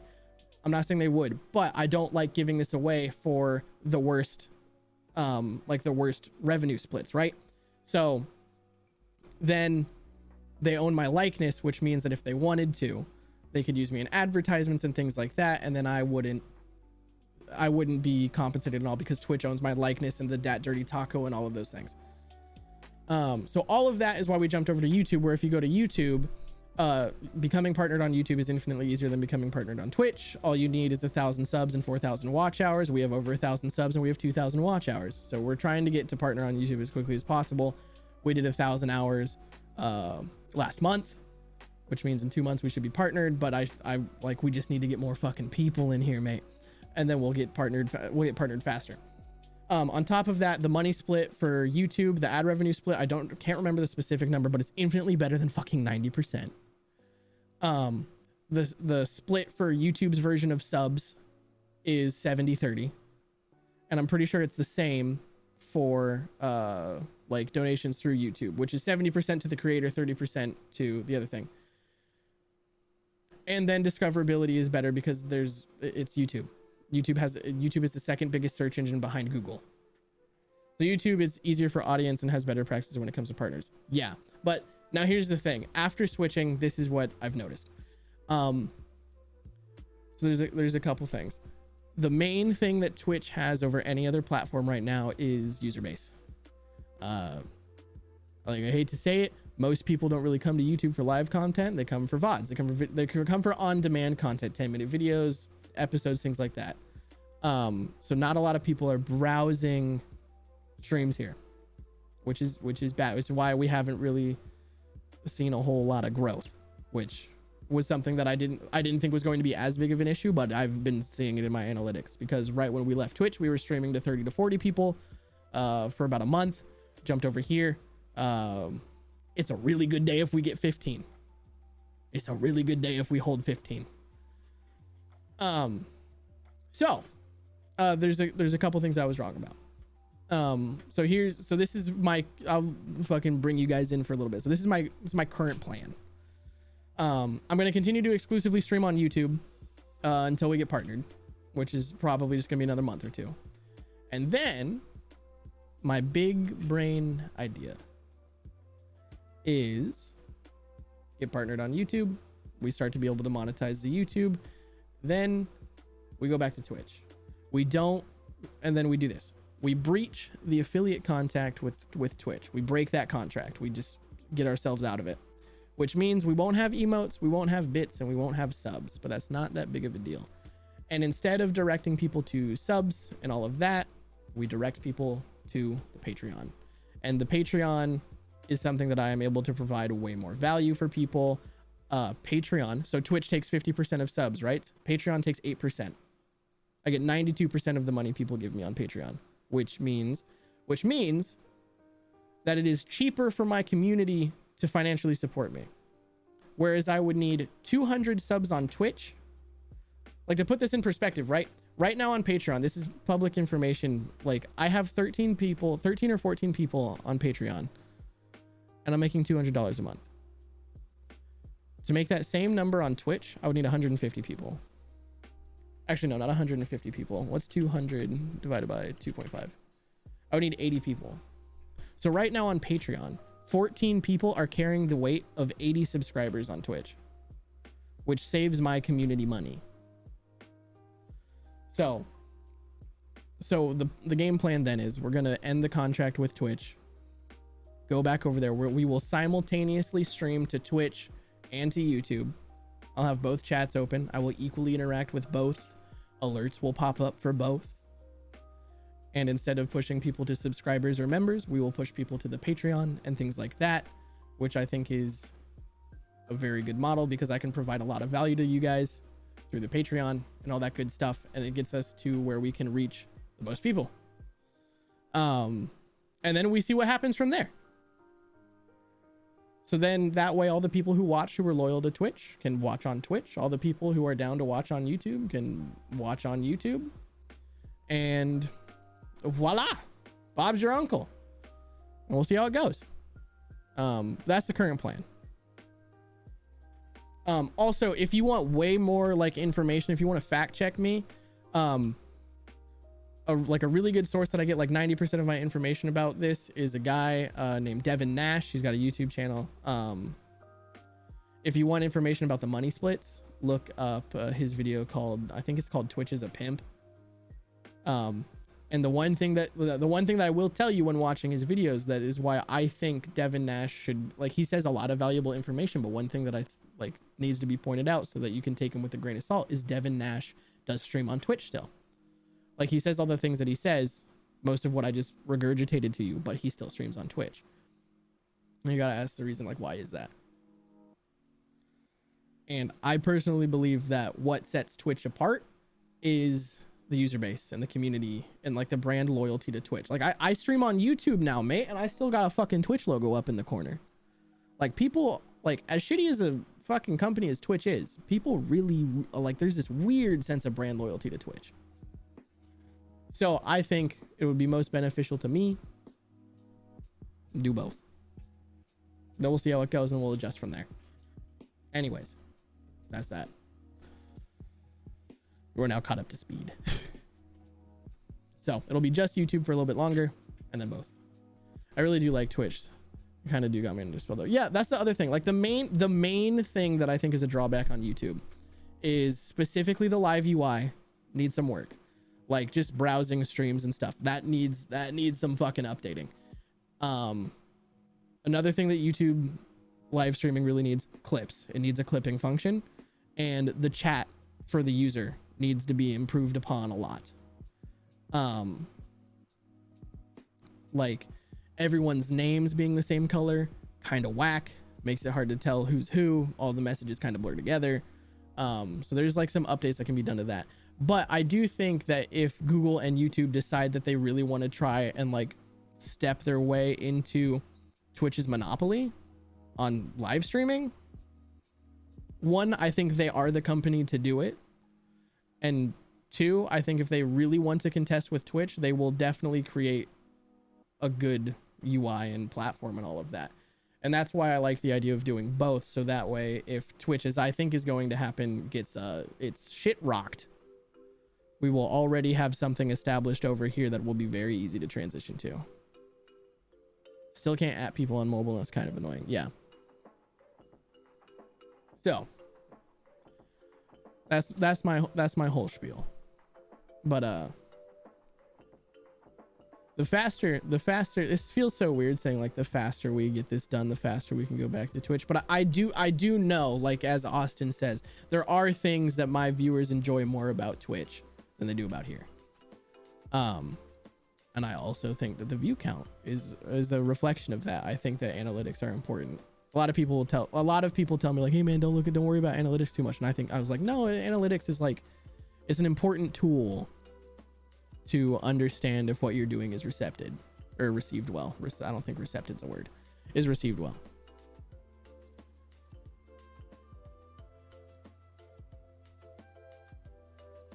That 10-cent stream that I said was shit is making huge gains with view counts. And I think it's all because of the UI. Huh. We shall see. Like, my whole thing is I think we just want to cast a wide net, baby. I'll have to look into that 10-cent thing, but isn't it mainly Chinese?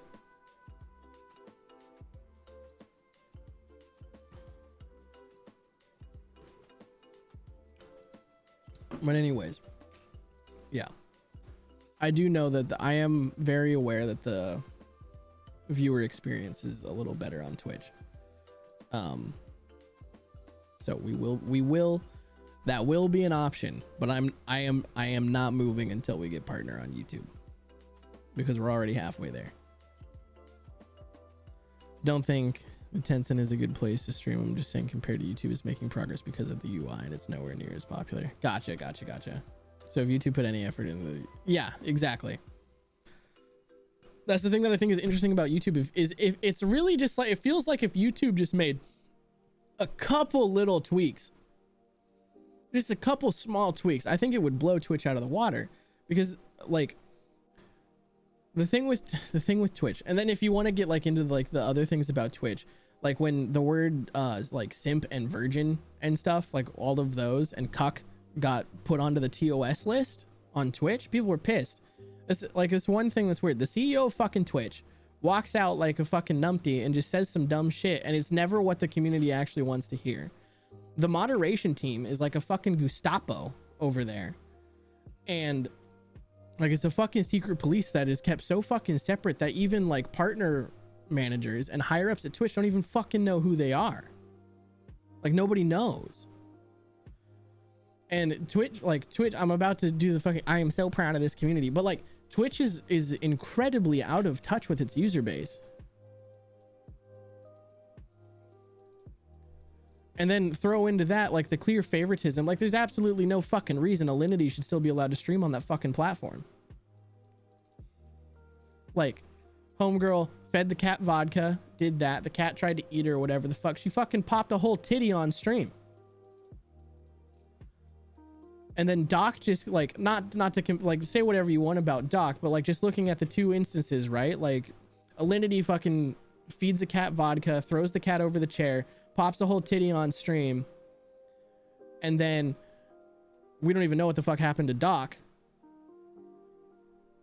Doc gets banned and Alinity's still on the fucking platform. Or if you want another fucking example, fucking one of the musicians for Dragon Force plays his own fucking song, plays his own song on stream and gets banned.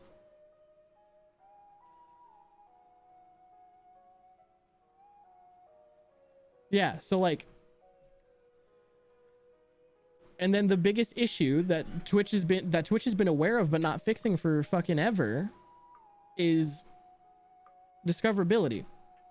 So what I'm saying here is like, YouTube has the big fixes already. You look at the lady who's in charge of fucking YouTube. She sat down and had a conversation with Moist Critical, one of the big creators on YouTube, fucking Charlie, She sat down and had a one-on-one conversation with him about how rules are enforced, what's going on, what's the future for the platform, and had a whole fucking discussion with him. And specifically explained like what the roadmap looks like, how she wants to fucking like make sure that YouTube has a closer relationship with its creators and a bunch of stuff like that. So like YouTube has the big blocks in place already. It's just the fucking little things for the viewer, man. Give me a better chat. Give me a better browsing UI. Make YouTube Live a better experience, and this fucking thing will blow Twitch out of the fucking water. I asked anyone how any Twitch admins in a just chatting stream with like 1K viewers, I'm automatically banned from Twitch. That's why I have, maybe because I can no longer access that account. Really?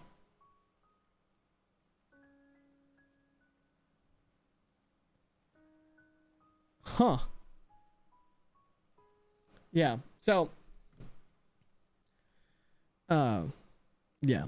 Twitch, I think, man, I just wish Twitch would get its shit together, man. I really do.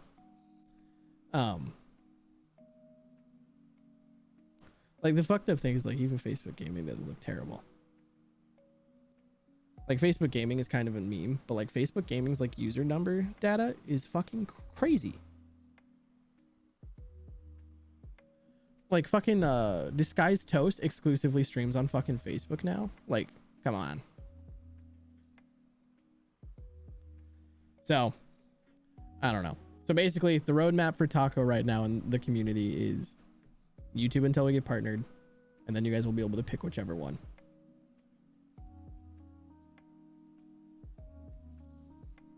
Anyways, if you guys got any quick questions about that, hit me with it. I got 5 minutes and I'm going to bed. If not, I will say goodnight to you guys now. Not a minute later, it was like, did the streamer ban me? So I left the stream and it auto kicked me from the app. Love it. Anyways, chat. How is Taco? Taco is good. Taco is tired. Taco is stressed. But Taco is good. So, we shall see.